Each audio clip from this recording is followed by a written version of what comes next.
If Ufednar does not ban that, then all the more this first pick power swing from Aurora is going to be difficult. It's going to be heavy. Yeah, and I'm also starting to think about how this Eve may also suggest that Aurora MLBB once more wants to get that Jushin probably for Yue, since Eve again is one of those heroes who play well against the Jushin, and for the past few games they weren't really able to get their hands on that Jushin, so it's either going to really be a trade. What will be the priority for Aurora? So much open. You mentioned the Jushin. That's a power pick for blue. High loss is also open, and there's the Cho. Now Aurora, it's on them. The Bruno is still up. Do they want the Jushin? What do they want? Bruno, Jushin, high loss, Suyo. I personally would say Suyo, it's okay for you to let go. After the recent nerfs, Suyo is still strong. Don't get me wrong. We've seen it work.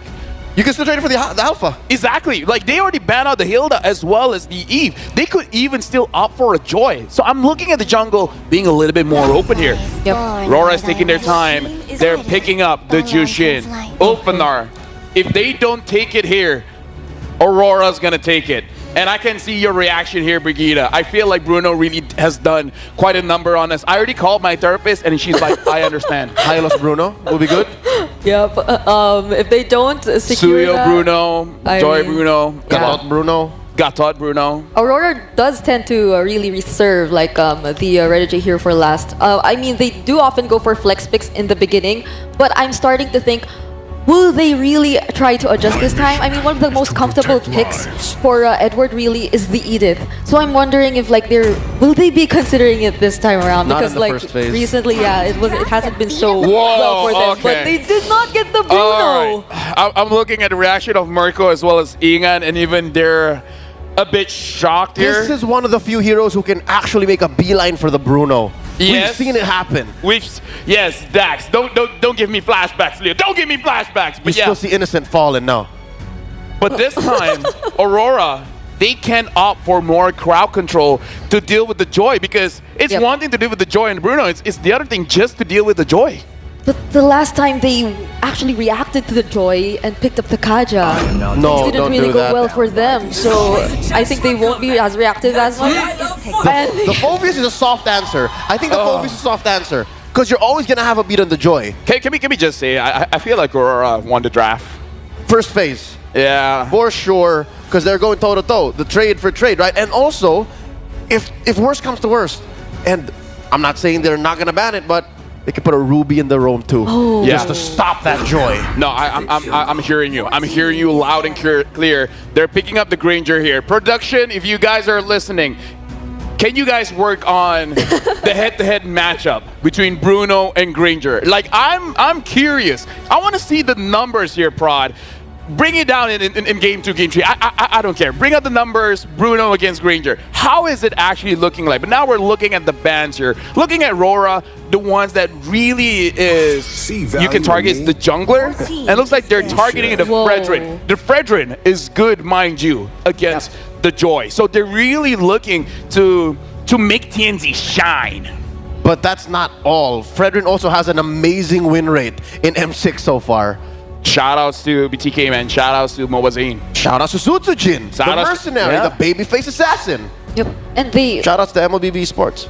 Shoutouts to MC. Shoutouts to my mom and dad. But at this point, right? Like they even I'm so surprised by Aurora deciding to ban both the Hayabusa and the Edith themselves. I mean, the Hayabusa, it's like one of the best performing assassins for Demon Kite, really, if they want to stick with that, since I think they'll need a little bit more of physical damage as well, heading into the second phase of the draft to really complete their lineup. But now they even took out the Edith. So really, I would argue I saw TNC play on that Haya. Like, if you're second pick, taking Haya first when the Hilda is already out is not a problem. Yep. Right? Once you know, oh, there's no Hilda, what's stopping me from using the Haya? So actually, a little bit disagree. I kind of feel like the Haya is fine. Yeah, it's a two-way, it's a two-purpose ban. You're taking it out to, again, take it away from TNZ and to protect Doming. Yeah. Yep. Last ban here. It's just mostly the alpha, like the remaining junglers here for Demon Kite. Or the Gatot. No, jungler. Oh yeah, no, but bans for Aurora, I'm saying. Got it.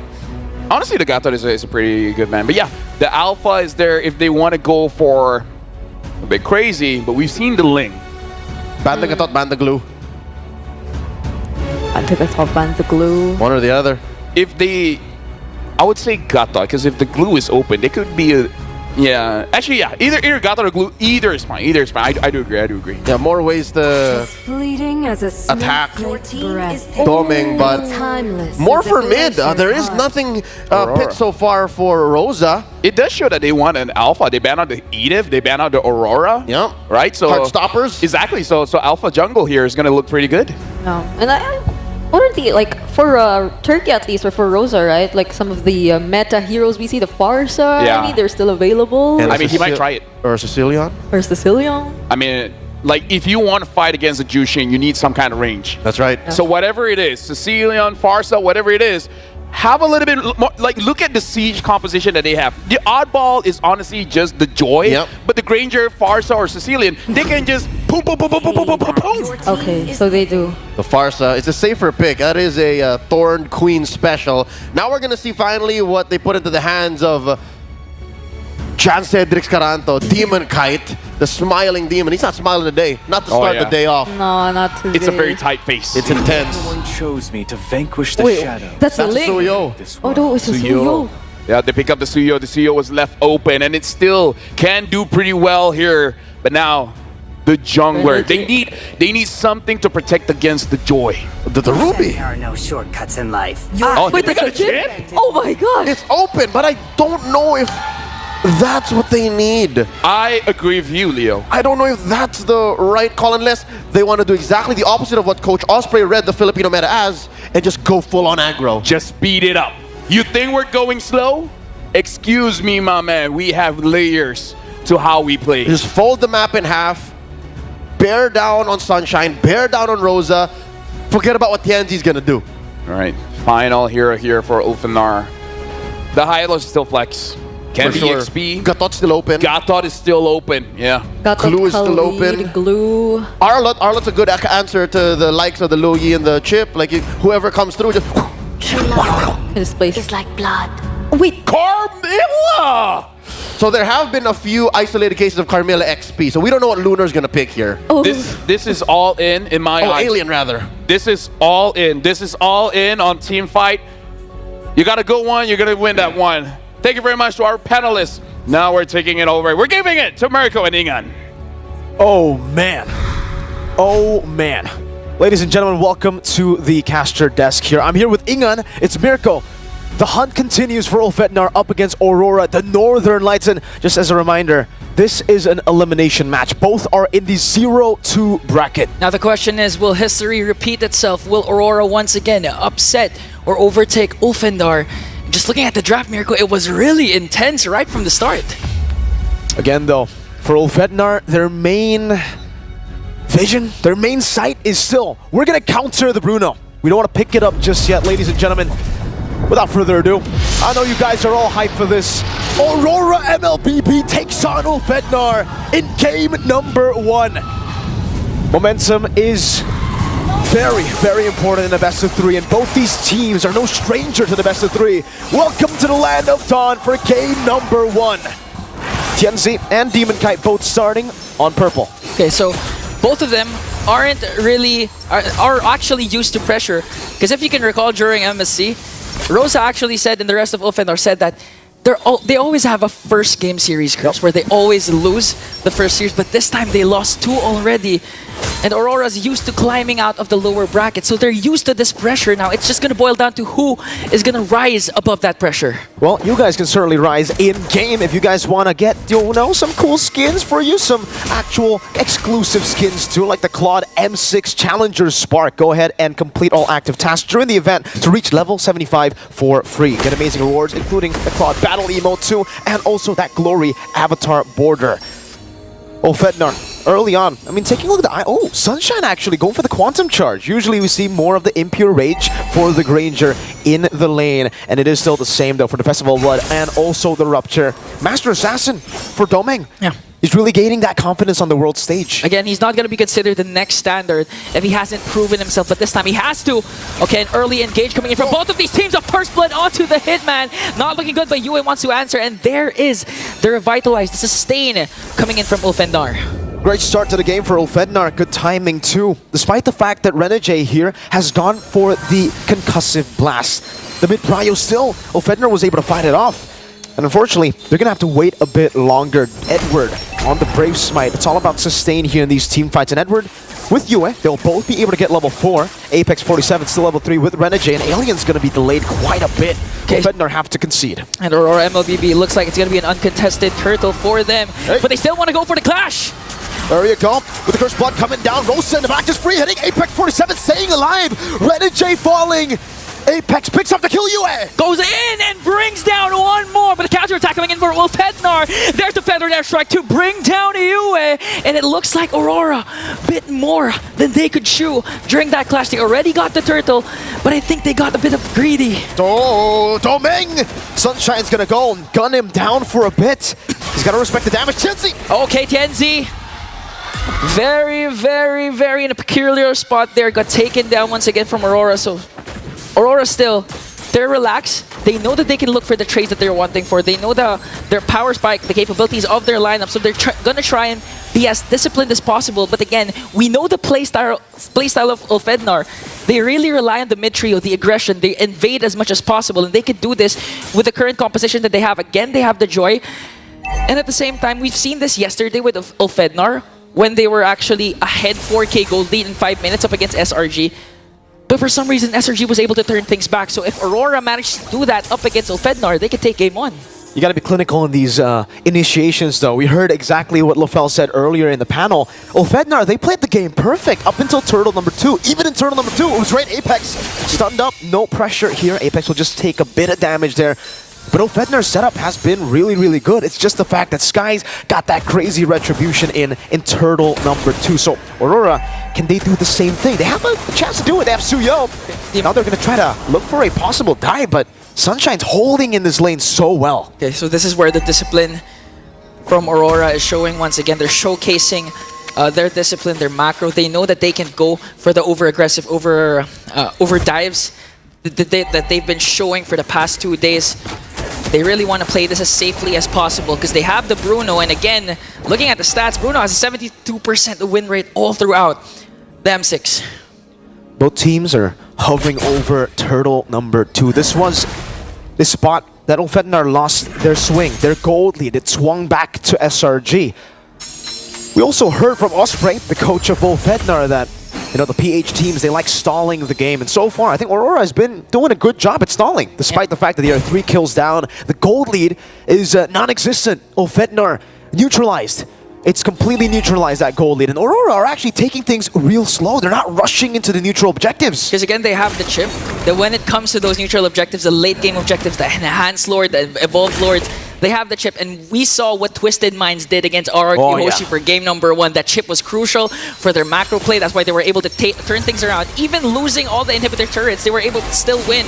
And now Ulfednar wanting to get the higher ground on this turtle pit as Aurora MLBB looks to find a trade up top, get the turret instead. Granger is already very low. Renegade pops a shortcut. Okay, here comes a shortcut, but will they go there in time? Trying to go for Rosa. The Feather Extra takes there with the flicker. Renegade taken down. Alien brought back to the team. Edward going for the pursuit. Yenzi gonna go on towards the turtle, but Demon Kite wins the red tree battle. Edward caught against 5, jumping in with Inferno Pursuit. Alien knocked up and taken down by Edward. Now it's Domeng, who slide tackles forward, will be thrown back again, and Apex can't run away. Demon Kite severs his soul. This time perfectly executed for Aurora. We have to give a lot of Edward for forcing out the flicker out from Rosa when he casted that feathered airstrike, really displacing the members of Ulfednar there. That's why they weren't able to maximize the capabilities of their skills, and now they have an established lead of 1.5. Hey, look at Renegade on the back line, stopping Rosa's feathered airstrike once again. Yue with the lantern there. Here comes Tianzi, but Renegade is a bit too deep there, and Ulfednar will punish that. That was an interesting dive. I thought the crash course was ready together with the shortcut, but it turns out no. It was still on cooldown, so a bit of an off flank there. Ulfednar was able to just punish them. Apex wants to continue the charge. And charging for Domeng. Glorious Pathway is there. 3 members of Ulfednar might be able to take down the next stander. That was a good initiation from Ulfednar. And now it looks like they're giving Sunshine huge amount of space to work with. Renegade looking for the flanks. TNT catches him. Okay, does he have the shortcut though? Again, Renjade looks like he's gonna die, but he was able to cast a crash course right on time. Sunshine taken down. That's a killing spree for Edward. Tienzi's going wild in the back though as Edward gets isolated completely in front of Pursuit with a Crimson Beacon. It's a shutdown. Oh no, Yue! It looks like he's gonna fall down, but Demon Kite jumps in. No. Once again, one more kill will bring down Tienzi, but gets caught up by 3 members of Ulfednar. The answer is there, but Demon Kite escapes. Woo! Demon Kite, the smiling demon at the start of the game. He wasn't smiling, but I bet you he's smiling now. A clean escape. But still, it was Aurora losing in the trade. Ulfednar were able to clinically get the targeting down in the fight. And Renegade's got to be way, way more careful here. He's in the bush. Are they setting up for something? Let's see. Okay, they're chilling. They're chilling for now. Turn number 3 will spawn in the game. Sunshine spots him out, and Ulfednar have rotated Sunshine together with Domeng. Domeng's actually almost 2 levels ahead. Yeah, and so far, Aurora MLBB still holding on to this 2K gold lead. They're gonna approach this final turtle tick clinically. Yue just doing out his work, trying to zone out the members of Ulfednar with the Lantern Flare. On the other hand, Demon Kite working on the bottom lane. Again, they have the chip, so at any given moment, Demon Kite can be present in the clash, but they're going for energy! Renegade with a flicker route. Tienzi takes him down. Turtle not taken. Demon Kite looking for a trade in the bottom lane. That's a tier 2, and Rora should be able to get, the tier 1 in the mid lane. Ulfednar set their sights on the neutral objective. Sunshine clears out the wave Apex. Here comes the glorious pathway. Domeng has to use the flicker out, and Edward into the midst of everything, just casting the Infernal Pursuit. They want to fight it out because Demon Kite is right on time. Goes for the damage, and Edward cleans him up. Now Yue popping Sunshine out. That's a flicker. And Ulfednar disengaged. They get the turtle and trade it for Apex and Alien. Tienzi, no, there's no way he goes for that. Just goes for the wave clear in the mid lane. Whew. We got some action here. I did not expect this game to go this way. Action-packed, 8-12 scoreboard, 8 minutes in. Domeng gonna safely get the turret up top. So that was a good play coming in from Aurora MLBB. They were also able to get the turret down below when Demon Kite was working on it. And the rest of the members of Aurora bought enough time actually for Demon Kite to catch up all the way from the bottom lane to the top turtle pit. That's why they were able to take 2 kills. Although they traded for the turtle, it was well worth it for Aurora MLBB. And now they're ganging up on Renegade. Electrifying beats. Tienzi looking for Renegade, gets caught. The immobilization. Tienzi goes to the back, gets pulled down by Domeng. Edward caught low. Edward was able to flicker out, and here comes the counter-attack coming in from Aurora MLBB. Demon Kite onto the back line, gonna bring down Sunshine! Another kill! Alien as well will fall down! A double kill for the smiling Demon! The Demon smiling, all right, especially with that flank. A phenomenal play from Demon Kite to swing it again back to Ulfednar. 4 members down, and Domeng has that Malefit gun. Rosa goes in with a feathered airstrike to clear out and zone out the members of Aurora MLBB, saving the inhibitor turret down bottom. And now it's not looking good for Ulfednar. They have a 5.3k gold lead. Again, it looks like the meta is Bruno wins games. You have a 5.3k gold lead, you also have the chip, so it's not looking good for Ulfednar right now. You got that Malefit gun too, man. Ulfednar, they stuck to their guns by trying to counter the Bruno. Something that all of us kind of, reacted to already. Was like, oh man, they didn't go for the Bruno on second pick. Yeah, we thought it was Ulfednar's chance to showcase the Bruno, especially onto Sunshine, one of the best carries in the tournament. And if you know the rotation of Ulfednar, they feed a lot of their resources to their jungler and their gold laner, but this time around, it looked like all 5 of them are hungry for gold, are hungry for resources, just to match up the damage and the sustain Aurora MLBB has over them. Despite the talk about the Bruno, though, I will have to say, the shining member of Aurora so far, it's been Edward and Demon Kite. They've been the one holding Ulfednar back. Now, First Lord going to be contested. Renegade goes in with a crash course. Okay, feather airstrike coming in from Rosa, but Aurora MLBB will safely take away the Lord and will be disciplined enough to back away, not force anything. They want to actually use the Lord to their advantage as Domeng picks up a Rose Gold Meteor. That's a Rose Gold, dog. A clean, neutral objective take for Aurora MLBB. 6,000 gold lead, and now we see the Filipino discipline. Now we see them take things slow. They were playing in the early game a bit aggressively, but now as they have that gold lead, there's really no reason for them to risk anything. Yue? Oh, it was too close, but they were able to pop Yue's flicker though. So still Feldnar, they were able to get the purple buff and at the same time expend a battle spell. So still win for Ulfednar. At the same time, they still have resources to defend up against an incoming Lord down bottom. Okay, let's take a look at the items here. Stealth for Sunshine, building towards his 3rd. You can see a big big gap in gold for the gold laners here. 9.4k to 6.9k, and that's why we're talking about the Bruno so much, you know? It doesn't look like in this game he's doing too much based on KDA, but in the damage department and the fact that Ulfednar will have to save some of their resources for Domeng, like the feathered airstrike, it's kind of tough knowing that he can just outrange so many of Ulfednar's members. Good clear though for Ulfednar. They have a Farsa, they have a Granger, it should still be okay with First Lord, but man, Rora, they're gonna go in! Domeng just working on bringing down the bottom inhibitor turret. Now they're gonna transition onto the top lane. Ulfednar still has a lot of resources to expend for this defense. In the Aurora MLBB, no overextensions, even though Renegade was off to a shaky start. 2-3 early kills onto the Hitman. He's playing this disciplined enough. He doesn't want to be over-aggressive, even though he has the flicker. He's just playing it safe right now. The poke from Sunshine, though it is great, it's not great enough to actually throw Aurora away from the siege. Domeng Worldy. Look at the range. The poke from Aurora. They're the ones winning out of the poke battle despite the range disadvantage. And now we get to see the player head-to-head. Oh, plus 408 damage per minute, 226 gold per minute ahead as well. It's Bruno. Oh, Tianzi still gets that. Gets the retry down. Demon Kite doesn't want to commit that retribution. So Tianzi is still a threat that is growing. We saw just how threatening a Joy could be in the late game yesterday in the SRG versus Falcon match. But now it's a bit different. Yeah. Aurora have the Bruno. Yeah. Or at the same time, we could see a repeat when I believe it was Twisted Minds. I forgot their opponent, wherein there was also a chip on the opposing team and a Joy on the opposing team. And the Joy who was defending actually used the shortcut to their advantage to get a win. So who knows, we might see a deja vu moment for Ulfednar with the Joy. It's all calm now. It's the calm before the storm as Aurora look to utilize their lead again. You mentioned this, Ingan, early on with the chip. They're waiting for the late game power spike so that they can use the macro advantage, similar to what Twisted Minds did yesterday. And for Ulfednar, it really is fight or flight. They're gonna have to look for a fight one of these days here. Aurora can play it as slow as they want to. It's going to depend a lot on DeRosa effectively utilizing the feathered airstrike, because so far it always gets cancelled, or he always has to use the flicker to walk away because of the dives Edward is bringing in along with Yue. Yue almost all the time, Crimson Beacons in, flickers in, just to make sure Rosa doesn't capitalize on the utilities that they have, and Aurora MLBB again will successfully take an uncontested Lord. Now it's an 8,000 gold lead, and it's an enhanced Lord in the 14th minute of the game. Though Ulfednar have good defenses, is it enough to deal with Domeng on the Bruno? Just constantly shooting from so far away with so much utility. Yue, Renegade.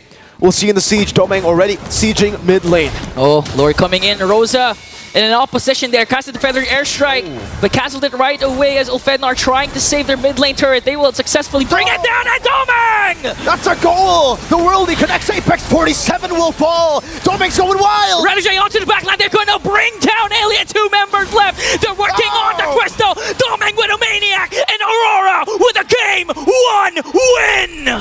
The Northern Lights shine again! They start the tournament off 0-2. But this is Aurora.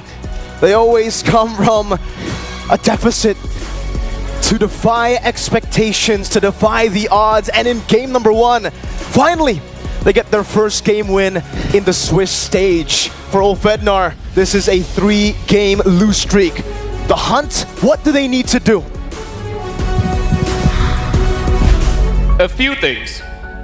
First of all, the Granger, Sunshine was already in the fountain and Bruno still killed him, still had enough damage to get that maniac.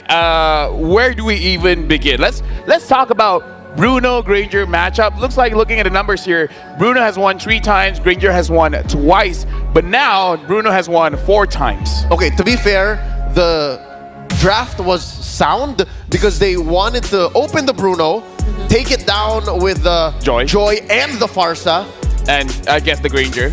Sure, but it just did not pan out because they didn't attack the Bruno enough. Yeah, and there was a response to the chip even. Like, they weren't so limited in terms of options. Even for their very last pick, they were able to adjust it a bit and pick up the Carmilla, which I think Gideon was able to play and use the Curse of Blood several times, quite on point. But it's seemed like Aurora really found their timings already. They weren't really shaken. They could just like, oh, wait for a bit until like the Curse of Blood's already baited out, and then that's when we go in. And Renegade could even position himself like appropriately. So I put it here, but I attack the other people. So like you don't have anything else to think of when you just go into the portal. Gentlemen, including Brigida, you're a gentleman now. You're a gentleman now. Honestly, when we're talking about this game, I want to look at the macro here. I want to look at the trades, because if we're looking at the draft, I agree with what Leo said. Honestly, the draft, they're looking pretty good. Both sides have their logic, have their win condition, has their losing condition, but the way Aurora played, you take the turtle, I take 2 turrets. I'm a numbers kind of guy, and I kind of feel like 2 turrets for 1 turtle. Heck, they didn't even get a turtle. Exactly. Yep. They still take it anyways. Yeah. And I think that's what made this win for Aurora so vindicating, so I'd say relieving for all of the people watching and saying, what's wrong with Aurora? Because for the first time, I think, in all of the Swiss, they're able to draft a lineup that has a straight line towards victory. Yeah. Talking about Ulfednar, let's look at the other side of the coin here. They drafted a lineup that can answer the Bruno. I'll tell you now, I think the way Ulfednar was thinking, they were still thinking of the Bruno even in the second phase. Yeah. And if you do that, you're already fighting a losing bout. Demon Kite was free. Heck, Yue was free. Hell, the last pick chip made sense. Yeah. Yeah. So, I get it. You were talking about the Curse of Blood, Brigida. Yep. You were talking about how Renegade, all he had to do was lead the team post Curse of Blood. Yep.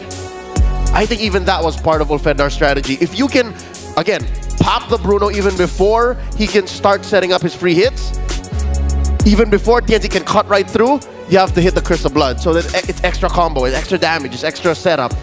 As long as you got that out of the equation, it was still Aurora's game. Yeah, and also, like both of these teams, they really came into this game, they seemed well prepared. Ulfednar, they started it strong, supposedly, with those really fast rotations coming in from Chenzi. I mean, Joy is one of those junglers who can really rotate fast, even towards the mid lane, but this also feels like one of the most, I would say, one of Yue's most careful games ever. Like, he wasn't the easiest target to look for in the early stages of the game. I mean, yes, Renegade, they found the kill on Renegade during like the first 2 minutes of the game, but after that, they did not hold back. They were still just as aggressive as ever, and they were able to shut down a lot of possibilities from Ulfednar. Safe to say, Aurora gave up the kills that they could afford at that point in the game, and that was an economic trade that played into the long game. They were feeling the benefits of that decision 12, 13 minutes in the game 1. Can I talk about, like, bringing it back? We were talking about the mentality of the players, and we saw at one point TNZ was chasing after Renegade all the way to the territory of Aurora. No one was there, but the shortcut was there, and it turned around, and Ulfednar, the rest of his team, had to pay for that. Was that a big mistake, going all in on Renegade? Well, I feel so. I mean, Renegade already knew what he had to also prioritize as his first build. Like, the only person he had to think of that would really go after them in the early stages, so it was really the Radiant Armor, and then he didn't like think of anything else after that. It was actually like a sort of, I think, the Leather Jerkin, and then immediately the Fleeting Time. Yeah. So once he was able to sustain just a bit of it, it was an easy punish for Aurora MLBB. I get it, but I don't blame Tienzi for it, because we were talking about how he should pick up the pace and how he should always stay on point. He had to make that decision, split-second timing. And if he didn't, well, the inevitable was going to happen anyways. Yeah, and now we have our MVP Domeng on that Bruno. 64,000 total damage. Mind you, we saw at one point of the game, the highest damage was Yue, far above everyone else. Domeng kept up. He's just like, okay, I got my items. I got my Malefic Gun. Heck, I got my Wind Talker. Now it's time to shine. He got a Maniac when someone was in the fountain. He didn't even need to sell his boots. Yeah. That just shows you how locked in, how focused Domeng is. And we talked pre-game how of all of the members of Aurora, he's the one who, you know, is stepping on international soil for the first time in his career. This match, this performance, a revelation. Yeah, I also really want to see like what happened right before that kill he got on the fountain, because it started with him taking down Rosa in the bottom lane. So it seemed like somewhat of a 1v1 situation, if I'm not mistaken, but these are like this one. This is the one you were talking about earlier. Yeah, so called in, the cavalry came in, Aurora, and then everyone just piled in, and Demon Kite was flanking all the way. and it was easy shutdown on the Sunshine. And look, even after Renegade pulled back, he concealed and looked for more targets in the back. There. You don't put a hit on the hitman. Look at Domeng just hitting Here we away. go. This is what you're talking about. Triple kill. Sunshine in the base. In the base. In the base. In the base. The damage is higher than the healing. Do we have any other heroes that can out-damage the healing of the Fountain? To be fair, now that we've played the tape back, I reckon Sunshine only really got maybe 1 or 2 ticks of the heal. And watching the numbers, 900, 1,000, 1,000 again, I think that really does outscale the heal on the Fountain. So, crits, man. Yeah. The crits. But again, I really want to talk about draft amazing for sure. But Leo, I think it is because of the macro. I feel like Aurora won that because of the macro. I think it's because of the speed at which they made decisions, and safe to say it's also because they were rocking the ROG Phone 9. Hey, you know what? Let's take a picture, right? Let's take a picture. Come on. Okay. Come on. There it is. That's something that they actually worked on and improved since the ROG Phone 8 series. They made it more of a everyday kind of phone wherein you got good gaming, great gaming, got a good and great camera too. Unleash unmatched gaming performance with the ROG Phone 9 Pro. Mobile masterpiece. This is what it does. It creates memories. Because, Brigida, I haven't worked with you much, but now we get to keep the picture. Yeah. Right here. Come on. ROG Phone 9 Pro. If you have that, then you're not a disappointment. Get that phone. It's literally what they're using on a world stage, like the best of the best players in the world. Can I try holding it? Yeah, of course. I feel like that phone is the reason why Bruno is that strong. Because before this, we were just like, it's Bruno, it's whatever. But now, I would usually, you know what? No, I disagree. you disagree? I don't think it's the. I think it's the players. The phone is great, but I think it's the players. It's always you. Why do I? Whenever I fight, it's always you. What do you What's mean? wrong with you? You listen to me. Okay, You again. Right. Let's take a picture again. Okay. You'll be the one to hold it this time. Okay. This is your phone, right? Yeah. Or No. all right. I can't take pictures when I'm hungry. No. But I don't we like it. but we have this. Oh, thank you. Wait, what about me? Why does he get the Hello Panda and I don't? Are you Brigida, hungry what are you too? doing? Okay, wait, come on, let's open it. Let's dance first. Hello Panda, Hello Panda. Suka biskuitnya.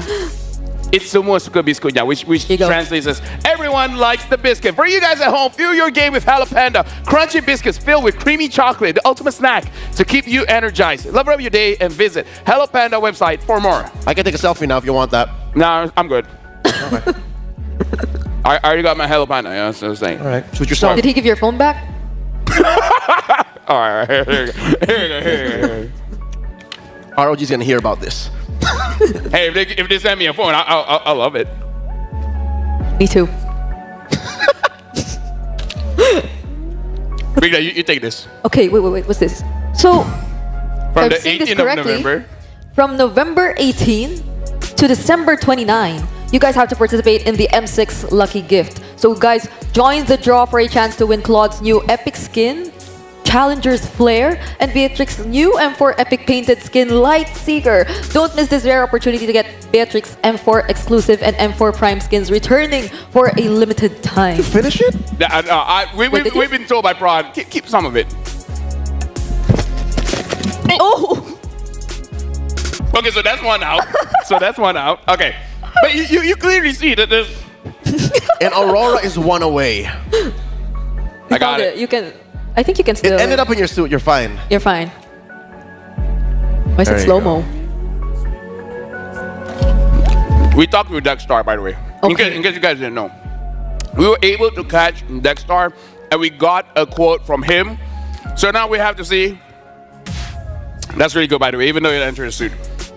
We talked with Dexstar, turning setbacks into comebacks. He said, since this is our last chance, we're fully committed for the upcoming matches In terms of drafting and execution, we'll go all in. Since our remaining matches will be a best of 3, we can adjust and adapt as the series progress. Unlike a best of 1, where we don't have a chance to switch the tables, I believe we will perform better under a best of 3. I think a lot of us would agree that Aurora again is really a team who takes their time. So like the best of 1 series, it felt like a struggle for them. So I mean, it's a lot of pressure since from this point onwards you're just on the brink of elimination. But like this might just be where they're most comfortable playing. The best of 1s were already them taking their time. I think the way they're looking at this is just an extended BO7. And we know that they do well in BO7s. For the first time in months, they were the only ones to really make the defending Filipino champion sweat in Fnatic Onyx. So I trust Dexter and them saying, this is it. Come to BO3, they're looking at it like an extended BO7, extended BO5. This is game 3, technically. By the way, small tangent. You know how every coach talks to the players and always tell them to have a best of 1 mindset? Yeah. Now we can see it's harder than you think. Right? Best of 1 is much harder than you think. So I believe after the Swiss stage, next time when the coaches say have a best of 1 format, they'll be like, we got it. Now we get it. Just last night, I talked to the very triumphant coach RC of Falcon Sports, right? After they took down SRG. I know the wounds are very fresh. Ouchie. But he told me the same thing. It took months of training to tell your players, play like it's a best of 1, even if it's a 3, a 5, or a 7. And it really just, it clicks. I feel like this is a wake-up call, Leo. Like, after actually experiencing a best of 1, it's like, okay, you know what, coach? Now I see it. Now I see it. And then the coach will be like, whew, thank God, it's been months. Yeah. Yeah, and the payoff is literally not having to fight for your life. Because that's what Ulfednar is thinking right now. That's stressful. Everything, once again, for them, once again, from now on, is a best of 1. I talked with my doctor. Doctor says stress is bad. This is not good. The makeup artist earlier found several white hair. And I thought it was stress. On your youthful head? On my youthful head. Brigida 16, by the way. I am? I'm not sure. Okay, you know what? now we can establish the lore. You're actually 42. Wait. That would be more impressive. It's one or the other. Can it be a little lower or something? No. It's either 42 or 16. You guys decide. All right. So it's this time Ulfednar on the play. They ban out the Cho. And maybe this time, Lafel, for your sake, maybe this time, they're setting up for that Bruno first pick. I don't know, man. Ulfednar, looking back at their games, I had a talk with Marco. And then he was like, we've seen plenty of times he was open for them and they refused to take it. And I'm unsure if Sunshine is unable to play with the Bruno, or not as confident on it, or the team is just like, we don't feel well with the Bruno. I don't know. Mirko, what do you think? Yeah, there you go. You guys can't hear what he said because he doesn't have his headphones on. But like Aurora has had a history of banning out the Bruno. Yes. At least here in M6. So yeah, Ulfednar still has to ban the Hilda. This is usually where you ban Hilda. This spot right here. And for Aurora, they still can take care of business by Hilda is either here, red 3 or blue 3 ban, and then they set up for the Hylos trade, the Hylos, Bruno, and Suyo trades. Oh. There it is. Finally, respect. Okay. Finally. I think. I mean, at this point, I'm kind of sick of talking about it. Yeah, a lot of people are happy with this ban. Prior to this, Bruno was only banned blue side 3 times. Yeah. I remember. Yeah. So this is a change in tides as we see it live. And now Aurora, they can ban on the Hilda if they want. Oh, but they don't. They banned the E. So the Hilda's open. The Hylos is open. Hylos, Suyo, even Phobius earlier, which was used by Edward pretty well. It's still open to this point for Ulfednar. But honestly, now that the Bruno is banned, it feels very open. It feels like, yeah, a lot of good picks are here. And yeah, Ulfednar, I kind of feel like this is kind of a tough spot where this, in my personal opinion, second pick feels better because you always have 2, right? You can pick up, say, okay, the Cho has been banned. Hylos, Gatot, maybe Hylos, Suyo. Maybe Hylos. Yeah, up to now, especially after game 1, I think we're sitting at a 51-49 on the red side. Blue side. Oh yeah, red side advantage. So It's relatively healthy. There's the Hilda. And now, honestly, Aurora, they could pick up a jungler that kind of doesn't care about the Hilda, right? The Alpha. Yeah. Alpha, like as long as you stay away from the Joy, from the Hayabusa, and then you're fine. But this does mean Speaking of, Ulfenar can pick up the Hayabusa if they want. yeah, that's the only thing you'd probably have to consider if you're Aurora. And the Joy. Genji would be more comfortable. Now they have a lot less to think about, so would they go for the safer options right now? Is there a prio mid laner the here? Valentina? It's open Yeah. for Yue if he wants to go with that. It's a little too early though. But I am then not the only one. it seems like they are going for the Phobius forlorn. Vexana. I mean, I was thinking picking up a mid laner here that can really dictate the flow of the game. Vexana wasn't in my radar, but okay, we can start to see maybe just move around a little bit more and having more bodies on the table. So I'm actually looking at Demon Kite, and maybe he does want something with a little bit more damage. Maybe he can play the Joy. Yeah, maybe he can play the Joy. Now that you have a Vexana, it's Yep. possible. After seeing what comes through in the blue 2-3. So you gotta make sure, because Hylos is still at large. Yeah. And I'm really thinking about that Hayabusa as a possibility. Could they pick it up here? But then, If you don't pick it up here, he's gonna get banned. For sure. though, I'm thinking of like all the possibilities here. If ever Aurora does want to still go for since the Hylos is likely going to Ulfenar here, the Edith Vexana combination in the mid sounds nice. If ever Renergy wants to consider that, like against this lineup of Ulfenar. But for now, they might want to like pick up something else because that would reveal too much of their draft in the first phase. There's no rush. And they can even bait Ulfednar to banning the Edith, and then they'll have more choices after. But now having the Luyi as well, Aurora really needs to make sure they have all the bushes covered. So whichever marksman or, well, yeah, whatever gold laner they pick up has to be something like a Beatrix, something that you can just shoot your shot inside of the bush just to make sure it's safe for you to move around. So that's something that you have to consider whenever you're fighting against a Luyi. Yeah. The Malefic Gun, like marksmen who benefit from the Malefic Gun. Oh, but they want the Moskov. Oh. So far, Moskov has been such a polarizing figure in M6. Like, the good Moskovs are great. I'm thinking Vanix. Yeah, Vanix. Vanix is always on my mind. And then there are... Deviant until now? I think this is really Doming's super comfort thing. Like, It's more comfort. So I'm guessing they said Red 3 is where we wait for Ulfednar to respond. Yeah, especially because we were talking about in game number 1. Junglers, there's a lot of junglers still open here. And if we're talking about roamers as well, there's still a lot of good roamers that you can still utilize. Something like the Kaja even, if they feel like they want to. Not with what Aurora have picked so far. I wouldn't want a Kaja here. But I'm just saying, it's very open. We already saw the chip. Whatever that they want, a Tigreal, a Ruby, what else? Heck, even the Guinevere, right? There's a lot of options. yeah, but isn't like the Hilda Hylos? Yeah, I wouldn't Guinevere there. Invented one. What else is still there for Renegade though? Like the Tigreal at most? We don't know where the Joy is yet.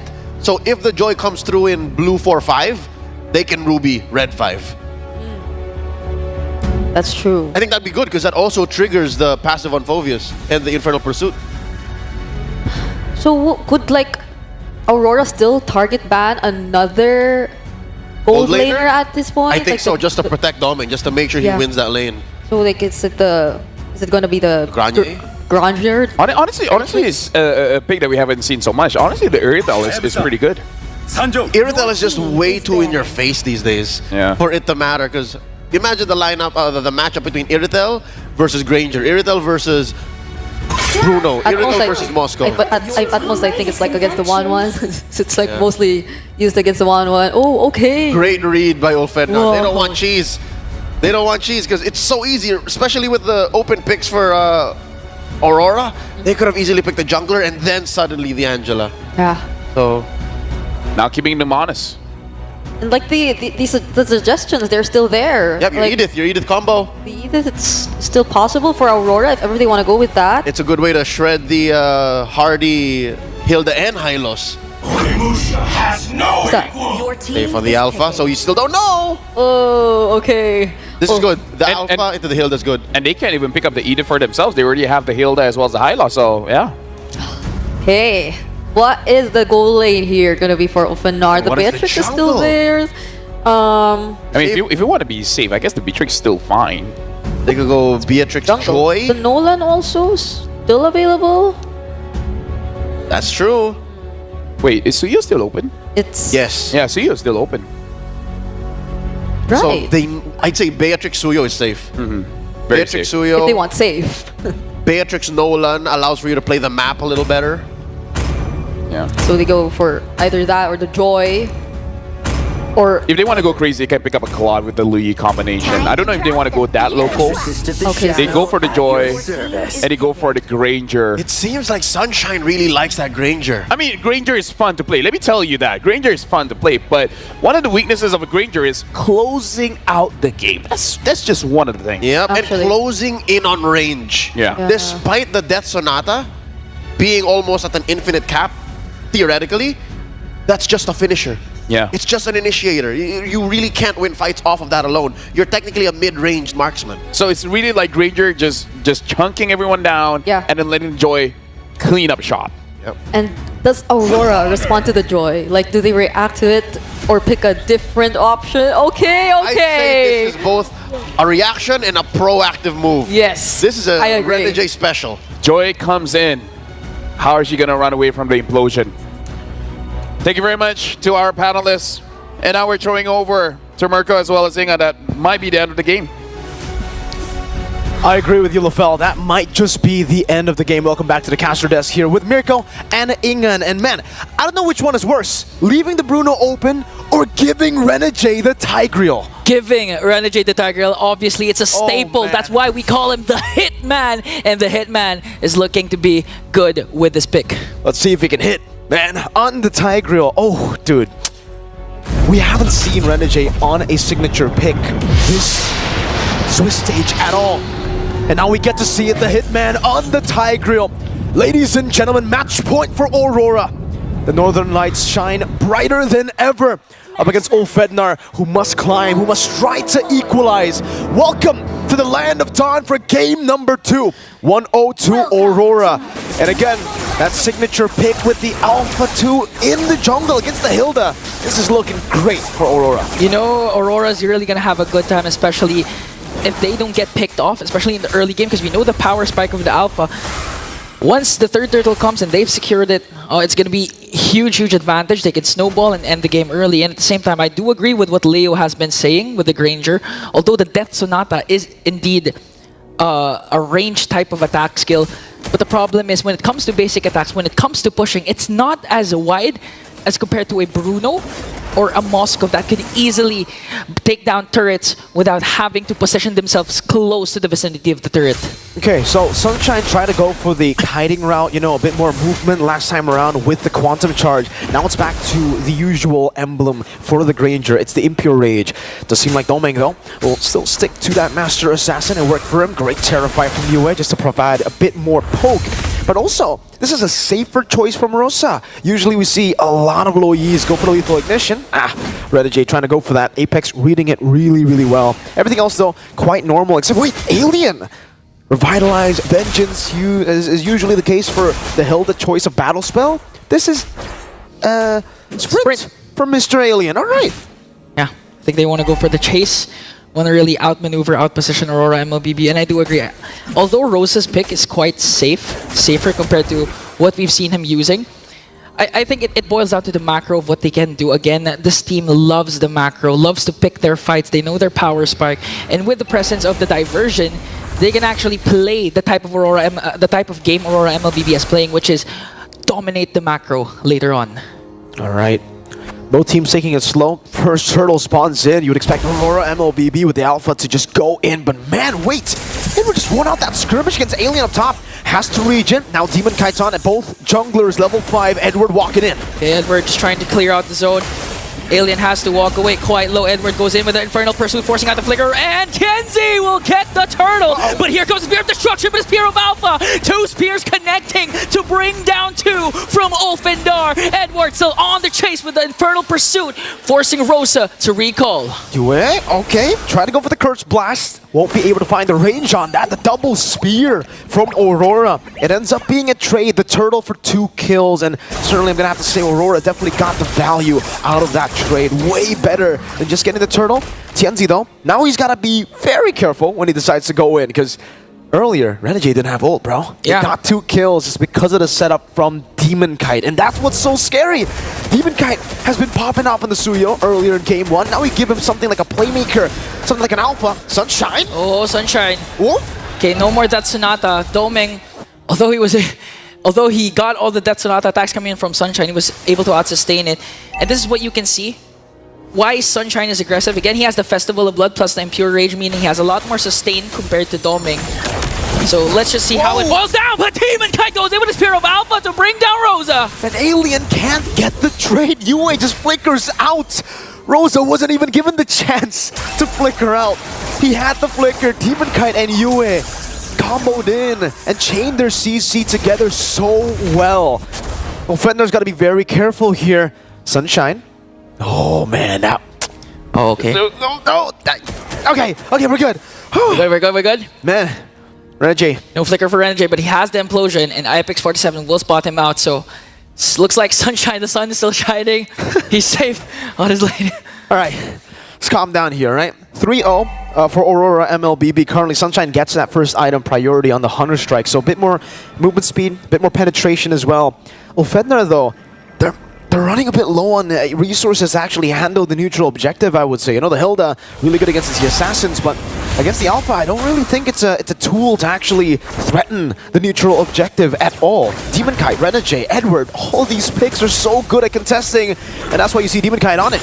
Apex 47 casting Glorious Pathway. Renegade just trying to zone them out. Alien on the other hand pops the sprint onto Demon Kite. Who's gonna get the turtle? Still gonna go onto you, and the clash is still going on. Electrifying Breeze from Tinsy gets knocked up. The Spear of Misery over to the back. Yue trying to go for the Kill Curse Blast, barely hit it. Doming trying to chase for TNZ as Rosa has to back away. Got hit by the tower. Here comes Sunshine to the rescue with the Death Sonata, and it seems like TNZ will save himself from harm's way. Woo! Again, another close battle. And again, it's Aurora who walk away from it with the dub. The turtle secured by Yue.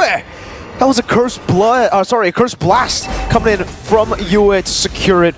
And man, now it's 1,000 gold lead for Aurora. Ulfednar somehow actually, I would definitely be thinking the gold lead would be a bit bigger here for Aurora. But again, they're all chill. They're still waiting for Doming to hit those power spikes anyway, right? For Ulfednar, I guess they can still play for the mid to late game as well. So the third turtle, I think that will really be the neutral objective to fight for and to determine who has the swing of the pendulum. Yeah, at this point, Ulfednar, although they have the diversion always ready to be expended, they know that it's not yet their power spike. That's why they don't want to make those crucial mistakes, those crucial overplays, those outplays. So we're just right now we're just really waiting for Rosa to be activated, make those right calls, catch Aurora MLBB off guard, eventually gain an upper hand, gain the lead, and stop Aurora MLBB from hitting their power spike. Okay, Sunshine gonna try to clear this wave. SOD. It's gonna connect onto Sunshine, but they're not gonna overcommit. They're not gonna dive deeper though. They just want control over the bottom lane. And they get the control over the bottom lane. The crab will be taken down. That gold crab has been a big priority for a lot of teams here to try to get that gold crab, get your gold laner ahead. And Doming, wow, they're actually going to give him so much more gold, double laning at this point of the game. Turtle number 3, you can see how much Aurora wants the third turtle. They know how important this objective is, especially if they're able to get a winning fight. This might just be the game-winning team fight. Because Aurora, once they get that snowball, it's going to be real scary. Apex trying his darn hardest to keep it away from Aurora. But they have 5 members rotating there already, posturing up and now clearing up mid lane for Pryo. Okay, this might be a huge match. A lot of battle spells are here. Doming, though, has to walk away, coming in for the damage of Ulfednar. Renegade, important to note that he has the flicker. plus the implosion play. Let's see who gets the setup first. Here comes the glorious pathway plus the infernal pursuit. REWATCH to the Tenzi. Implosion now with a shove back. This is going to be the Spear of Alpha from Demon Cat, not connecting. Alien jumping in. REWATCH falling. Turtle was secured by Aurora. And a double kill coming in from Rosa, and they're not even done. Edward goes in with infernal pursuit, but they might be able to out-sustain him. He's going to bring down Sunshine. All of a sudden, the tides have turned. 4 members are gone from Opednar. TNZ is the only one left. A triple for Rosa, but a shutdown for Doming. Oh man! Aurora! You see them take control of the fight, and it was Edward on a Phobius. Is this M3 or what? The last time we saw that kind of crazy Phobius carry the game, it was Air Edward, Mr. Man. Let's take a look at the highlights again. What the heck happened in that team fight? I'm not sure, and we have to clarify, but it starts things off with the glorious pathway coming in from Apex 47 as REWATCH goes in with the implosion to try and zone out TNZ. But this is the good thing, Edward just dishing out the damage, man. being the sandbag at the same time, keeping Opednar at bay, enabling Doming to just burst down Sunshine. And a huge play for Doming also to cast that Spear of Destruction, and it connected to the backline. That's why they were able to chase down Opednar and get 4 kills of their own. That Spear of Misery landed on 3 members, I think. That's what enabled Edward to do that. Edward just constantly going at it. Rosa still respawning. REWATCH there. Oh, SOD? No, it's just to zone them away. They're going to get a tier 1 off of this. And Opednar are back, just going for the defense. They didn't get the turtle. They didn't even get the favorable trade in kills. Aurora in a slow game. They're the masters at this. I like how REWATCH is responding right now. He's not after those flashy hitman plays that we're used to see with the 3-man, 4-man implosions. He wants to go for the proper target, and for that previous clash, the proper target was TNZ. To have Opednar zoned out, although they got the turtle, REWATCH's play was able to misposition the members of Opednar. That's why Edward was just actually able to wreak havoc and give enough space for Doming to just do the free hits. 2-0-6 for this Moskov compared to a 0-1 for Granger. It's not looking good for Opednar, and if Aurora MLBB manages to pull off something like that once again for this major objective, it could be the end for Opednar. 9 minutes, 31 seconds. The Marksman Trinity build. DHS Golden Staff and the Corrosion site already completed by Doming. Sunshine, I think, is, again, falling behind when it comes to that gold, man. Doming has just been farming out of his mind the last 2 games. Yep. Only 100 strike and the Melfic gun, so a lot of penetration. REWATCH. Okay, REWATCH getting poked down by Alien, but Doming is here to the rescue. 5 members are here. Tenzi goes in. Apex 47 with a glorious pathway. Goes in. Oh, Eternal God catches them. Implosion. REWATCH manages to get caught up by Sunshine, and Apex 47 and Tenzi will fall down. A kill spree coming in from Doming. Alien caught in the midst of everything. 4 members are there. Doming has to walk away. Here comes this dispersion rotation coming in from Rosa. Demon 10 goes in with Spear of Alpha, and the clash will stop there. But the Lord will be safely secured by Aurora. Opednar tried to play it quick. They tried to go on REWATCH, but he was still able, with a sliver of HP, to get the implosion down. And that's the turn in momentum again in the team fight. What looked to be an Opednar win was turned around. You don't give the Hitman the Tigreal.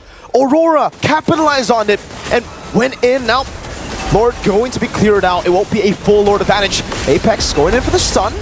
Both teams understanding that at this point, I don't think it's time to fight. You know, they already got a little bit of a dub there, and the gold lead will be rising for Aurora. But for Opednar, not the worst trade considering their position. Actually, yeah, keeping the Lord advantage low is all right for them. That's the best they could do, I would say, right? Oh, Doming, though! Okay, Doming, look at the attack speed just literally bursting down the mid lane turret there.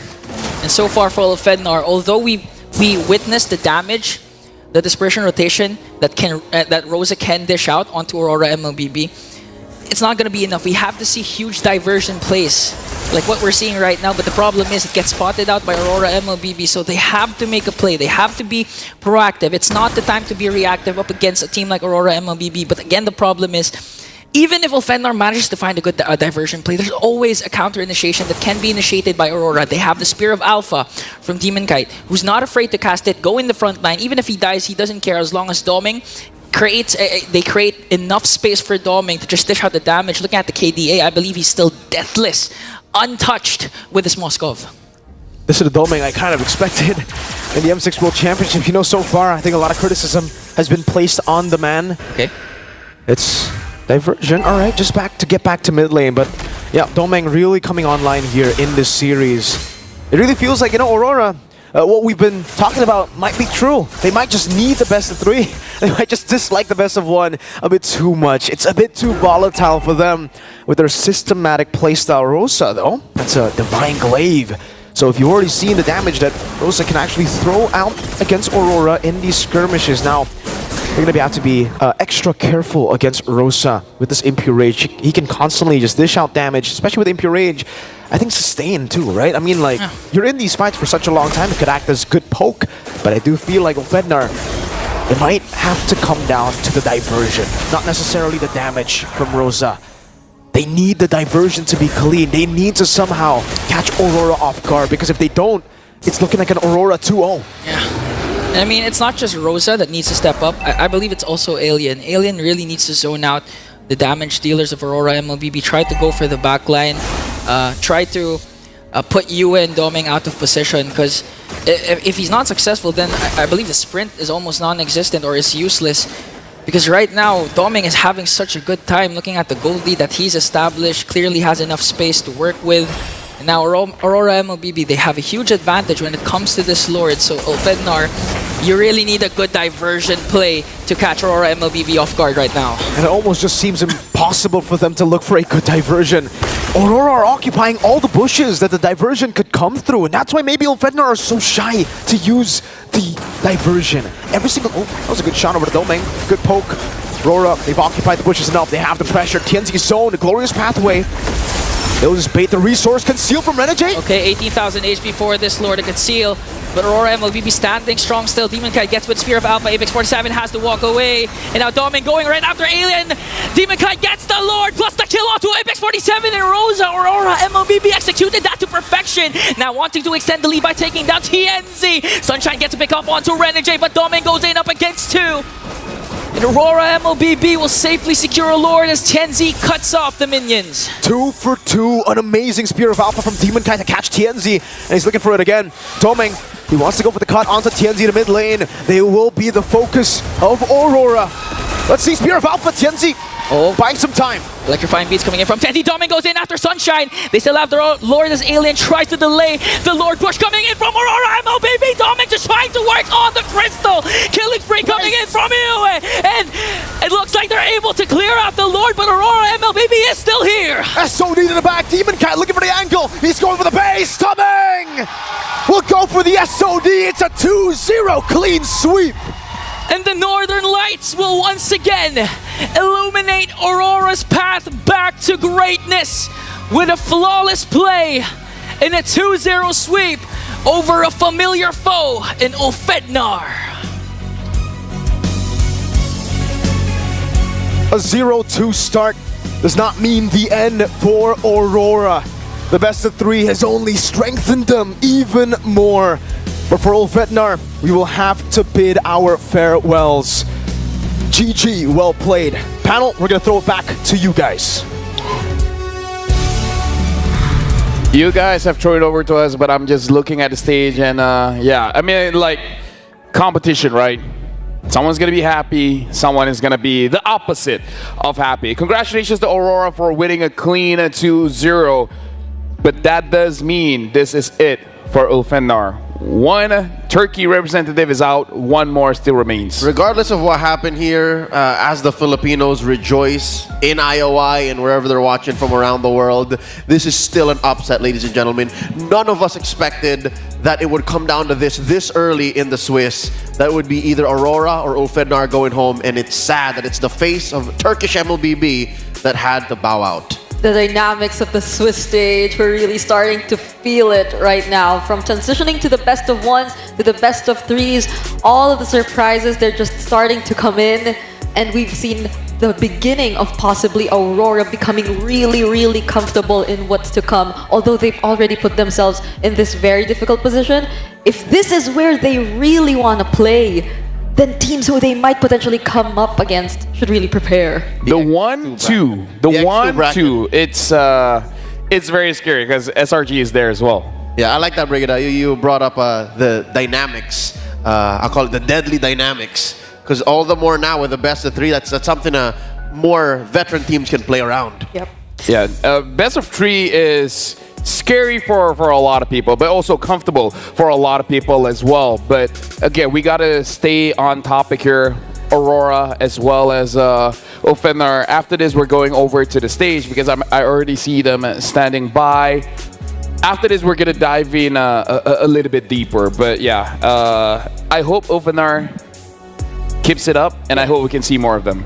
I'm looking forward to seeing absolutely more of this team. I mean, their hunger, their passion for the game, each and every time they come back on the world stage, it just seems to keep growing. So now I'm excited to see more from this team in the future. For now, we're showing it over to Rose on stage with both teams. From the wild card, the team that tried to defy the odds, trying to claim the last M6 ticket, the team from Turkey. However, as fate dictates it, this is the end of their journey to be greater than ever. Ladies and gentlemen, give it up for Ufudnar. And on a count of 3, I would like you guys to give a final bow on the M6 world stage. In 3, 2, 1.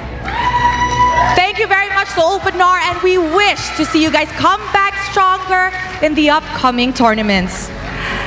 And the team that has just survived elimination, the team that also just defied the odds, Aurora MLBB, and with me here we have Demon Kite. First of all, Demon Kite, congratulations. Welcome back to Malaysia. How are you? Masaya nakabalik ako sa Malaysia. Tapos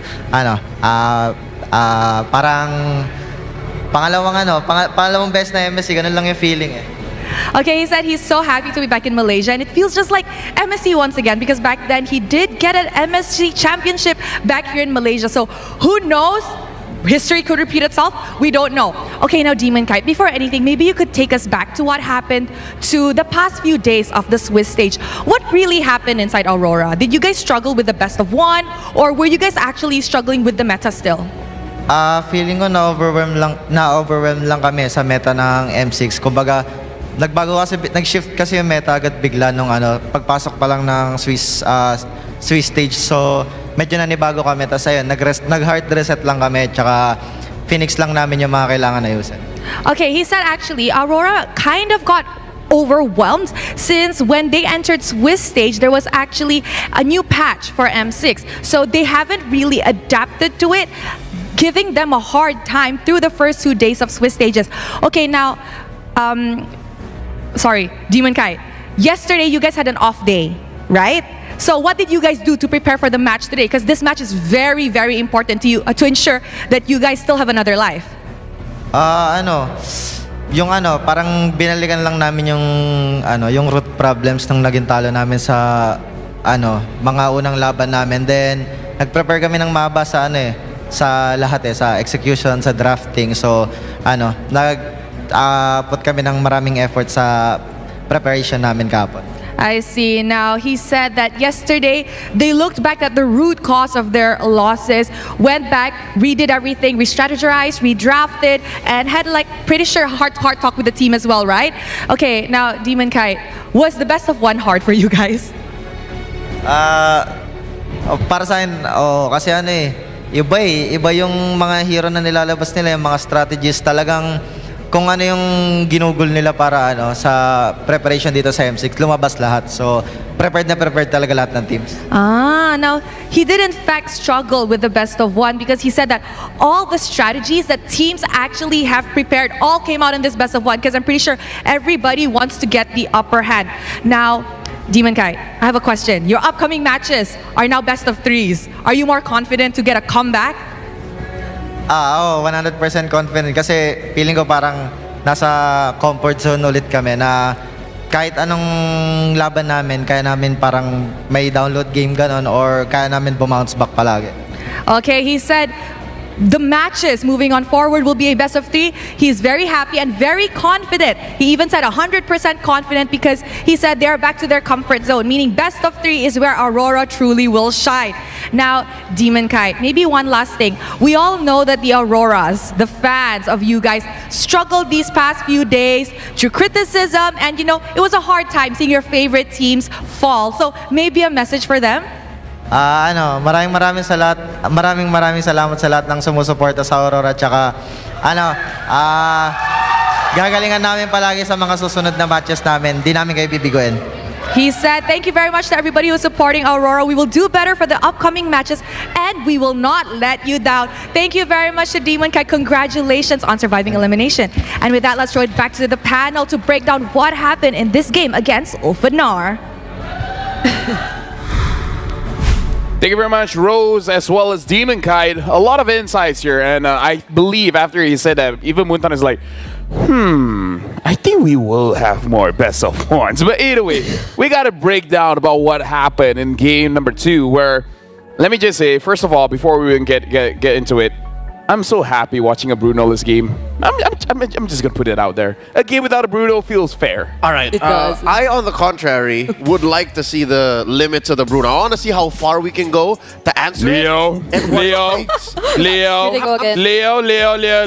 I get what you're saying. I respect it, but bro, thank you, but we have to save it for the second batch. At least for elimination. Respect it, you know? Like, vamos. Me, vamos can ban it out. I'm just saying. This was good to ban it, though. Here, specifically. Now let's look at the itemizations here. Ulfanar going up against Aurora here, where, again, the idea was there, but again, the execution coming in from Aurora is very clean here, Brigitte. Yep, and I think majority of the fights, it was really Aurora who started it all. Like, even during the first turtle where the implosion did not necessarily connect. It slightly missed, and it wasn't as perfect as you would say. But then they were still able to capitalize on it. The SOD though, it was able to accurately target the team fight. And once they were all together, even that early into the game, no, Doming just from that point on, it felt like he decided no, he wants to shine in this game. Weirdly enough, I'll say the game plan and the path for Ulf the ban. fine. Yeah. Honestly, CFU, they draft pretty standard.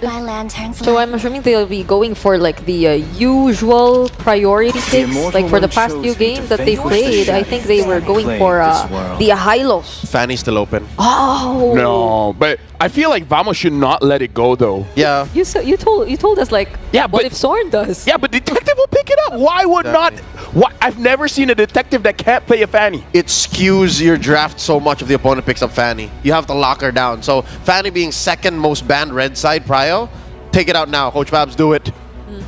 If you're doing that, what is open? The high loss, The Hylos. Phobias, but Phobias we haven't seen first pick that much. Here and there.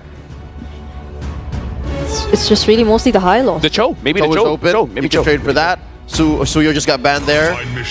Oh no, they banned the Hylos instead? Yo, Fanny. The Fanny's open. Wait. Is Vamos planning to fight against a Fanny with a fighter mid? Is that what we're going That's for? possible, Oh actually. my God. That's another way Right? of locking down the Fanny, because usually there's very few mid-lane mages that can do that. What if CFU doesn't pick up the Fanny and calls their bluff? And they see it coming from a mile away. Wait, what's that? Oh, That's the Cho. Not That's- giving it to Zorn. Not that's the giving Cho. it to the man. That's the Cho. That's the Cho. Not giving it to Raja. Recall. okay. So what do they get for Here's the thing. themselves? GB can't play the Fanny. I mean, he can play, but you know, like against the best of the best. It's not a go. It's not a. Yeah. So if we see a Fanny, it might be Zorn unless behind the scenes they've been practicing. The Gata, we don't know where this Gata is going. Literally. Joy. Okay. And they reveal the joy. This is a tell. Having magic in the jungle makes a mid-lane Exactly. fighter for Warlord all the more possible. This could be a mid Gata, it could be an EXP, it could be a Roam. Oh. Valentina picked up. I won't hold my breath just yet because they usually reveal that fighter mid in the second phase. This is a Valentina though, so they get their own Beats. electrifying beats. So good. Dun, dun, So like, dun, which- dun, dun, dun. Whichever Nets decides to go for, gotta be careful. Like this is a Cho. This is a Valentina who might get her own electrifying beats. And she can flicker, dash in, and Yeah. then beats in your face. Oh, I hate getting beats in my face. You and I both. There's the Phobius. Already great triggers on the Infernal Pursuit. And still, we don't know what's in mid because this is just confirmed for Rome. Dark Knight Falls. Oh, that was so good. Thank you. I've been practicing. Vamos bringing in the double assassin meta. And like you said, Leo, this does not mean that the Gatot is going mid. Can still go Rome, can still go EXP, can go anyway, man. It's huge flex. To me, fun is all that matters. They're taking out gold laners because they're first. They're first. I would not be surprised if Red 4 was the marksman for Nets. And then we go from there. Probably some physical damage. Coach Taimigo. Coach Taimigo is forcing Pabs and Coach Paui to say, okay, we're taking out the gold mages. Reveal what Warlord is gonna play, because that's another tell. If there's a mage in the jungle, a mage in gold, then more so fighter mid. Exactly. And at this point, why we have to talk about double assassin here? Because Zorn is gonna be the one farming. He's gonna, which is very interesting because I watched the game. Zorn takes the jungle of the opposing side, but you know what's interesting? His farm is never above Warlords, which means his roam keeps on triggering as he's farming. So Vamos have figured out some kind of rotation that allows the roamer to pick up farm, but still has that roam passive activating. And that's why all the more what Coach Pab said about their communications being on point, day 2 onwards, made more sense. Hilda banned out. They needed to take out the Hilda if that's the plan, because you can't like afford to revert to a jungler who really has to farm slow if you need to keep up with all the pressure that Vamos would potentially put on the table. So yeah, they go for a physical marksman in the gold lane. They're sticking with the Moskov for nets. So what jungler would be the safest option now for CFU? Will you like still risk it, even though? Something a little bit tanky, because all of a sudden the Helker can be in your face. And we have a fun fact for the 16 years, 11 months, and 14 days. Detective is the second youngest player in M6. Yep, second only to Hiko, of Team Spirit. All right, talking about the junglers, what's available for Detective? Again, the Alpha's second here. youngest. Alpha. Alpha's good, maybe even a Fred, but that's not enough damage. Double farm slow. Oh. They go for the Hayabusa. It's gonna be tough. It's an assassin versus an assassin, so it's gonna play man-to-man. Nathan, but I don't know. Damage from CFU, no? I'm just worried that the Helker can have a field day. On both of them. On both of them. Final pick for Vamos. Will this be the time where they're like, kidding, we have a mage? Or more of a tanky presence? Because I don't know if that's enough peel and that's enough of... Fredrin mid. Few's done it. Few has done it before. JP Brent's Few's done it. Terizla. We've seen Rosa do that. A lot of things have happened in our careers. Bane under Drian. Yep. Have we ever seen a Benedera in mid? Badang in mid? Lapu. Lapu in... We've seen Lapu in mid. Lapu in mid. NIP Flashes, Kurt Easy's done that. The Fanny's too. Hold it, take it easy. Oh, Glue! Wow, okay. Still don't know. I still don't know. Hold on. Warlord's holding on that Gatot. Warlord is saying, muscle of iron, bones of steel. That must be it. All right, now we're going to pass it to Bovingan as well as Mirko to cast for this one. A mageless Vamos. Hey, man. Lofel, Brigida, Leo, thank you so much. But did you really expect a normal mage? Did you expect a mage? No, but considering this is Warlord, exactly. I'm not surprised. It's in the name. He's a warlord. He wants to go in. Ladies and gentlemen, 1-1. That is the bracket that we have here. It is a best of 1 for Vamos. The villains of Malaysia, that might just be the heroes by the end of this. CFU trying to shut down the Malaysian hopes here of qualifying to knockout stage. But ladies and gentlemen, let me hear you. Vamos and CFU Gaming go head to head. We're gonna dive straight in to the Land of Dawn for our second match of the day. You know, from right off the bat, CFU, we know that CFU is a disciplined team. That's how they beat NIP Flash. If you're gonna go back to the very first day of our Swiss stage, they were able to turn things around in the mid-game.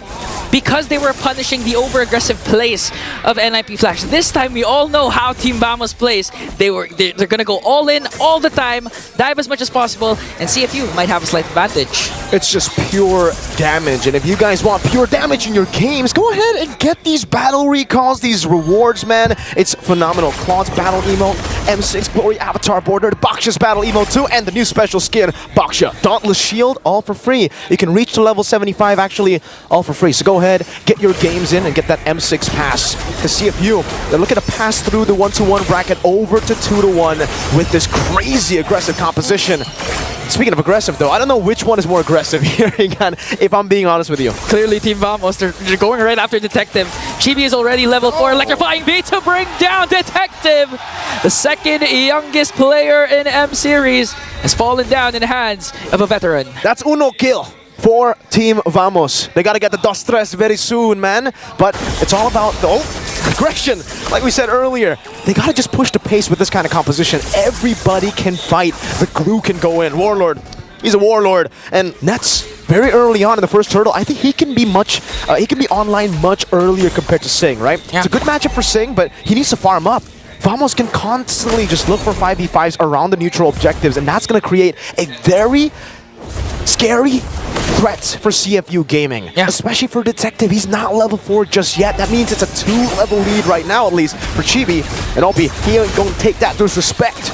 Yeah. The right call for CFU Gaming might be just to give away the Lord for Team Vamos and just wait for the power spike, especially since they have an ultra late game gold laner in Sing with the Natan as Team Vamos successfully gets the turtle. So right now they're starting out strong with the way they expected it to against a glass cannon type of lineup. Although they have a tanky mid laner, when it comes to the late game, things can turn around and go for the favor of CFU Gaming because they have a much more balanced lineup. So, the early aggression from Vamos is working really... Ooh, that was close! Nets almost just sniped it down. Warlord level 4. Seems like Zorn is 2. Detective still fallen behind compared to Chibi when it comes to the farm department after losing that early fight. Opie won't really be able to push in, but man, Chibi! Electrifying beats, getting chased down. Chibi again with another kill, extending the lead to 1.1k, and already you can hear the fans of Malaysia excited for what's happening in the early game. Now puts a lot of pressure on Sing. He needs to start winning this lane. He needs to start being able to farm. Oh, careful now, Sing. Chibi doesn't have the electrifying beat, so there's no kill threat on him, but you can see the damage already. We expect Joy to be a threat in the late game, and now Smooth. Okay, they're trying to look for the kick. Here comes Wild with Infernal Pursuit. Warlord caught in the midst of it. Oh, great kick to cancel the AOG. That's a good response finally for CFU Gaming again, but look at Zorn! But a beautiful knockup! Jit can do combination for OP to save the remaining members of CFU. They're gonna commit the AOG, wanting to go for Zorn, but Zorn will safely evade. So right now, CFU Gaming, they tend to use the over-aggression that Team Vamos is showing to their advantage. But again, once we reach the mid-game, once Zorn gets a lot of items, he can easily burst down anyone, even by himself. So CFU Gaming, the clock is also ticking for their side. And you can definitely see Z going for the Brave Smite, going for the Tenacity. That really helped him. If it wasn't for the Tenacity and Brave Smite, I would definitely confirm a death there, right? With Zorn jumping in. Also, this is like, the way Zorn plays the Helcurt is a bit different compared to Mr. BBB that we know in MPL Indonesia. Up top, SOD, It's gonna be a 1v1 entropy, and who's gonna get the first kill? And Sing sings his heart out to bring down Nets. Warlord tries to answer with a chase of the AOG, but CFU Gaming again using the over-aggression of Team Vamos to their advantage. Wow, the 1v1 of the Natan. They're gonna group up here in Natan in the bottom lane, looking for the fight. Opie! Detective goes in with a Wiki Shadow kill. Dark Knight falls for Sword, and Sword gets a kill onto Opie. Detective securing it now. Infernal Pursuit, the split mounting him. Z has stolen it, now going out to Warlord. That's deep! And look at this, caught in the midst of everything with the Petrify. Zorn picks up another, and the Raja emote with the signature emote after that kill. Woo! Zorn on the Petrify. That's the difference between Zorn's Helcurt and BBB's Helcurt. BBB, he always goes for the execute usually. So far, the Petrify has been great at dismantling a lot of the initiations from CFU, right? You get the Petrify, it's a good disengage tool. You can definitely see Chibi there. He's starting to get online. We were talking about this already. The fact that the Joy is online so quick in the game is scary. Usually you expect him to be scary a threat in the mid game. Yeah. He already has a Genius Wand. 2 kills up. Wadu, everybody's got to be careful here. He's taking a lot of damage on a Phoveus. Imagine Sing. And we know that the Natan can be dove on by Zorn plus Chibi, so he's got to be very careful. Wadu gets caught. And speaking of dive, they're trying to go for Wadu. 3 members of Team Vamos. Wadu trying his best to out-sustain, but you cannot do that against a 3-member Team Vamos. Open wants to answer right back. Okay, gonna get spotted out. The clash will stop there. Okay, they get the kill onto Wadu. But CFU Gaming are doing a good job still. And holding Sing back. Zorn is in the bush. He's waiting for the time. Nope. He won't get it. No Spear of Misery. Z comes in. Z comes in, trying to go for a 3. Here comes the Dark Knight Balls. A kick coming in from OP. Great kick. AOG stolen away. Not connecting. OP walking forward with the Chun-Poo. With Smooth walks in. Chibi gets soloed in the mid lane. Okay, here comes Smooth with a split. And Zorn goes in to try and bring down C. He's going to do it successfully. OP goes in with a Jeet couldn't do. But the damage from Sing might just be too much. Detective has a Wiki Shadow kill. Not going to overcommit though. And just the trade after trade for this game. Everything's happening so fast. 6 minutes, 30 seconds in, 5-7 already. With a kill scoreboard and not even done. Spear of the Shrek is gonna connect. Here comes Nets. Nets coming in. The Spear of Misery locks him down. Zorn will lock Sing down. He's still kiting away. And just like that, Zorn with a favorable shutdown onto Sing. The last inch of the deadly stinger connects before he brings down, but Wadu brings down Nets also. And there's another fight in the mid lane. OP looking for the kick. Won't go for it just yet. He'll play it safe. This is why I asked the question earlier, Ingan. Yeah, Vamos are aggressive, but CFU can definitely hold their own. Z's walking up. Wadu going in. Okay, Z has his own AOG, but they're trying to zone Team Vamos out, keeping at them at bay. CFU Gaming just focusing on the turtle. And they will get another objective to their name. Just look at the lead the Team Vamos established in the very first minute. It switched to CFU Gaming because of the favorable trades that they're getting away from the aggression of Team Vamos. And now we have the Natan coming closer to the item power spike.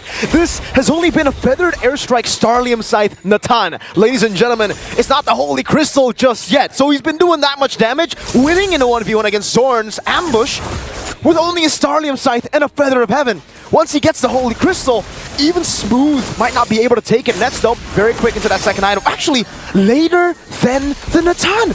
So he might get his items quicker. Oh, a kick, but that might be the wrong target. Get Smooth just cast this split. Here comes the AOG. They're going to burst down.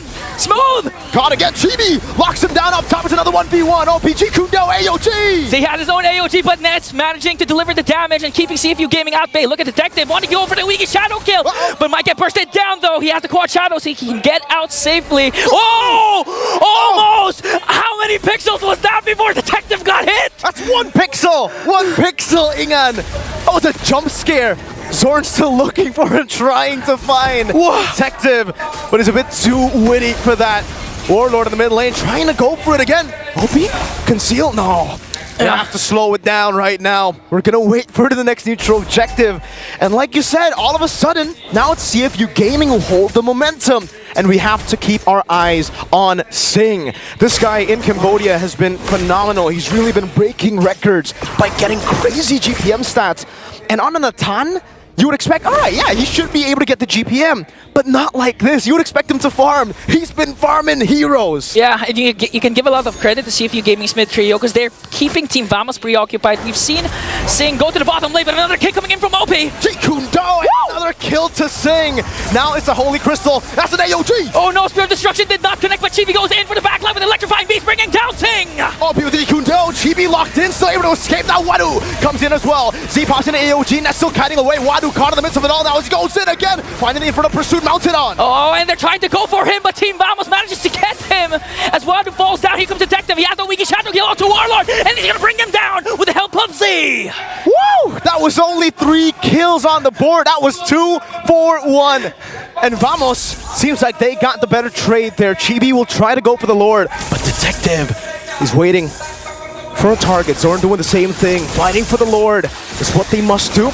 Zorn will zone Detective away. OP's looking for an opening here, but I don't think he should go for Smooth. Good reset on the Lord. OP wants to go for it. Oh, they commit the way of the dragon, but here comes Sing with the entropy and burst it down Smooth. That was a smooth play from Sing. Damn, that's some damage right there.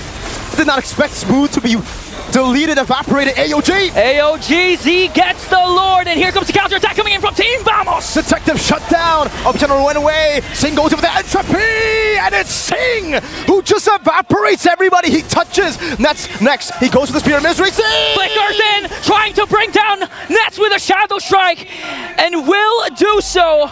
Sorn, will he go in though? He has Chibi by his side as CFU Gaming with the last strike of Z.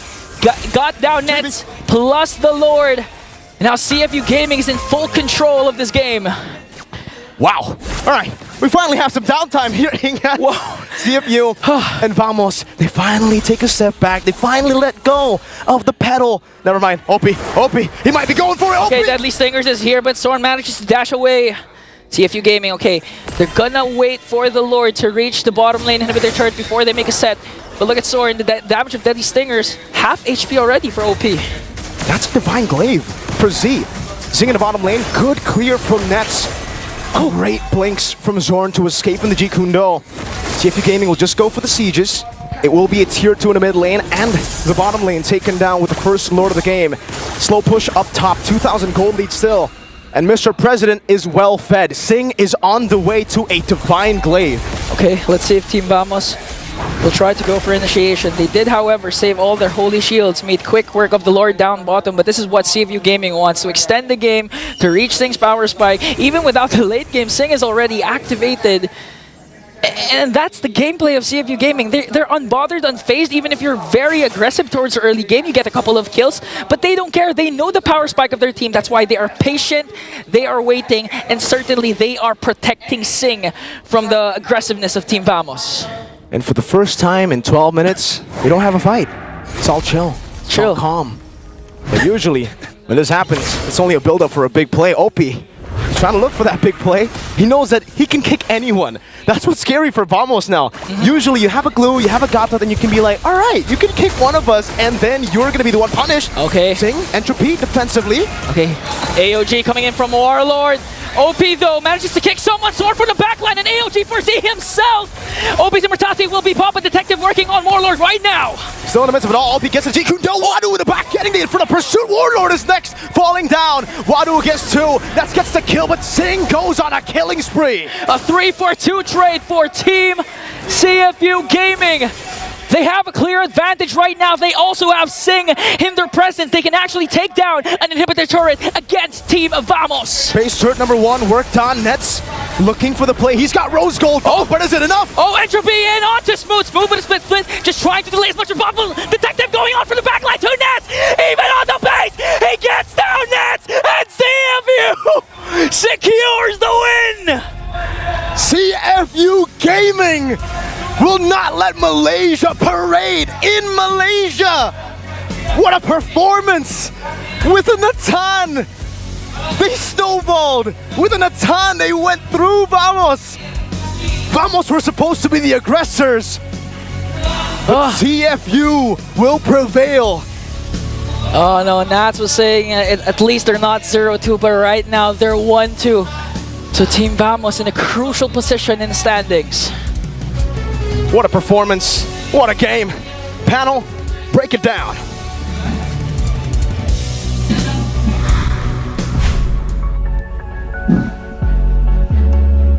You called it. I said CFU is gonna win, yeah. I'm not Daijobu. You're more Nani. Nani's... Say Sumimasari. He's actually sad now. It's a reverse curse.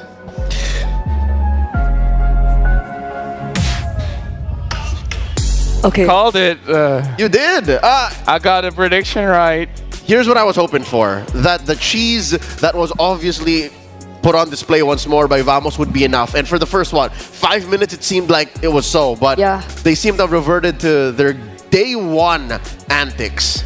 They were so stable. I mean, if CFU foresaw that this is going to happen, that their jungler was not going to have the best time, their gold laner was the complete opposite. Sing was just so stable in his lane in the 1v1 matchup, and they were able to seemingly funnel everything into Sing, and he just did the rest for his entire team. Like, even when it came to a point where Vamos already knew, oh no, we gotta look for Sing. They couldn't even look for Sing. And for Vamos, the X factor seemed to be Zorn. Not so sure that's such a wise choice to put your eggs in the roamer basket. That just wasn't enough. Let me just say, shout out to Secret Lab, man, because I don't think I can be sad on any other chair. Because here I can lie down, I can tilt my head back, look at the ceiling, contemplate, and comfort, and not worry about anything. You know, shout out to Secret Lab. It's not their sponsor time yet, but I love the chair, man. These are it allows. It's better to be sad in the Secret Lab chair than on the floor. You can actually tilt it a little bit more, right? I know, but I need to look professional. These are the M6 Titans. They're specifically built for miserable moments for Lafel like this. Is the interview ready yet?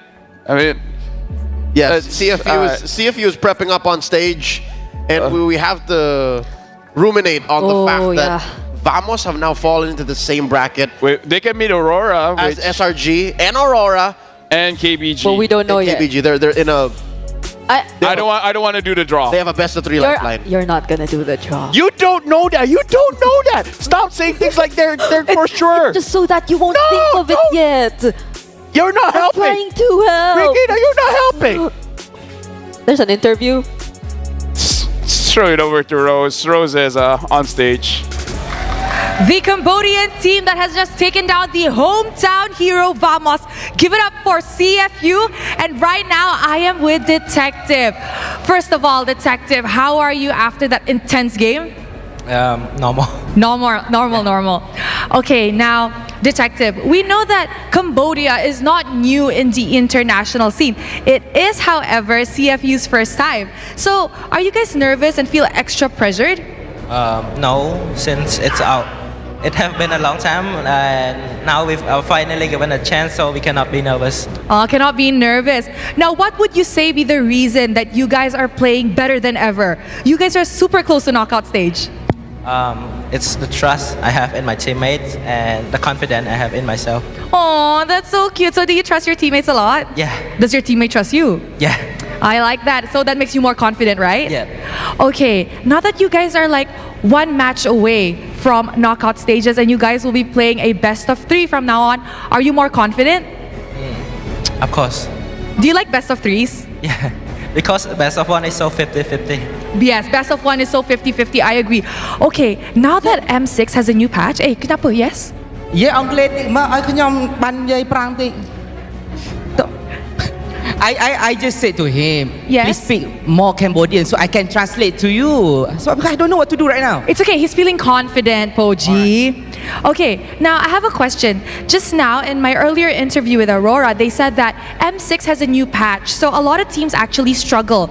In your opinion, how does this new patch affect the jungle?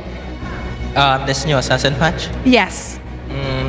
I'm quite happy with the patch because I can finally play assassin, and ever since our team was great, I always play tank. What other assassin do you want to play on the M6 world stage? That's a secret. That's a secret. So I guess more high mechanic, fast-paced assassins is about to come up then? That's a secret. That's a secret. Okay, I like this kid already. Okay, Detective, just last one. Since you guys are one match away from knockout stages, who do you want to meet next? Okay, there is Twisted Minds, Falcon, NIP Flash. Now, either Team Liquid Indonesia or Team Spirit. Who do you want to meet? I want to meet Liquid. Why Liquid? I want to face Fabian because he look like me. You want to meet Fabian because you guys look alike. You think you look alike? Yeah. Okay, you want to see you guys look alike, but who plays the jungle better? What? You want to see you look alike, but who plays better? Is it? We will see. We will see. Okay, I am looking forward to that matchup. Thank you very much. Okay, do you want to close? Do you want to throw it to the panel, Poji? It's alright, I'm sad already. You're sad already. It's alright. Thank you very much to Poji and to Detective. And with that, let us throw it back to the panel to break down what happened in this match against Vamos. Thank you. It's okay, Poji. You're not the only one that's sad. You know what? I'm gonna speak some Khmer on behalf of Popoji. Akun and Homoy Mao. To all of the Khmer fans watching, that's CFU moving up to the 2-1 bracket. And let's not talk about the other one. Moving to the 1-2. Let's talk about the game, shall LaFell's we? sadness knows no limits right now. Even if they ban the Bruno, Zing was good. Then Natan, man, oh, choke kicks anyone, and then Natan's like, pop, gone, so fast. the draft was sound. Truth be told, looking at Vamos Well, setup, as sound as it can be, you know. sound as cheese can get. Yeah. But at the end of the day, you always have that cap. And I think that cap ran its course at the 6-minute mark. Let's talk about the difference in goal between Zing and Nets, and how different was the experience of playing this game. It felt so hard for Nets, honestly. I think as a MPL Malaysia mainstay, you would agree that Nets is not a laner. Yeah, he's not a laner. He's not a laner. And from minute 1 to minute 6, it was already clear. Yeah. And when we had hope of Nets crawling back minute 7 to minute 10 or 11, he kept himself safe. Yeah. I think you should have switched that up. He should have switched up the tempo and kept himself safe from the very start. So maybe it's also why it slightly felt like they weren't able to really get a grasp of what they wanted to do, because all of the fights, they came at the most chaotic timings and they were just happening all over the place, wherein you couldn't really project or dictate when you wanted to go in as the Moskov. You would ideally get to prepare a little bit, get a little bit of information, drag the map, and like all the fights. Every time he goes in, he just dies. It didn't happen. Like 5 times. 5 times to be exact. Everybody saw that. The world was watching. And it did not benefit Vamos that CFU had a one-track mind. Get farm on Zing, detective cleanup. Everyone was playing to that end. Watching Vamos on the map, it was clear. Smooth dead lane. Everyone else, that's the thing. Do what exactly?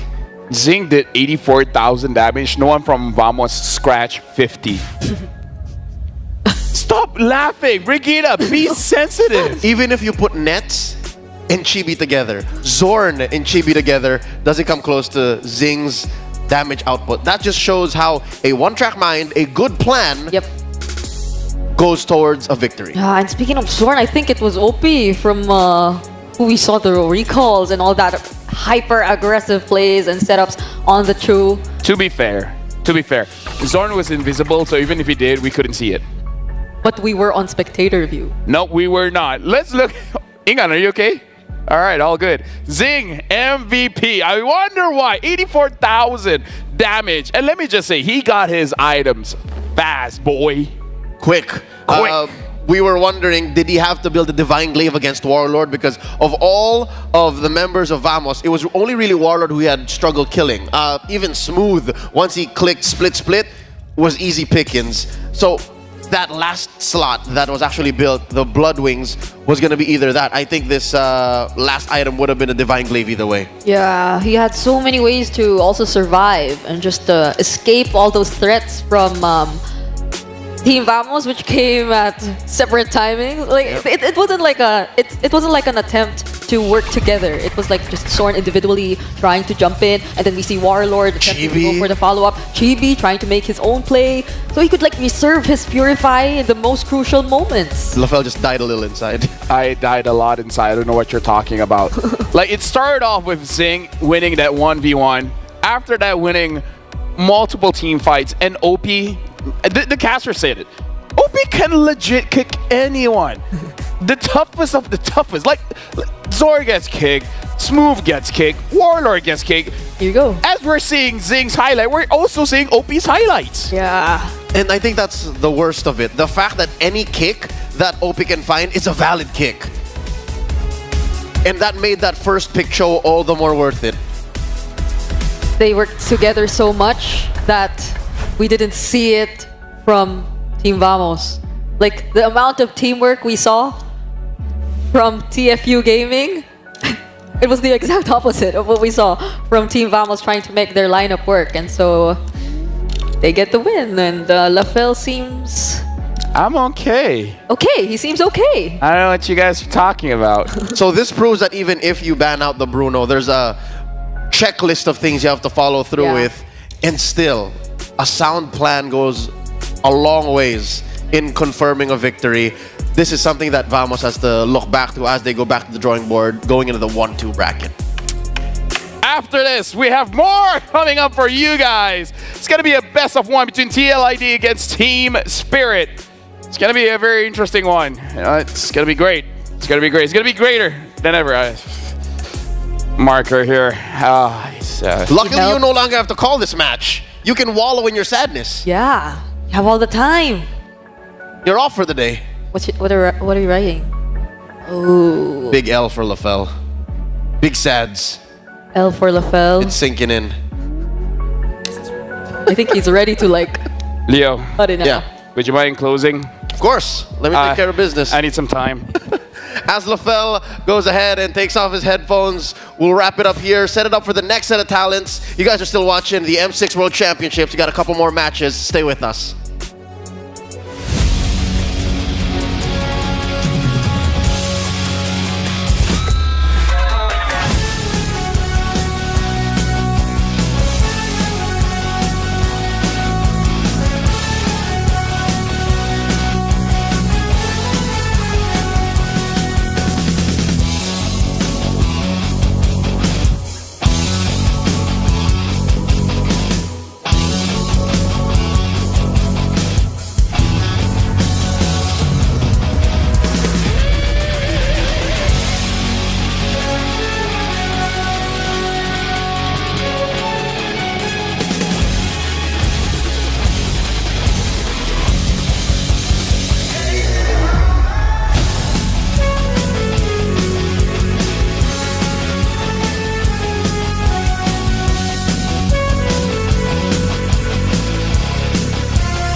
Test the Cho. I think that's going to be the big thing, and same thing can be said too. Now that the Bruno's out of the picture, what does that gold lane matchup look like? I was actually glad that or even earlier today, we got to see the Natan pick. You know, that actually came through. Yeah. There's some things happening, but one thing we haven't seen too much of, aside from maybe what the Harith, I think, is those magic gold laners that have popped up previously, even in other tournaments throughout this year.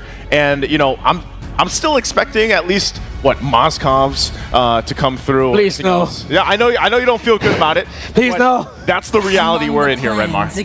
Okay, so with Team Spirit taking out the Eve, I feel like this is them saying they still want to continue with their line of thinking against RRQ Hoshin Indonesian teams. We will still do our best to dance with them in the fights. So a little bit of a background check on the draft pattern of Team Spirit so far in the M6 World Championship. They pick at least one core in the first phase, especially when they're on the blue side, a mid laner, and then one flexible pick.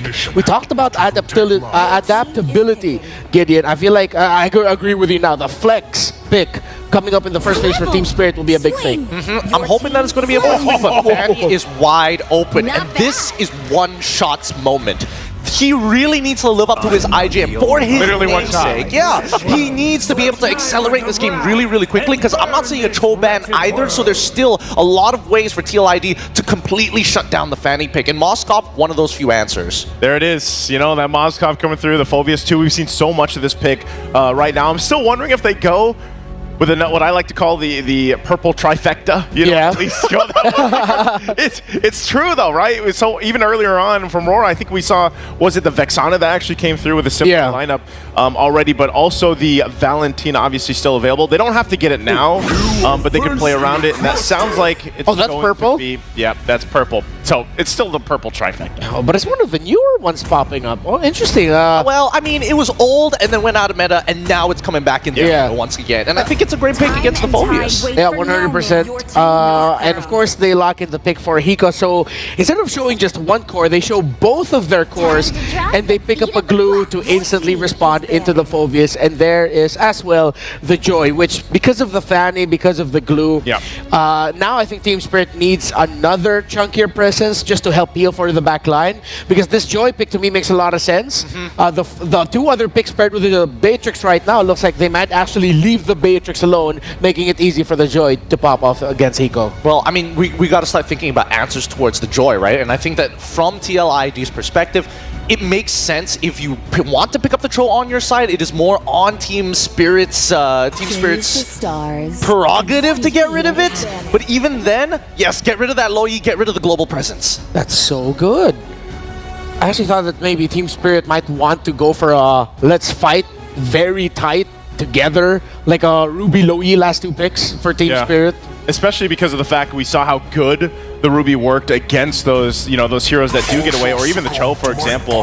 They're still going to kind of focus down on those counters into a Fanny, the possibility, because that was my next question, how do you protect this Fanny? How do you allow that Fanny to have that, freedom to get the buffs that they need? Because you guys know it's always the same. When Fanny is picked up, it's such a high-risk, high-reward hero, and eventually if you fall behind, you don't even get a chance to really see your purple buff, because there's just so much pressure. So I think part of it too is, what do they use to actually protect this and make it the best case scenario, where then again you can also shift things as the game goes on and then rely on the Beatrix later on? Well, I've got the answer for you right here, and I think this is why Team Spirit showed their cores really early on. Well, not cores, they're side laners, right? Beatrix can force priority. Glue has a winning matchup against Phobius, but can also force priority at the cost of a little bit of health. When your side laners are able to collapse towards that purple buff side of the map, the only thing that Team Spirit is missing right now is how do we get mid to push out just as fast?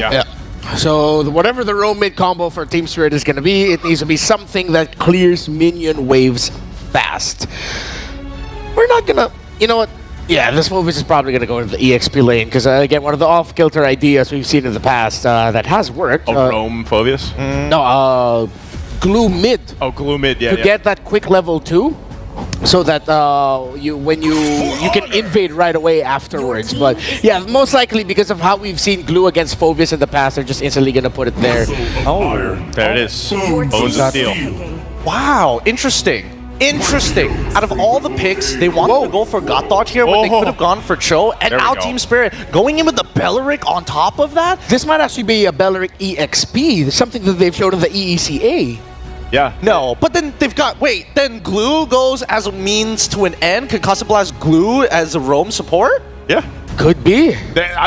We were talking about leading into this, guys. We were saying, this is a time, the best of one. This is the last best of one, at least for the Swiss stage, for the most part, right? Yeah. This is the last one, so why not actually go with something a little more flexible if they do that? Again, this is all kind of theory right now, also depending on what this last pick's going to be. But if it might be enough to go ahead and test that limit against TLID, there's the Valentina.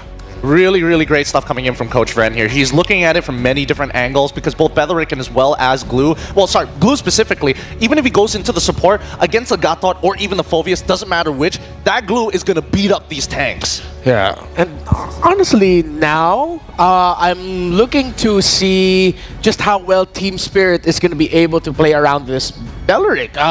It's quite hard to read the interactions right now. Yes, the Phobius might actually get taunted. Moskov might not be happy. Joy maybe, because that'll proc the passive of the Belleric. Hey, don't you laugh. That's accurate. That's accurate.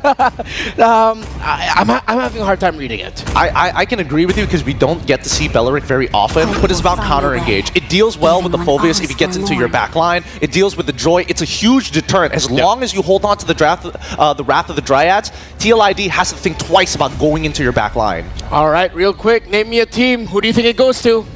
I'm going TLID. TLID. Yeah, the Belleric's too crazy a pick, but we'll see. Husky, Trex, what about you guys? Thank you very much to our esteemed panelists, Renma, Gideon, and Naisu. You got Trexki here on the table. Team Spirit against Team Liquid Indonesia. It's a second encounter with the Indonesian team for Team Spirit. I'm liking what Team Spirit has brought out because I have a affinity for Kid Bomba, but we're also looking at the rookies from both ends going up against each other as we are about to head into the land of dawn for this best of one. Yeah, I mean, it's going to be definitely exciting as we jump in. I like, you mentioned the rookies. We got Hiko, we got One Shot, but One Shot gets the Fanny, which is even more hype. I mean, it's definitely going to be exciting, but take us in, Husky. Here we go, Land of Dawn beckons. Last series between Vamos and CFU, Fanny was completely ignored, but this time Team Spirit will not let it go to waste. One Shot has a chance, and he has that one shot, and he better not let it slip. Both junglers starting on the purple buff, it will be a mirrored path over One Shot and Fabian. All right, so taking a look at both drafts, I mean, both of them quick moving. They have these aggressive junglers. They have the ability to scale, but I will say One Shot, we know how the Fanny is. We know if those pop-offs can happen early on, if he can start this game in the laning phase with a 1-0, with a 2-0, lock in some of those first items quickly. It can get really bad for Team Liquid ID. And I'm also looking at the adjustments to the Fanny, right, with the more energy regen mid-side. A little bit of damage, though, in there with the Litho. One Shot looking for that first kill already. Easy goal goes down. One Shot able to find it quickly within the first minute. A nice start for the side of Team Spirit. Absolutely amazing opening. Yehescu, he had no other choice having to flicker into open area. That is just a wet dream for One Shot. Not only getting that first blood, but now able to head towards that bottom side, get that crab for himself, get that experienced lead. Very good setup. And Team Spirit, you have this draft that is always ready to fight off cooldown, and they have very short cooldowns that enable them to constantly step on the gas. And we heard it from the panel, they need something that can clear mid quickly. They need something that can get them around this map fast, and having Sunset Lover on this Valentina, having Sawo on this Belleric, it's giving them that answer, and you add One Shot on the Fanny. I mean, it's an aggressive composition that not only can have a decent early game, but has some late game potential as well. Yeah, and not only that, you also are looking at Team Liquid ID, how are they going to deal with the glue, right? The glue is going to sandbag your Phobius. He's winning Phobius in a 1v1 in any situation, and if you try to dive him, there's always Raffle Dryad from the Belleric, from Savo. You got to look after your backline. You don't want One Shot to get on top of Aaron Shiki, because that would be a one shot for sure. Spirit looking to set up at this turtle. If Liquid ID wants to fight, Team Spirit will be ready. Yeah, One Shot hanging out, waiting for it. Aaron and the rest of the team as well. In comes the taunt, a lot of damage. Guardian comes down, and Fabian able to pick up the kill on a Kid Bomba. Easygoal in trouble though. One Shot trying to get the finish, but he just can't do it. Turtle still up. Sunset Lover in trouble as Aaron fends him away. Now Fabian still able to steal it. One Shot now on the run. Can he get away? Aaron with the Demonic Force tries to get the last hit, but he can't quite do it. Fabian does find a kill on to Sunset Lover. Witty taking the kill. One Shot down, the game quickly turns into the hands of Team Liquid ID. Very unfortunate for Team Spirit. They had the right idea, but Kid Bomba hit. The rest of his team were not ready to respond, so he ended up taking way too much damage before Team Spirit arrived to help him. Kid Bomba going down means that front line for Team Spirit collapsed. Sabo couldn't hang on all of his own. He got the Raffle Dryad, but your damage dealers is in the back line, and not being able to take down Yehescu is just icing on the cake, at least if you're a Team Liquid ID fan. I mean, I feel like at this point, we're going to have some of this back and forth, right? They already want to kind of kick things off aggressively. Team Liquid ID has a little bit of something back into their hands. They get that first turtle, but the gold is still essentially nil. It's only 650. It could still go any way. But do we think Team Spirit wants to maybe slow things down now? And does Team Liquid ID want to match that, or is this the time that maybe you press on the gas a bit? I think if you're Team Spirit, you probably have no choice but to slow down. Like that first turtle fight is going to decide whether the pacing remains, right? But if for Team Liquid ID, I don't think you mind playing slow. You got pretty good late game scaling, but if you are Fabian with a 2-0 lead, you're going to be looking to fight every objective. Yeah, so at this point, this game really, I think both teams really kind of start hitting major spikes around First Lord. Maybe nothing too early, both with marksmans that need a few items to really start popping off. Yes, One Shot can maybe get some cheeky kills here and there, but other than that, the rest of the team needs some time to scale. Both teams taking it slow. Yes, we had some action in the beginning, but next turtle's going to be up in about 13 seconds. I can see both XP laners now moving to turtle area. Aran will arrive first, and he does have a minor lead over Kid Bomba. Here we go. One shot, looking for an angle, decides not to go. Aaron Shiki at any point can knock him back, create that little bit of space, but down comes Bennett's Rage. A lot of damage to the backside. AOG unable to connect onto anyone. One shot trying to make his way in. The Hero's Passion finds the target. Fabian drops. Witty drops. Sunset Lover picking up the kill. This should translate into a turtle. And that is the ideal environment for Team Spirit to fight. Don't Team Liquid ID, they do lose the objective, but you have Aaron Shiki just feeding off of these gold, these free platings on that bottom side. Kid Bomba will try to match that lane to try and stem out the bleeding, but Team Spirit have found an equalizer, and now they can start pressing that advantage on the top side.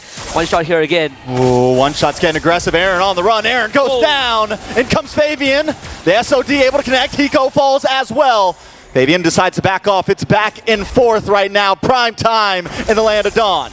Because the Spear of Destruction landed, Aaron Shiki gets a free lane swap from across the globe, all the way from ID. Moves to top side as Hiko went down, so no one is going to be taking care of that turret, which means that Aaron Shiki continues to get free resources. So on the macro sense, I think for Team Liquid ID, they are okay with that trade. I feel like Team Spirit made a bit of an error. They want to put pressure onto Aran, but having Hiko walk past that tier 1 without much info is a bit of an overextension. But man, Trax, we got a pretty exciting game, yeah. Right? 8 kills in 5.5 minutes. We had to take the pause. We had to throw a little ice. It was getting a little too hot there. We needed to chill out for a second. Does look like Team Spirit needed to raise the hand. Sawo. So we're going to take a second till we jump back into the game. But at this point, it still feels down the line. One Shot is looking for those marks nonstop. But the thing is Team Liquid ID is doing such a great job at responding, at quickly recuperating, finding those aggressive moments that Team Spirit tries to bring, like what we just saw when he went after Aaron.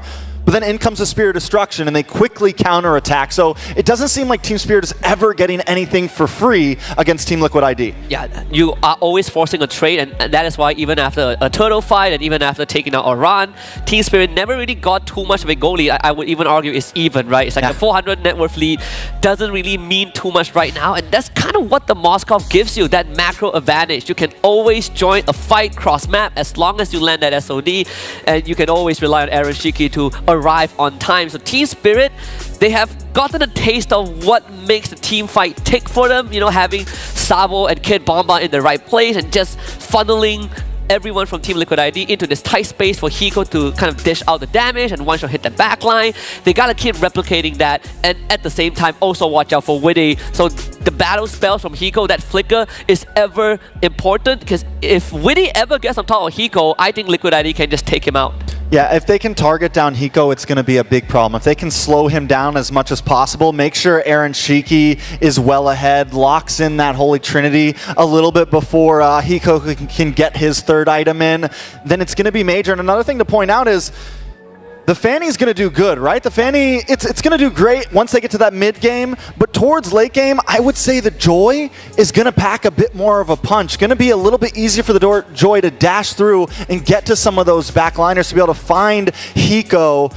Team Spirit kind of have this real prime time to try to get ahead, and if they're not able to do it, I gotta say that Team Liquid ID is going to start getting a major advantage. I agree, and this is sort of why I established that I think Liquid ID, you don't mind playing slow. You got Moskov with that SOD that, again, always gives you a macro advantage. Late game damage comes from Joy. Will always be there. He steps on Hiko, Hiko will just vaporize in a second.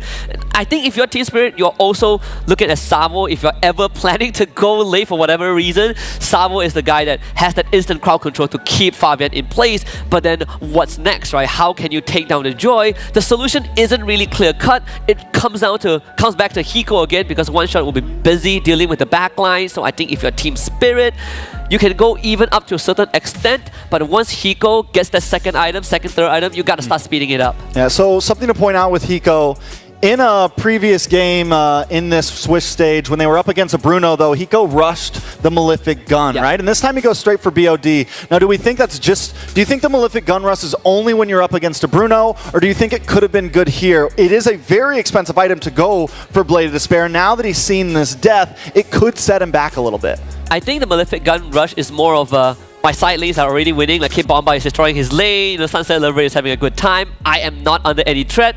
I might as well do it. You might as well do it. Yeah, might as well do it. But in this case, I think the BOD makes a lot more sense because Team Spirit are actively fighting for the turtle. We saw them participate in the first 2 turtles, and the second one ended in a very on a high note, I would say, for Hiko at least. So that one that was very unfortunate. He could have entirely prevented that, just trusting one shot to kind of dive those turrets. But at the end of the day, I think after this BOD, you probably will be looking at the Hunter Strike, or if you want to go Malefic Gun at this rate, I wouldn't blame you. It does buy you distance, you know, from away from Widdy and Fabian. Yeah, definitely can help a lot. You get to switch over to the Bennett. You get to have that distance. You get to have that little bit of damage with the Bennett and everything. But still, now on to the next topic is when I take a look at these deaths, when I take a look at the people that have gone down, and I look at Team Spirit right now, all their damage dealers are hurting. But when we look at Team Liquid ID, Aaron Shiki is feeling good right now. It's 1-0-1. He's deathless. So, I mean, at this point, Team Liquid ID definitely seems to be feeling very comfortable in this game, at least. Yeah, I mean, they have some time to kind of think about what's going on as we continue to troubleshoot the problem. We're going to hand it back to our panel to discuss more about this ongoing game. All right, so we're around 5 minutes and 30 seconds into this game between Team Liquid Indonesia and Team Spirit. We're back here to break down a bit of the madness. I think it'll be a good point to start off with the Belleric first. One by one, how are we feeling about the Belleric performance so far? Personally, for me, I think that the Belleric is a really interesting nuclear option, especially when you're thinking about like TLID wanting to go into the backline, right? With the Wrath of the Dryads, and especially with Hiko on this dangerous, very, very dangerous ult-dependent Beatrix, the combos can be very clean, and we already witnessed it prior. Yeah, we did, and I think, you know, when we looked at that early game, and I was saying, you know, as long as they get one shot going, getting the momentum going on a Fanny, he did. Then they actually got punished a little bit after that, and then they readjusted. So I think we got a preview of that combo that we're seeing here from Team Spirit. But so far, I think that's the biggest question mark for me. I'm actually not sure if I'm feeling the Belleric just yet. I know we already talked about this even when we, you know, threw it in game on how useful this ultimate is going to be, how useful this hero is going to be from a lineup that Team Liquid ID brought to the table. And maybe it will work out, you know, especially when we start getting to the Lords later on. But for now, we just have to see the previews when all the turtles are taken and how this works out for them. Yeah, when we were talking about it behind the scenes, we were thinking that for the Belleric, it's actually quite a great pick into the Phoveus and into the Gata Kacha. And we saw that in that key team fight where it was Team Spirit that won from a big combo. It was a perfect area near the purple buff. There were a lot of walls. It'll be easy for one shot to get cables off. Where the moment you get the Phoveus and the Gata Kacha to enter, once the Wrath of Dryad comes out, they're there for a while. Yeah. And then if they can get free to finally rejoin and deal some damage is the question. I feel like though, team fighting wise, that's something that Team Liquid IT needs to respect just a little bit more. But at the same time, Team Spirit, they're overheating a little bit too often. Well, I mean, overheating is one thing, right? Because at the end of the day, what exactly does the comp want to achieve? And I think that their composition needs to play defensively because Wrath of the Dryads is a very defensive spell, right? The only way to make it offensive is if you flicker on top of their carry and then unleash hell, right? Yeah. But keep in mind that at least from the side of Team Liquid ID, they don't have a lot of disengage. So their fights must be extremely decisive. It's either overwhelming victory or you're going to crumble as soon as you miss those ults. All right, that's it for us right now. So if you are just joining us, remember, Team Spirit, they have a Belleric with them for Team Liquid Indonesia. They are running a lineup that has a few loose cannons, but it's a bit tough for the team fighting. Let's go back to Husky and Trex for the game. Thank you very much, panel. We're back in it and see which team is here to win it. So far, 4-4. Not really much of a goal advantage for either side. Just minor injection, minor lead for Team Spirit. But so far, I think I agree with what the panel say. A bit of an overheat from Spirit, but nothing they cannot adjust to. I do feel like this next turtle could be huge, though, right? This could be the table flipper. This could be where we decide which team's actually going to be taking 1,000+ gold lead at this point. The next turtle could be the decider here. Fabian trying to gain some space. Team Liquid ID as well. With 30 seconds until it, position is going to be key. It's a bit of an initiative from Spirit, like one shot trying to proxy the wave just to stall out Aran, but again, Turtle still not up for another half a minute, so there really isn't nothing much to lose for Liquid ID. Spirit tried to siege the top tier 1, that didn't work out. They did steal the Eternal Guard. Fabian and Aran just showed up. Spirit has the whole team ready though. Yeah, so at this point, Team Spirit claiming a little bit of position over the mid. One shot, I love the way he's always kind of staying in the back. He's always got a decent position to try to get to the backside of Team Liquid ID. Witty and Kid Bomba both kind of doing their back and forth. Turtle finally up. Sawo gonna try to claim position, pull it over his side as Team Liquid ID does the same. They're gonna send Eroshinki down to the bottom side. So Spirit, if you get this turtle, we are going to get that bot tier 1. If we need the Moskov to join the fight, he can always arrive with the SOD. Again, the macro advantage that Liquid ID has identified, they're putting it to good use. And the top tower also looks like it may be going down. Spear Destruction does connect, but is he gonna follow through? Kid Bomba able to get the split, or looking for the split, finally does not connect though. Sunset Lover on the backside taken out by Fabian. Sawo in trouble, Hiko with the counterplay. Nibiru's Passion locks on. It's 2 for 1 right now, or 1 for 1. One shot now looking for Ezekiel. Ezekiel might be in trouble, does get terrified, looking for the last hit, able to connect. Kid Bomba trying to find one of his own, put the nail in the coffin, but Aaron doesn't want to go down. Kid Bomba now on the run. Down comes the dunks. Kid Bomba versus Aaron. Kid Bomba finally falls. Turtle does not compute to anyone. Lord finally gonna come up in one shot. Turns it around for Team Spirit.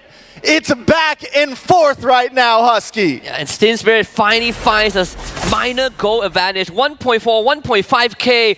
All thanks to Hiko not going down. Fabian just needed one last injection of damage and ease the Nibiru's Passion in the face. So Hiko survives. One shot, gets 2 kills. Losing Kid Bomba was a bit unfortunate, but Spirit, they found that winning formula. Right now, they're going to try to rush down the Lord. Yeah, they're rushing for sure. SOD, is he gonna pop it? Is he gonna come? Witty goes down. Aaron Shiki trying to connect as well, but the damage is just too much. He's stunned. He's locked up. One shot takes the Lord. Aaron Shiki still up, trying to get some free hits onto Kid Bomba. Aaron there as well. AOD with the IMU, able to connect and get the kill. Sunset Lover coming through. 2 down, and a Lord over to Team Spirit. And what did the panel say? Belleric is a very defensive hero. Eroshiki couldn't get away in time because he was taunted up by the Wrath of Dryad, so he was stuck in the pit. Now this Lord for Team Spirit, one shot will be fine. That bottom tier 1 will be traded down. Big fat wave in the top side that Team Liquid ID needs to deal with. Team Spirit just found a 3k gold lead, and this composition is incredibly scary when it comes to sieging Liquid ID. They're gonna somehow try to defend as much as they can. All right, they're going to try to smash down into this tier 3 on the mid side, claim some ground in the land of Dawn as Lord encroaches on the top. A nice full wave split. Look at one shot on the boss side as well. Team Spirit doing very well at syncing everything and making all lanes pressure at once. You kind of take away whatever advantage that Moscow gives Liquid ID. Now it is the playground for a one shot, right? Fanny loves it when the enemy has no vision on the map, when the enemy has no control. One shot. One shot doing a lot of damage. The anime battle we all wanted, and one shot wants to try to finish it. Not able to do it, but Hiko takes the tower in the top side. One shot's got to back off. Team Spirit stays to stick around, maybe sticking around too long. They're finally going to back up. It's not time to end it yet. Not just yet. Just play patient. 5k goalie. Spirit in the driver's seat. If only one shot was rocking that lethal initiation, Fabian would have died for sure. But still, Spirit got the control off the side lanes, and this is where one shot that Fanny is going to excel at, right? Controlling side lanes. You can always force Team Liquid ID to react to that macro play. Lord still has a lot of time before it comes up, so if Spirit can get this mid-tier 2, they're going to be in a very comfortable position. Hiko just needs to stay safe at this point. He did finally get the Malefic gun in. It was a second item after that Sea Halberd, and that's why we're seeing him rock the Bennett right now. He's able to shred down these towers at a distance. He's barely going to switch that gun out unless he really needs to, unless he has to swap out some ultimates real quick. Kid Bomb up in the top side, able to get the stun onto Fabian. Fabian just trying to get away. Sabo also holding down the front line. Watch for one shot. Looking for a way around the back, able to steal this orange buff. Every single time Kid Bomba and Sabo walks up, Liquid ID would just have to respect that space. It does not belong to them. Witty doesn't really have the same agency as this Belleric or Glue. Neither does Aran. If either of them overextends, they're going to eat a face full of bandit rockets and they will just disappear. So Liquid ID, they got to somehow be able to stabilize the macro. Nice stun. Hiko in trouble, able to dish back, able to flick back. come out with the damage. Witty, Fabian, next might just be Ezekiel. One shot, does get knocked up, has to back off. Team Spirit though, the counterplay continues to be key. The idea is there for Aaron Shiki, but they just don't have the goal or the resources. We saw Savo just needed to press one button. One Wrath of Dryad, Kid Bomba shows up, ties all of them down. Spirit feeds them, banners raised, takes 2 kills. This lore open for business. Fabian is still dead for another 10 seconds. Liquid ID, they're not gonna make it in time. Spirit can just run it down, take the lords, and start looking for inhibitors. Yeah, this should be a free lord, easy peasy. Luckily, Aaron, I like the SOD almost. We both puckered up for a second there. It happened before. So they do get a little bit of pressure on the bot. He doesn't get that tower though, so at this point Team Liquid has to defend. They do have some siege capability. Having Aaron Shiki, having the shredding ability, having some front line, they should be able to melt down this Lord and hopefully only lose a little bit. Unfortunately, Team Spirit didn't really sync out the wave that well, so this Lord might not yield the value that they are looking for, but Siege is still there thanks to Hiko with the Bandit.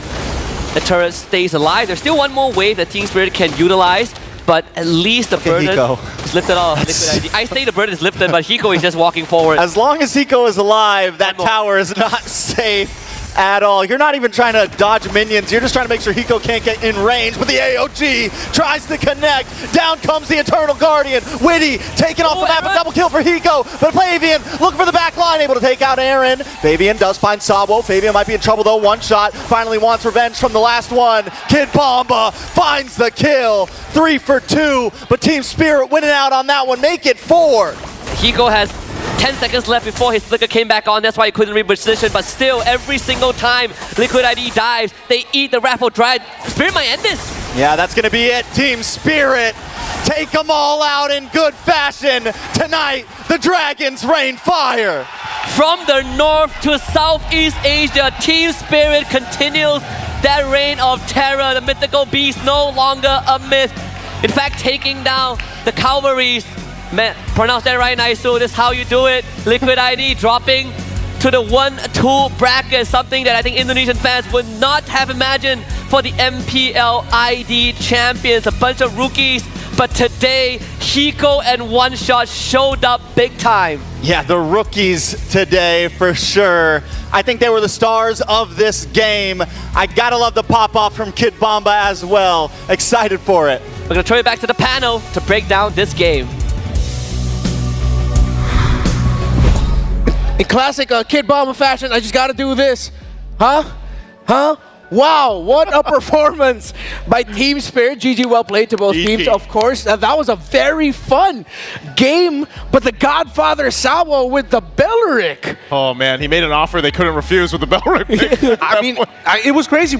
Everything that we explained on the panel happened perfectly. And I think, you know, as the game started to progress, you noticed that lead never really fell back into TLID's side. It was just a compounding interest slowly building up for TS. Yeah. That's a great way to put it. Everything just compounded little by little, and just the presence alone of every time the Gacha Phobias would want to enter, and because their engagement gets messed up, Aaron Shiki barely has any time to deal damage. It was so good too, because just even all the way from the beginning to the end, I would say fantastic pick right off the bat. The Fanny, you know, that was the priority. They put full confidence into One Shot, and he did it. You know, he made it work, and there really wasn't an answer to deal with him at all throughout the game.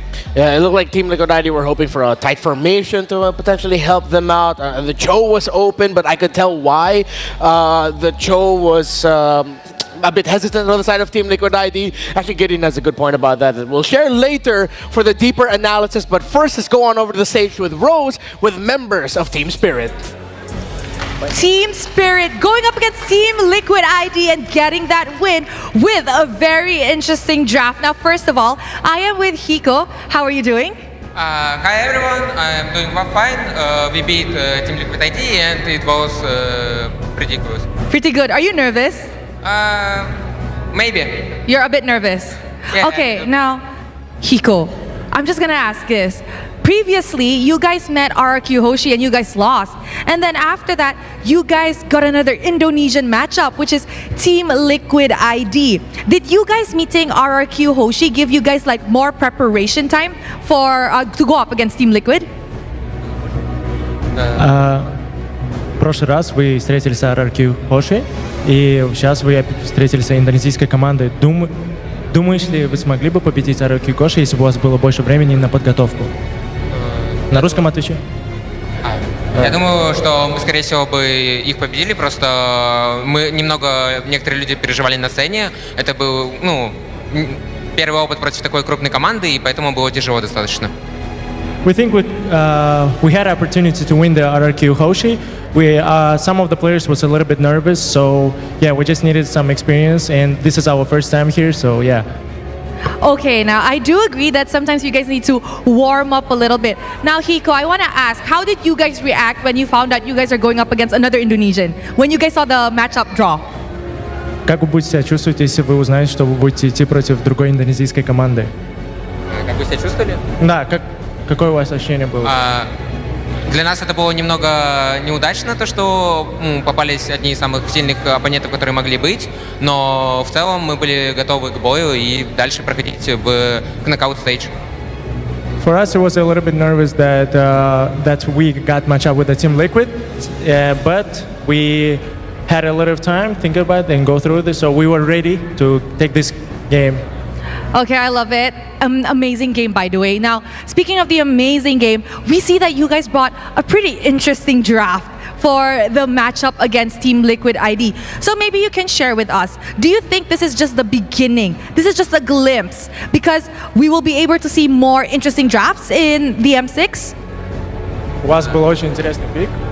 Думаешь ли то, что будет ли дальше какой-нибудь более интересный пик? Или это только начало вашего такого пика? Да, в целом у нас было несколько заготовленных героев заранее, которых мы уже тренировали на праках. Условно тот же Белерик, вот. И Гул тоже достаточно необычный пик, но в целом, обычный будет для этого турнира, я думаю. We already have like some prepared drafts for the games, and we already did train those drafts. So yeah, I think in the future we will have more. Okay, I am very excited to see more. Now guys, if you guys don't know, Hiko here is actually one of the youngest, he is the youngest, not one of the youngest, but the youngest player that we have in M6. Hiko, can you share with us, how are you so good yet you're so young? Расскажи, каково это быть самым молодым и при этом быть самым лучшим, одним из лучших. Для меня это первый M-Series турнир, и я покажу на все 100, на что я готов. То, что возраст это не проблема, и я думаю, мы выиграем M6. This is my first M-Series. This is my first M-Series, and for me, age is just a number. I just want to play my 100% of the game and show my best. I think from that Mad Max-esque sort of competitive scene, these are the best in their individual roles. That's why they're called the Bloodthirsty Kings and not Bloodthirsty King. And part of this too is this would be the first time that we get to see them in a best of 3, obviously. Yes. Because it is very different. We've seen the nature of best of 1s and now the best of 3 coming into play. So this is a true quest, a true test for the Bloodthirsty Kings to come out on top. Honestly, for me, if like for our younger generation who are still going through their examinations, this test for BTK everybody else has their own different version of it, right? Yeah. UPSR, SPM, O levels, and stuff like that. But when you're up against FNUP, you are looking for that university degree to get that big moolah at the end of the day. And you see these two teams respecting each other's solidarity, with Fnatic Onyx Philippines taking away the high loss and Matilda, which are options for Shark, but of course that high loss can also go into the EXP for Fried Chicken, and the Eve of Hoon, which has shown to be terrific as well. While BTK are targeting some of the signature heroes of Fnatic Onyx Philippines in the Fanny of King Kong and of course the Cho of Brusco. I feel like they have to come in with a direct plan. With the way that the current metagame is going, teams who have a strong identity in themselves really influence the draft a lot, especially in game number 1s of best of 3s. I would expect BTK to start adapting afterwards if they do drop this one, but hopefully we get to see an idea of how they want to approach FNOP. I almost think they just go, depending on how this plays out, I almost see BTK going comfort. Like what's worked for them, obviously, in the past couple days to get them to this point. And maybe we see some contest go here for the Bruno specifically, but more so, like I said, my big question mark is what does MOBA decide to take for game 1, knowing that he's in the best of 3? Because this Jushin first pick for FNOP, it covers so much. And we've already talked so much about Super Prince and what he's able to do on multiple heroes. But it looks like there is going to be a change here. BTK takes the Bruno, like we were thinking, but it is going to be a different jungle this time around as the Suyo gets locked in. Fnatic Onyx Philippines have to acknowledge it. One of the cardinal sins so far of this tournament is giving the Bruno. And a surprise, MOBA says, hey, I'm not just a Fred guy, I can Suyo too. 2 power picks right away for BTK. This means that FNOP, giving the Bruno, they're potentially going to show us their take on how to beat the best pick of M6 so far. I mean, that'll be honestly, it'll be interesting to see how they approach it, right? I'm hearing the Joy come in very early on, Khalid as well. This will be interesting because Khalid is a flex pick, but I think that BTK, based on those first 2 picks, it feels more of denial against FNOP. Because again, Suyo, especially going Suyo blind as well, seems a little interesting considering the past few patterns of BTK. To be fair, as BTK go for their 3rd pick, I feel like this might be Valentino would be good, considering that you see the Joy and the Khalid there. I think that's also BTK respecting the heck out of King Kong Suyo. Again, he set the fastest GPM, the fastest level 15 so far of the tournament with Suyo. I think that's, it's almost in a way where, you know, MOBA wants to be able to prove that he can also do something similar to what we saw King Kong do with hands of Suyo. That last pick locked in here for BTK is the Aurora. Interesting, because I was also leaning towards that Valentina because of the fact you have 2 powerful ultimates already that you could actually take, right? Whether that's the Beacon there from the Jushin or the Sandstorm from the Khalid. And that gives you an opportunity to set things up really well. Not to say the Frigid Glacier doesn't, the ultimate from Aurora, but this still could play a part. The only thing is, I'm just worried because Aurora, obviously, when you have that passive, it's really nice, but there's already a lot of tools from over here from FNOP to deal with that and put so much pressure on the Aurora. Actually, I'm taking the perspective of where Hoon is coming from. Again, remember, they don't have a coach. This team is basically coachless, right? So it really is going to depend on their comfort picks. And I can get that Hoon says, hey, if you give me Valentina, yes, I'll be great in these team fights, but the laning phase is going to suck for me, right? I'm outranged by this Jushin. There's a good chance that Khalid goes into that roaming position. Might as well put me on that Aurora. Let me be the anchor for you guys to absorb that pressure. And if we can look for those counter-engage moments, at least I have the capabilities and the toolbox to do so. So BTK are continuing the trend of respect banning, of course taking away the Beatrix of the Filipino Savage, the gold standard Kelra, and I like that they actually took out the Tigreal as an option for Shark. BTK, we've labeled that as them as sort of a Mayweather-esque type of team where they get you on the counter punch just when you think you're gonna beat them. Suddenly they win a team fight to turn things around. And I get now why they would pick the Aurora because as we mentioned, it's within their identity. Have Hoon safe in the back line, can crowd control and damage from afar and pair it up playing beside Fly Chicken, and good ban on the Akai, because that would have been a big major swerve that really would have messed up a Khalid and a Joy. I mean, Phoveus is wide open, and I think that, you know, BTK were trying to, oh no, they go for the Gatot instead. They're going to hold it and give FNOP the opportunity to respond first. So does Kirk go now for a pick that we've rarely seen so far, this M6, and go with his signature? Does he get the Edith? Aim. I'm the priestess of that's primal. Whoa! You want to deal range for range? I heard the chat mention this at one point, but I wasn't expecting this right now. Oh, I had this literally not too long ago. I had this conversation with Mirko. Yes, Layla is a very interesting pick because in lane against this Bruno, there are a couple of interactions that can work. Again, keep in mind that Bruno, when he gets his empowered auto attacks, it stacks up to increase his crit rate. But the main source of damage comes from those footballs coming at you once he picks it back up. You can mini stun him, right? Those mini stuns are good, but eventually, what's good about Bruno in the current meta? Long range, crit build, and Layla does both, if not grows further than the Bruno. Interesting picks as Fly Chicken locks in the R-Lot for him. It's proven to be effective here in the M6 Swiss stage for BTK. while the gold standard of the Super Family ends up with everyone's first marksman in his hands. Trex, Husky, let's go. Thank you very much to the panel. Once more, Trex. It's Trexky here on the desk, but you can feel the tension in the air. Bloodthirsty Kings against Fnatic, Onyx Philippines, and the first time Layla, at least for M6 World Championship. Talk about bringing a gun to a soccer battle, so a soccer match. If you want to play range, I guess Layla is the best option. But how you feeling, Trex? How's that heart doing? I mean, my heart is good for now. Right now, though, I mean, even with the Layla pick, you can just never count out FNOP. There's got to be a reason for it. The range is definitely helpful, but enough talk about that. It's time to head into the land of Dawn for our second advancement match into the knockouts. This time between NH Giants and the Filipino Super Family. BTK against FNOP. FNOP blue side, BTK red. All right.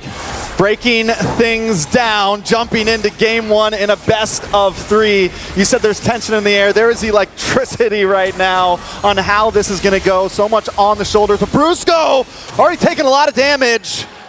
Might have to go back. Does have some sustainability there, but still, things are already getting aggressive. Now Shark getting pulled back. Should be okay. Both teams fighting out in the mid in the first 30 seconds. Just classic Brusco walking out with that Khalid, just trying to force a trade. It is pretty unfortunate that Shark had to use the Revitalize, but again, we got to take this downtime to remind you guys that to participate in the M6 Lucky Gift from 18th of November to 29th of December, join for a chance to get the Claude new Epic Skin, Challenger's Flare, and Beatrix's new M4 Epic Painter Skin, Light Seeker. Do not miss out the opportunity. Okay, so what is the goal here for BTK? Do they focus Kelroy? Do they try to put down and take advantage of the Layla not having a flicker? Wait a second, a lot of damage already. King Kong trying to get the engage. MOBA Zane brought down to about 20%, pulled back. Shark now in trouble as well. Bahoon gonna get involved. Very low onto Brusco. Zia locking onto Kelroy, getting a couple free shots. Wants to go for the 1v1, decides to back off. Nobody goes down just yet. Yeah, the push and pull from both teams, because even Shark was a bit trying to go for that footsie. Hun almost loses the passive, but Brusco might have a chance to force out the flicker from Zia. I mean, BTK really adjusting well, understanding how fast Fnatic Onyx moves around the map, so keeping the crucial resources online. But we saw how fast King Kong was in not just its clear, but arriving at the scene of potential battle. Yes, so many Joy players normally don't try to pop off so early, but literally once King Kong got level 4, he wanted to fight. He got in MOBA Zane's face, and we could tell both teams knew what the plan was. Let's go for the gold lane. Let's try to get him online first. Luckily for both teams, nobody went down just yet. It's all about level 4. MOBA Zane is going to arrive at the scene first. Fried Chicken. Fried Chicken, able to get the final slash. Super Prince goes down. Turtle now still up. King Kong trying to get involved as well. Down comes the Frigid Glacier to freeze. Locks onto Kirk. MOBA Zane able to get the first turtle, but now King Kong getting low as well. MOBA Zane pushing it back. King Kong on the run. The AOG whiffs to the side, but BTK come out on top in the first turtle fight. And FNOP not getting the objective, but were able to cut their losses. Both Brusco and King Kong got out with a sliver of health. It kind of feels bad. BTK felt like they could have gotten more, but still, this is a good start. Great understanding on how to take these fights. If we take out Super Fritz, then Shark is unlocked, right? No one to lift him up. Oh, Brusco getting low once again, maybe walking into the wrong bush. Forced to back off, and BTK are taking control of the river. Before they were being a bit more lax, and it seems even now they're letting themselves fall back, but we're starting to see that confidence build. I do love this. Very good discipline. We even talk about the Fried Chicken's special Arlet pick, right? A great setup. That's kind of how they won against S2G. So BTK, good understanding. Fried Chicken might be ganked out bot, but the jump on him. Fried Chicken low, trying to maybe get away, gets the final slash, able to get under the tower. Gets the kill on a King Kong. A nice trade for the side of BTK. They had to brace my heel at the end, actually keeping him alive. Topside, Zia. Ooh, Zia able to flicker, the Sandstorm, the kill. Zia goes down. It's a bloodbath right now, 2-2, and gold still nil. Actually in an even state, and MOBA Zane able to get a hit because King Kong went down to try and take out Fried Chicken. So MOBA Zane a lot more comfortable with this minor lead that he's gotten. Half a minute more until the turtle comes up. BTK is all about that mid control, right? We clear up mid first, we free up Shark, and if Fried Chicken can join the turtle fight, rinse and repeat. Flicker's coming back up for the Arlet. If you can catch Super Frizz and blow him up one more time, BTK can get a hit. Yeah, Fried Chicken's got to be careful on that boss side. I mean, all of BTK, I feel like both teams are focusing so hard right now onto these offlanes. We're seeing the attacks in the gold. We're seeing the attacks on the EXP, but BTK, on the other hand, keeping it a little bit more mid-focused here. They want to go for these neutral objectives. They want to make sure they're ready for this next turtle. Eventually, BTK will have to start thinking about how to deal with the later, but right now, turtle fight. Hoon taking a little bit of damage. White Chicken gonna get involved. A lot of damage on Brusco. Brusco goes down. Mobazane able to get the kill. Kirk in the backside with the Earth Shatter. Hoon might just be in trouble, but he still doesn't go down with just a pixel of health. He finally falls back. Gets the thing, but Mobazane does get the kill onto Kirk. It's 2 down for the side of Fnatic, Onic, PH, and BTK with all 5. 2 more kills. And 1 went over to Mobazane, so Mobazane is now 2-0, gets the second turtle, continuing to try and accelerate the game phase, but at the end of the day, Fnatic Onic Philippines didn't really lose much. They lost an objective, they dropped a couple of members, but no sizable lead for BTK. Oh, Mobazane's getting aggressive now, pushing back onto Super Prince. Shark, Zia up in the top side. If they can clear that tower as soon as possible, you can start getting Zia involved into these fights as well. But King Kong doesn't let anything slow him down, man. He is all over the map. The confidence from Fnatic Onic, even with being behind in kills, the gold deficit has not escaped them. Even with losing 2 turtles, Fnatic Onic is still so much in this game. Absolutely. At one point before the second turtle, Mobazane was ahead in experience. King Kong not only caught up, but exceeded that, right? King Kong is now ahead in XP because he did take a bottom wave after 5 minutes, so the penalty on the jungler restriction has been lifted as well. So Fnatic Onic Philippines really maximizing whatever resources that they can get for King Kong because they know once this game goes late, ByteDance though. A little bit of damage on to Kirk there. Frigid Glacier does come down, does not connect onto anybody. And I love what you said. Fnatic Onic has been sending all 4 members up to the top side of the map, and King Kong has just been getting free farm on his own jungle plus the EXP lane, which has been helping him out a bunch. And now BTK is starting to take a page out of that, send the rest of their team up top, and have Mobazane farm that EXP lane as well. Kelra finally getting the first tower of this match. The only difference is that FNOP moves just moves faster than BTK. With Khalid, with Joy, it's so hard for BTK to keep up. They are trying their best, but sometimes you have to spend an ability or 2. Losing that top tier 1 frees up Kelra to now farm everywhere else across the map, and Zia, he's having a rough time. And Mobazane might be in a bad spot. Kirk gonna show up as well. Gets a flicker in. Looking for the Earth Shatter. Mobazane able to sidestep, but it's too much damage. The electrifying beats. Mobazane tries to get the outplay, but he falls. He goes down, and King Kong reigns supreme. So close. Went into the Immortal form for the crowd control immunity. He just needed 1 more turret shot to help him out. But still, BTK not really falling behind. 3rd turtle on the board. Mobazane still dead for 5 seconds. FNOP though, they're gonna focus on taking away the jungle, so King Kong will just tax that purple buff. Yeah, we got tower for tower in the top side now. Zia finally going to be able to get involved in this. He's 0-1-1, but Kelra hasn't taken a single death. He hasn't even stepped a foot into any of these big fights just yet, just buying time, farming, because that's what you would do on the Layla. You look at the positioning of FNOP, look at where Super Prince is, mid-side. Thinking for a fight, not just yet. Again, push and pull from both teams. FNOP definitely have a better position. Starting to threaten Mobazane as well. You don't want to be in range of that lantern. Yeah, Super Friends. I mean, yeah, this is why the Jushin gets banned so much. But Super Friends also has to be careful. If you step just a little bit too far on that top side, you are alone. In comes the big sandstorm, trying to get the flicker on Mobazane. Brusco goes down. Zia able to get the kill. Fnatic Onic now backing up. Super Friends pops the Leonard Flare. Not enough. Big final slash. Mobazane able to get the turtle. The knockup from Kirk. Shark now trying to lock on. Super Friends backing up, but BTK have claimed the ground once again. Very good initiative from BTK. Another flicker final slash to try and catch Super Prince, but this time saved by Kirk with that 2-man Earth Shatter. If not, they might just end up losing that Jushin once again. BTK, sure, all 3 turtles going their way, but still FNOP not really falling behind. King Kong just hit that Holy Crystal in 8.5 minutes, and Kelra is just untouched. We are down the wire right now. A lot of damage from Mobazane. Kelra forced to back off. White Chicken trying to get involved as well. Hoon showing up to the party. Brusco has been taken down a few times. Does lock on a White Chicken. Wait, nice final slash. Super Prince in trouble. Super Prince low. White Chicken able to get this hill. No. Mobazane snipes him out. That puts Mobazane at 3-1-2 right now. Finally trying to break that 1K gold lead. And ended up trading a purple buff once more. King Kong every single time when he sees MOBA Zane on the map, he's going to start taxing his jungle. So second purple buff that MOBA Zane will not be able to claim. And you can see the XP lead starting to build. King Kong 1 level ahead of MOBA Zane with 50 seconds to the next Lord. BTK got to start thinking about when this game goes late, how do we deal with King Kong? But most importantly, how do we get to Kelra on this Layla? Because Malefic Gun is going to eventually be an item choice, and he's going to max out his range at level 12. I mean, we don't see the Layla very often. We just got the Berserker's Fury locked in.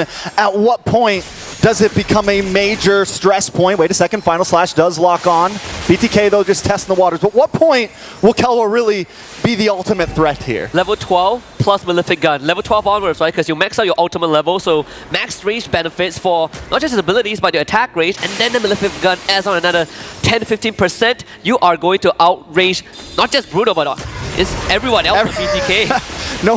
Nobody's matching the range of Layla. The gun, I mean, it's literally her gun, right? It's her weapon of choice. You can't lose in the Land of Dawn with your own weapon, but a lot of damage lands on a Brusco once again. Has to pop the Quicksand Guard. Lord down to about 70-60%. Super Friends holding the front line, pulling Fly Chicken back. He's forced to use a flicker. Out comes the big gun. Does not connect. MOBA Zane around the side. Kirk able to take the Lord. Shark brings out the AOG. But Fnatic Onyx pushes them back so well. We don't even need to take a kill. We came what we got for. It was just Super Friends and Kirk walking forward. Everyone else, King Kong, Kelra, working on the Lord. Good attempt from MOBA Zane, but ended up losing that objective over to Kirk, who somehow secured it with the Primal Wrath. I mean, BTK, they can definitely defend this, right? Even with this Lord take, it is still an even game. And I gotta say, BTK, they played this macro pretty well. They're not overextending, they're just testing the waters with Fnatic Onyx Philippines, but now they can defend. Kirk gets a knock up on a Fly Chicken. Shark gets pulled back. Big hits. Shark in trouble. Kirk pops the ultimate. Final Slash does land on Kirk, but Shark still goes down the freeze. The connection. Kirk taken out as well. It's a 1-for-1 right now. Down on the bot side, MOBA Zane comes in, but King Kong's too much of a threat. MOBA Zane has to back off, and the Lord is still marching in. Looking at the network for Fnatic Onyx Philippines, no sizable lead. Lord will be taken care of mid-side. Look at the damage! MOBA Zane off the map. Fnatic Onyx now encroaching onto the base, bringing destruction along with them. King Kong staying true to his words. He says he wants to fight MOBA Zane, but he's not even part of that fight. The rest of his team is taking care of MOBA Zane for him.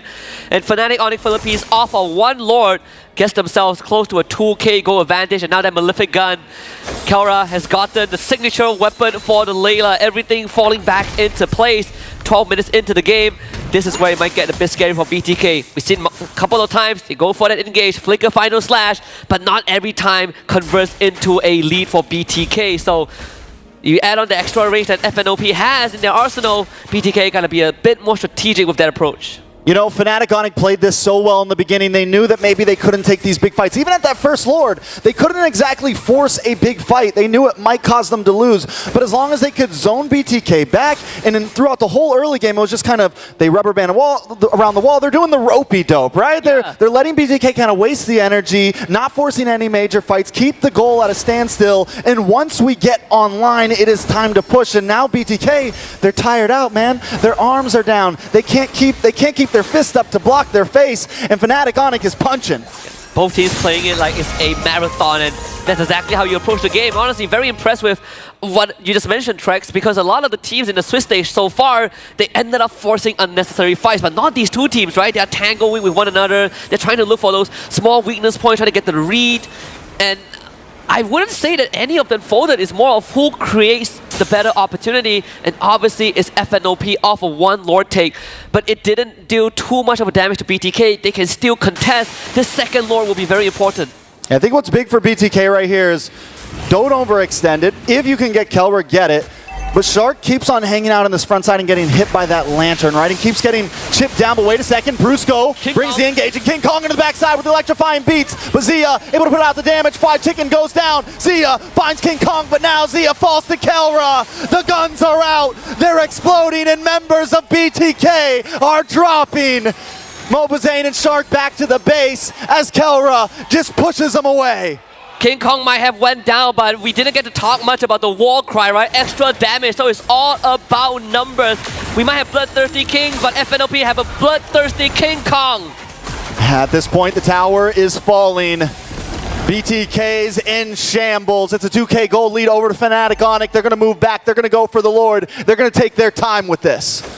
The positioning for King Kong has been superb. He just walks out with the electrifying beast, takes out half 50% HP for 3 members of BTK. This could be a Hail Mary attempt. MOBA needs to make the steal of his life, but Fnatic Onic Philippines will not even give them any opportunity to even go for a 50-50. That coin flip for FNOP is unnecessary. They can wait for as long as they want. Yeah, it's definitely full advantage to Fnatic Onic PH right now. And look at them waiting. They know BTK is going to come. Brusco, the rest of the team, they're like, we're not even rushing this. We know you guys are going to come to us right now. Shark's going to look for it. MOBA Zane and team are going to look for it. And Fnatic Onic have the trap ready. The bottom wave is pushing it in favor of Fnatic Onic as well. So eventually, BTK will have to deal with that wave. Conceal play. Brusco looking for a target here. BTK maybe a little too grouped up. Concealed from BTK as well, but Super Friends able to expose them all. Bring back Shark. Out comes the Earth Shatter. Shark down to about half health. As Kelra just continues to chip away at the Lord, waiting for BTK to do something about it. This is Lord for FNOP. Nothing that BTK can do. The best course of action is to try and defend against this siege. At least keep one inhibitor alive by the end of it, even though it is a massive ask right now for BTK. Oh, BOD for Kelra. That's even more. Even more damage. Even more damage. We don't need a rose gold. Yeah. We don't need anything crazy like a defensive item. No immortality. You'll never get to me. You never get to Kelra. You have to get through everyone else before Kelra even becomes a point of consideration. He even has Flicker, right? I don't think I've seen Kelra Flicker the entire game. All right, BTK now on the defensive as Fnatic Onic break through the front walls. The Kings looking to survive out this game. We're 16 minutes in as Brusco looks for the engage. The damage from Kelra, just so much at such a long range right now. And respect Zia's damage as well. So they did accomplish what I hope they could, which is keep at least one inhibitor alive. They lost the bottom one because King Kong was escorting that wave, but if they can clear out this wave, I think BTK will have a good chance. I thought that was Kelra, but it wasn't. He flicked back. That was the first flicker of the game, and a lot of damage on him. MOBA Zane, AOG comes out, but it's defensive. Black Chicken in trouble. Forced to go back. Super Friend slow as well. Zia able to get the hit. Will it be enough to turn the tables, though? Kirk now forced to back off. All inhibitors have dropped. Fnatic Onic don't care if we lose one. We got all your towers. The gold standard with the golden reaction. You don't even see it. If you blink it, you miss it. They do lose Super Friends, but the payoff was more than worth it. All 3 inhibitors down. BTK put on the back foot. I'm looking at the winner prediction. It's just 8% for BTK, but they're going to try to get as much map advantage as they can. King Kong, though, watch out for this man. He's coming in of an off angle. BTK able to claim some ground there. They use the conceal just to get themselves back on the map, take a tower. You know, if they were able to take that top inhibitor, at least the Lord would have been on bottom side and their long lane wouldn't have been extremely pressured. But now with no inhibitors, it is trouble. And look at King Kong's positioning right now. Yeah, King Kong can do whatever he wants. Like BTK, you gotta recall right now to deal with that wave. King Kong is still staying. There's a good chance that this becomes the undoing of BTK. Of course, they see that. So right now, you are forced to defend your base, and you concede the entire map to FNOP. They can do whatever they want. Brusco can park himself topside. King Kong can wait near the Lord. The war is their oyster. Yeah, they just, I mean, at this point, BTK's hope is that Hail Mary play, right? Yeah. They need a crazy final slash. They need a crazy AOG. But Fnatic Onic OP is OP. They don't make many mistakes, man. They're not going to leave many openings. You got to meet them head on, and that's going to be tough for BTK. Even for teams that have drawn blood from FNOP, I'm thinking of a good example, but honestly, Aurora is probably my closest one. And even that wasn't easy, right? Aurora was taking the fight to FNOP in that MPLPH finals. BTK, they have been trying, but clearly they have been losing ground. This dance can go on forever, and it will never benefit BTK. Yeah, well, here's the thing, right? It is at 18.5 minutes. Gold is getting to that, you know, peak point where items will start maxing out. They'll start getting to the juggling phase. Yep. But it needs to come a little bit sooner for BTK because, as you said, Fnatic Onic, they can just play with this Lord. They can hang out. That long lane on top side's going to push, but BTK might have to force the issue. And this is a concealed play to maybe try to do it. They find no one, though. MOBA Zane. It's going to come down to the 50-50 retry at this point. FNLP are going to look for a fight. They just saw Zia on the map. They're going to look for the Lord. What are they going to do, BTK? Is this that Hail Mary attempt? Both marksmen have sold their boots. GDS for Kelra, so once he drops that big laser, he's going to run straight at BTK. And they got to go to top side. Zia going to try to clear wave, and at this point, Fnatic Onyx going to start rushing this Lord. You can see King Kong, you can see Kelra, Shark hiding out in the tri-bush, Mobazane there as well. Zia might be too late to this party though. He has to somehow walk out forward. That top wave will hold just for a while. And King Kong, he's just baiting Mobazane, getting teased. Here we go. Earth Shatter does connect on to Mobazane. Mobazane a little bit of trouble trying to dash through, trying to look for it. Mobazane takes it, but it may be their undoing. Fnatic Onyx now on the prowl. They know what they got to do. We got to clear these three. The big flicker from Brusco doing the damage. The Frigid Glacier trying to defend, but King Kong finds Shark. Zia will be next. And Fnatic Onyx Philippines take game number 1. And that is how you start off the advancement series between BTK and Fnatic Onyx Philippines. Was it a masterclass? Sure. But let me tell you, Bloodthirsty Kings put up a pretty good fight. Mobazane got another highlight reel with that Lord Steal at the end. But unfortunately, macro-wise, it was just not in their favor. Kelra ended the game on Layla with 5-0-4. Probably only using Flicker once in an entire 20-minute stretch. And even Super Friends with that flank angle on the Jusin was the nail in the coffin. But this could be a prelude to what's to come, Trex. We might get more than just 2 games. But for now, it's time to head back to all our panelists and see what they think about the Super Family against the Bloodthirsty Kings. Well, it was her all along. The question kept popping up all throughout M6. Who can stop this Bruno? He wasn't completely immortal, but it looks like that was it. It was the Layla solving the Bruno problem. And that's FNOP taking the very first game against BTK. I don't know. Again, I think that at the very least, it's a very greedy play style. The way that they were holding it, that meant, I mean, the itemization alone, there's so much to talk about. I'll get into it once the post games come up, but at the very least, you can see that FNOP is putting BTK into that chokehold, despite the fact that BTK was actually managing the early to mid very, very well. Not only that, but Kelra went just total full glass cannon build. Like, he didn't have one defensive item at that point, and I think part of it too is just he knew that he had this advantage against, of course, Zia in the lane, but then throughout the team fight, he really didn't have to put himself in a position. I mean, maybe for a lot of people, this is their first time actually seeing how devastating the range is. I mean, you saw how much range she was able to cover just Layla alone in the box of, you know, even a Lord, for example. And it's really hard for them to actually move forward against that, because even so, even with that steal that we saw at the very end from Mobazane, you saw how much difficulty they had actually managing from the waves pushing in, but then how do they approach this team fight? Because even if they sent Shark forward, he's most likely going to get just taken out in an instant, even with a Revitalize. Yeah, it was difficult. Like, you could see the BTK were sort of trying to put out fires as it was going, but again, they were solving them relatively well in terms of the skirmish and teamfight areas in classic BTK fashion, quickly going into 4-man, 5-man rotations very fast. It's like a BTK Ube, but they were punishing the overextensions that Fnatic Onyx Philippines were making. However, the Layla was left to whittle down the map. First turrets and then the second.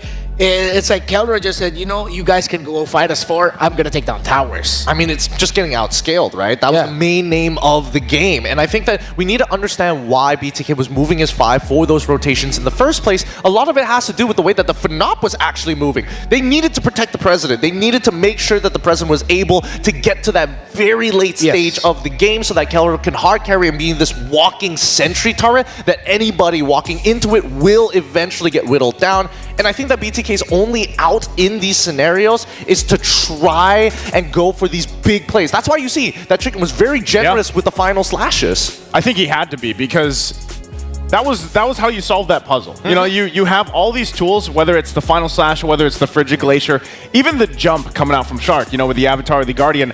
Those were all the tools that they needed to basically go ahead and try to catch Kelra, because they knew, because he was going full glass cannon build, he had pretty much no defensive except for, what, the flicker, I think is literally all he had. Then if you can take Kelra out, then at least you solve a major part of the damage. But then even for King Kong obviously still a threat in terms of the damage profile, but just felt like you had the tools to the equation, you just weren't able to effectively use them when you needed them. Because in the beginning of the game, they were actually doing pretty good. I would say BTK was holding their own against FNOP. Yeah, 100%. And you said it best, I think, nice. Fried Chicken is locked in. It was locked in. That R-Lord performance was fantastic. The final slashes, again, that was like one of the main tools that they were using to counteract the overextensions or the aggression of Fnatic Onyx Philippines, excuse me.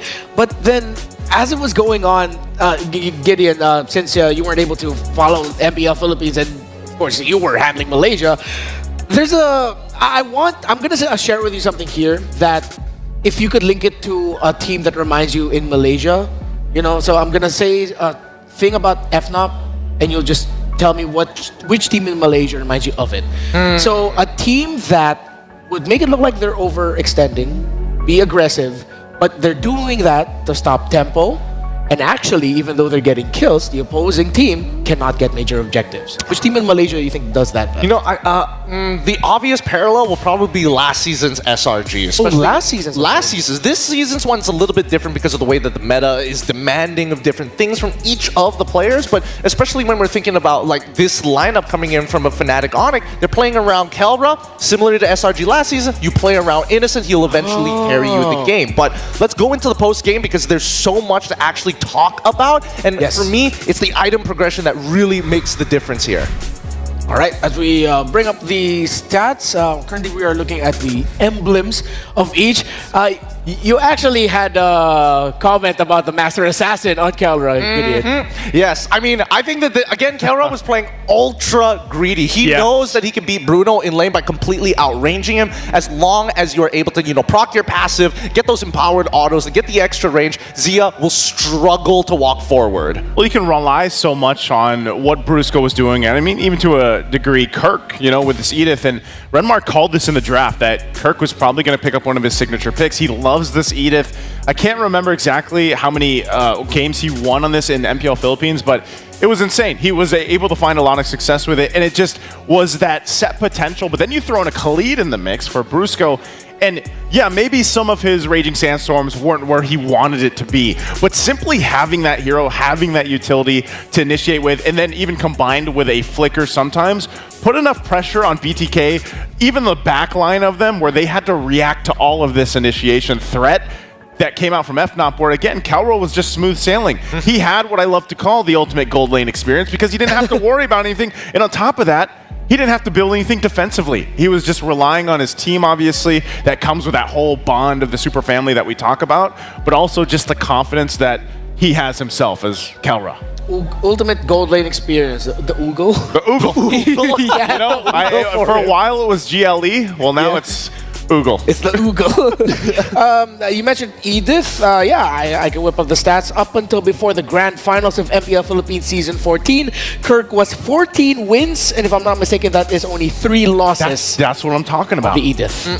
Honestly, I gotta give it to Kirk. Like micro mechanic-wise, there was a very obvious way that BTK was playing, right? Take away your front lines, then it'll be a lot easier to get the Kelra later in the game until he hits like 3 or 4 items, which is what they were worried about, right? When you look at the stats, he is taking so much damage. He is eating so much dirt at the beginning of that game, especially when Fried Chicken understands, hey, you're building Thunderbelt first, you're not going to be as tanky, and if we are able to get your ult out, that's when we can completely commit Shark to moving forward rather than using the GOA defensively. Yeah, let's talk a little bit more quickly about again, what BTK were doing at the beginning of the game. What I could tell, though, from BTK is it looks like they've telegraphed some of the more aggressive tendencies of Fnatic Onyx Philippines, wherein if Kirk is late, he's going to go flicker forward, Earth Shatter, try to catch someone, but then Hoon, MOBA and everyone else was ready to deal with that. Fried Chicken coming in from the flank to try and find Super Friends. They respected what Fnatic Onyx Philippines did in the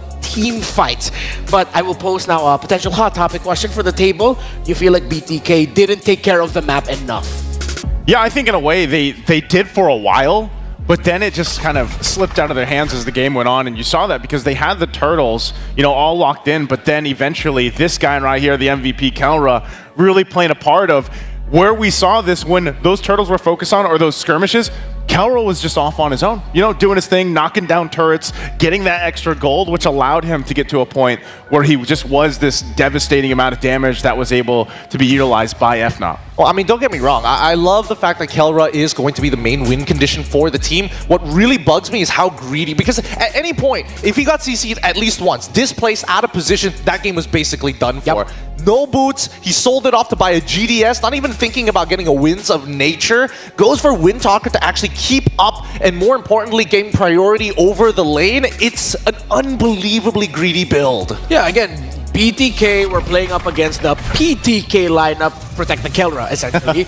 And yeah, it seemed like though BTK, they were always trying to look for that, but the sheer amount of pressure, and it looked like sacrifice that King Kong would do, Brusco would do, Kirk, and even Super Prince, just going forward and saying, you know what, we need all the space in the world for a Layla, let's just make sure the BTK doesn't reach it.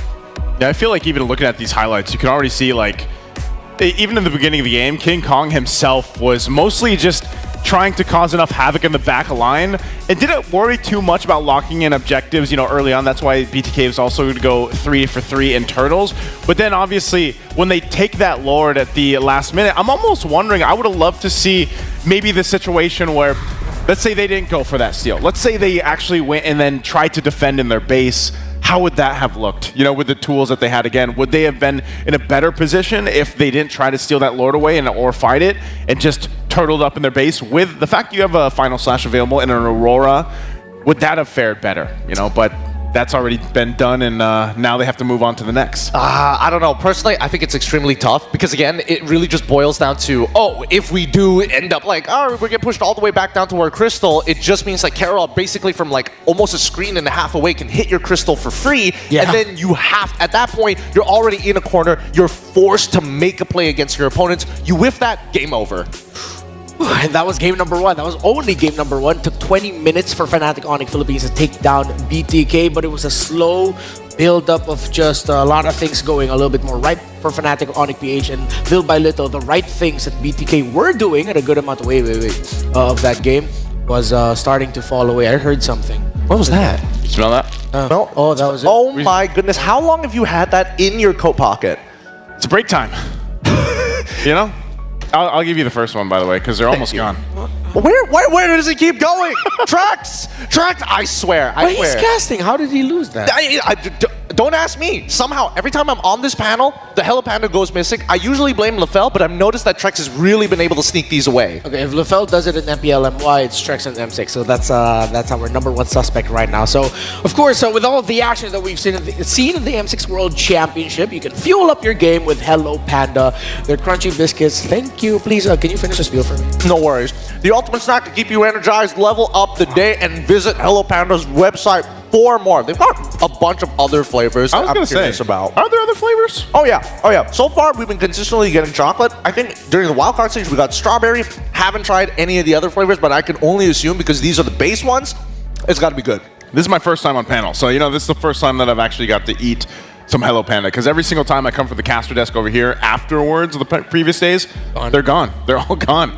So we're not sorry. We can't stop ourselves. I know. It's just too good. They're very addictive. You should never stop yourself from enjoying the things you love. So if you love supporting your team, you love, I don't know, spending diamonds, getting goodies from the past, making progress to getting this guy right here in front of me, the M6 support chest will be available for a limited time from November 22nd to December 29th. Purchase the support chest for 50 diamonds to get a large amount of pass EXP with a chance to obtain a basic M6 pass.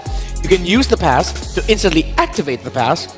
Crazy, right? Unlock additional pass rewards and immediately get Claude Challenger Spark.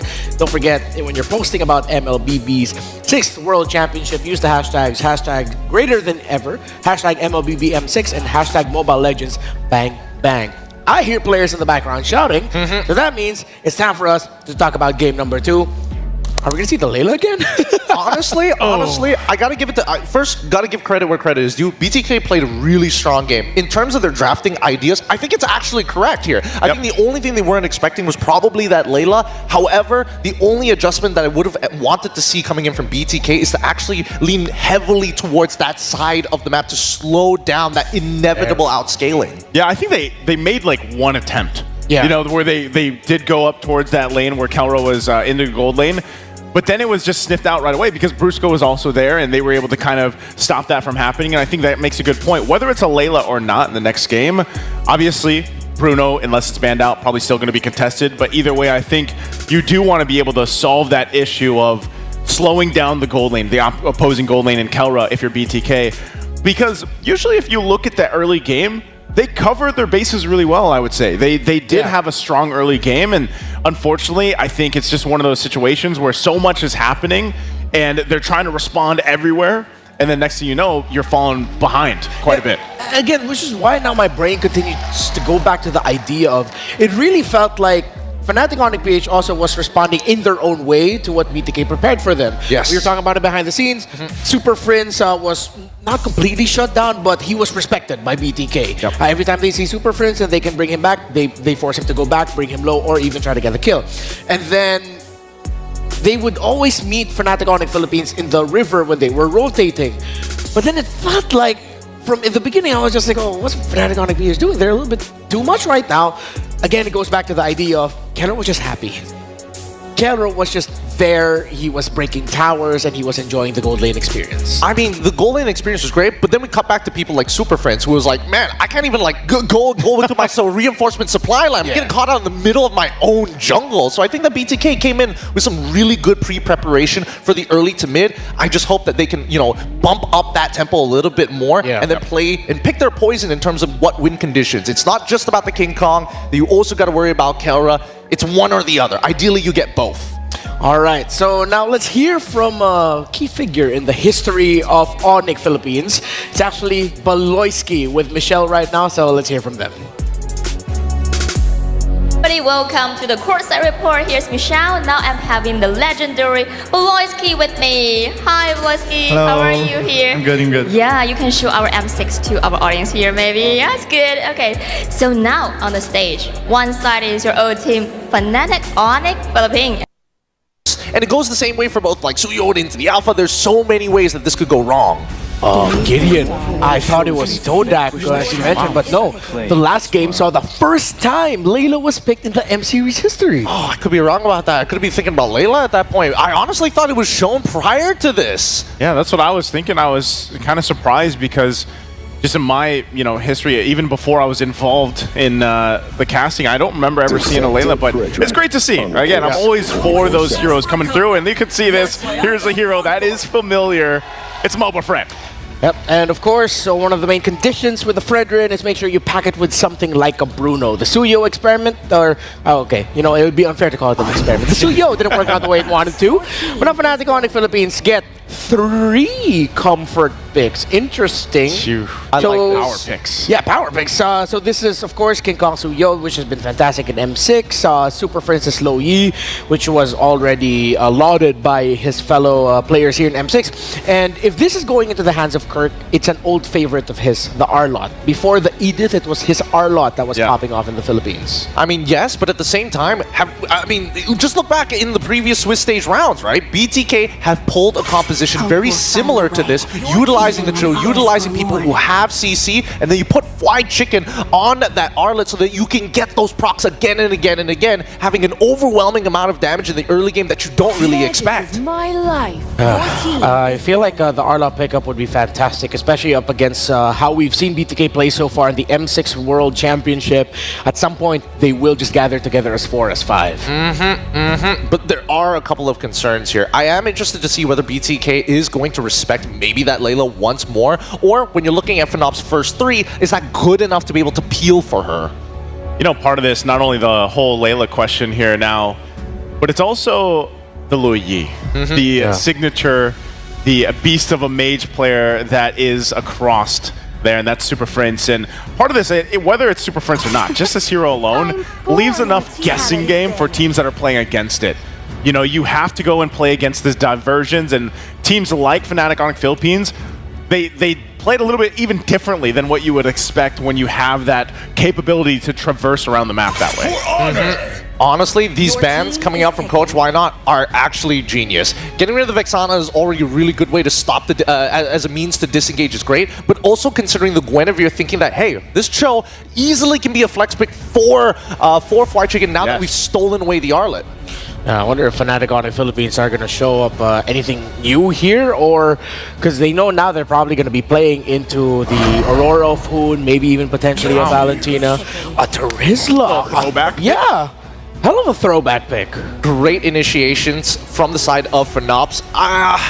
This is a little tough, right? Because now Arlet is going to go, most likely, I would assume, into that support sector. And now BTK has a number of options because they have to show their composition fully, and that means that Phenop can actually respond accordingly at the end. Yeah, there's actually a throwback to Fnatic Onyx Philippines Season 13 when their roamer was a player that went by the name of Escalera. It is a Arlot Loyi combo. Expect devastating flanks. Well, of course, Hoon will end up with a Valentina, and you know, honestly, I like this glue pick, man. Yeah, the glue pick's great. The Valentina pick as well, because you do have a couple options now that you can actually take here. That could work in favor of BTK, but it can also backfire. Like that's the problem with the ultimates available to them. And that last pick locked in here, of course, that Beatrix to go ahead and deal with this. So still range, obviously an option, but this is a whole lot of comfort, man, and signature for FNOP. It really is. It's good big combos. I mean, this has been a beautiful draft. All right, let's go on over to Trex and Husky to call the action. Thank you very much to the panel. It's Trexky once more. Potentially our final game in this best of 3 between Fnatic Onyx Philippines and Bloodthirsty Kings. We got Kirk getting his hands on that meat tenderizer on the Terizla.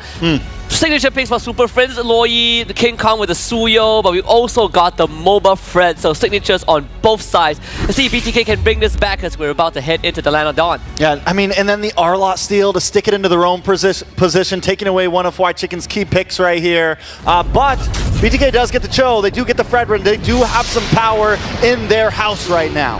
See if this Bruno can have a bigger impact in game number 2. We're gonna head into the Land of Dawn for game number 2 between Fnatic Onyx Philippines and Bloodthirsty Kings. BTK blue side, Fnatic Onyx Philippines on red. Parallel junglings for both junglers.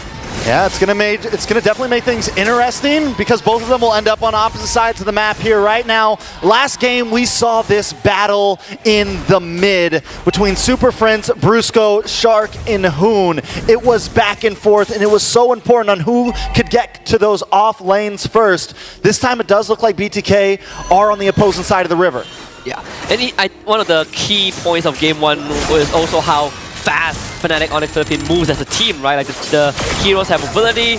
Right now, when you want to talk about that speed, the tempo, this draft enables that completely. Suyo, but not just Suyo, the Loyi with the Divergent will always give you that macro edge. You can put off-tempo play. I'm pretty sure BTK is familiar with that, as Hoon also plays that Loyi. Yeah, I mean, here's the big problem, though, with BTK, right? We know the major issue with the Fredrin right now is the jungle clear. And he's already falling behind now. A little bit of damage on Hoon. Hoon forced to use the flicker a little bit early on. Backs off Shark, now coming in to help out. The snipe does miss from King Kong. But this is going to give Fnatic Onyx possibly a little bit of advantage when they move up to the top side of the map here. Yeah, and Hoon is not allowed to recall because he needs to soak up that mid wave. So he's going to be late on timing, right 20 seconds before the first turtle spawns. And Fnatic Onyx Philippines is doing a very good job. Brusco forcing Hoon to path to the bot side, and that's how he ended up having to waste that flicker to get away from King Kong. Turtle will spawn in just a little bit. BTK, they need that level 4 for White Chicken. And look at the rotations from these EXP laners. Both know the assignment. A lot of damage, though, does land on White Chicken, brought down to about half health. The duality does proc from Super Friends, bringing down Shark as well. A little bit of damage onto Kirk. Kirk backs off. But Turtle is getting started, and BTK's health bars are looking on the low side. Mobazane never wants to give up that neutral objective, though. King Kong as well. It's a battle. White Chicken dashes in. Mobazane able to get the taunt. Super Friends finds White Chicken. A lot of damage, though, onto Brusco, onto Kirk. Kirk comes back with the penalty zone, does not connect. Mobazane looking for a target. Maybe gonna get backed off. Brusco goes down. It's 1-for-1 right now, and Mobazane doesn't want to let it up. Turtle still up, though. Watch the divergent. Kirk falls. Hoon able to make it 2-1. Mobazane is low on health, though. Brings down the Appraisal's Wrath. Super Friends down to about 70%. BTK on the backside. White Chicken finally getting back into this fight. And Turtle, this is his first Turtle. This is such an extended fight. Brusco just hit 4, and Fnatic Onyx Philippines will concede the objective to BTK. Big taunt from Mobazane, a 2-man. two-man energy eruption to stall out Fnatic Onyx Philippines, and sure, Fnatic got the first blood, but BTK got more than what Fnatic Onyx wanted them to get. So now Fnatic Onyx, just like last time. Yeah, you guys get the turtle, but we're still winning in map pressure. We're still winning in some of our off lanes, and our gold is still up. And look at the final slash! Hoon decimated. Fried Chicken on the run with a split, able to just survive on that one. And watch out for the diversion into the bot lane. Zia might just be in trouble. They're looking for the dive. King Kong comes through, throws a punch, throws a hit, but Zia still up, still okay. No duality procs from Super Friends. Brusco takes some damage from Obazane. BTK shows up to the party to help. Yeah, good read from Zia, standing in that bush, doesn't see the divergence show up, so he knows that he will be safe and able to sidestep King Kong's Blade Surge with the Immortal Form. And today, this is kind of like game one, right? Deja vu, both teams really trading blows at the start, but no one really overextending, really coming down to the most minuscule of details. Fnatic obviously having a bit of that goal lead, but BTK have been winning in early turtles. Yeah, winning in turtles, winning in objectives. But like I said, man, FNOP, they're just on this other level where they're able to keep their gold ahead, the farm, and we talked about farming in the very beginning. Mobazane's always going to lag a little bit behind King Kong. King Kong's a level up right now. I mean, when BTK played Fredrin in the previous games, their big spike was at First Lord. That was where they really thrived. But Fnatic Honest also, last game, the First Lord was their big spike, so both teams know how to play around those big neutral objectives that matter. And I think BTK are starting to understand that a little bit more. Hun did steal the diversion, right? You want to match that cross-map movement from Fnatic on the Philippines, you now have the tools to do so as well. For BTK, they definitely are not too worried about that spike for now. Just want to buy time for Mobazane to get his restores. Every single time Fnatic makes the move, Mobazane is forced to join. That's why he's been lagging behind.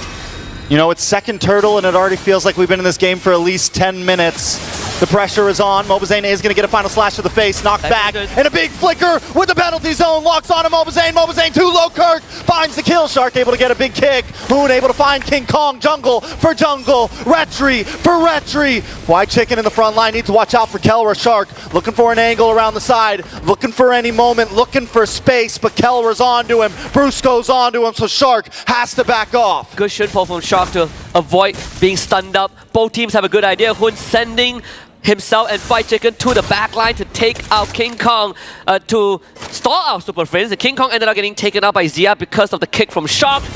So that means this turtle is going to be stalled out. We only saw 2 turtles in game 1 because it was so dragged out that the Lord decided to just take over his position. We might have that again because both teams are not relenting. Yeah, I mean, literally, forget the lanes. We're moving all 5 of our teammates down to this pit from both sides. A little bit of damage does land on. Big kick onto Kirk. Kirk brought back to the team. Kirk taking some damage. Watch the diversion. Where did he go? Kelra into the backside. Zia able to take out Kirk. King Kong takes the turtle, though. But now, Brusco's in trouble. A double kill for Zia as Fried Chicken zones away King Kong. Mobazane now into the jungle. The duality does proc. Watch for the sniper, but it's not enough to take out White Chicken. Mid-tower drops, and BTK claim back the map. They might have stolen Fried Chicken's Arlet, but that flicker into that slam. Again, hitting the backline. Super Friends forced to use his diversion to disengage at an instant. So at the drop of the pin, Fnatic on the Philippines knew that they could not continue that fight. That's why they gave out space.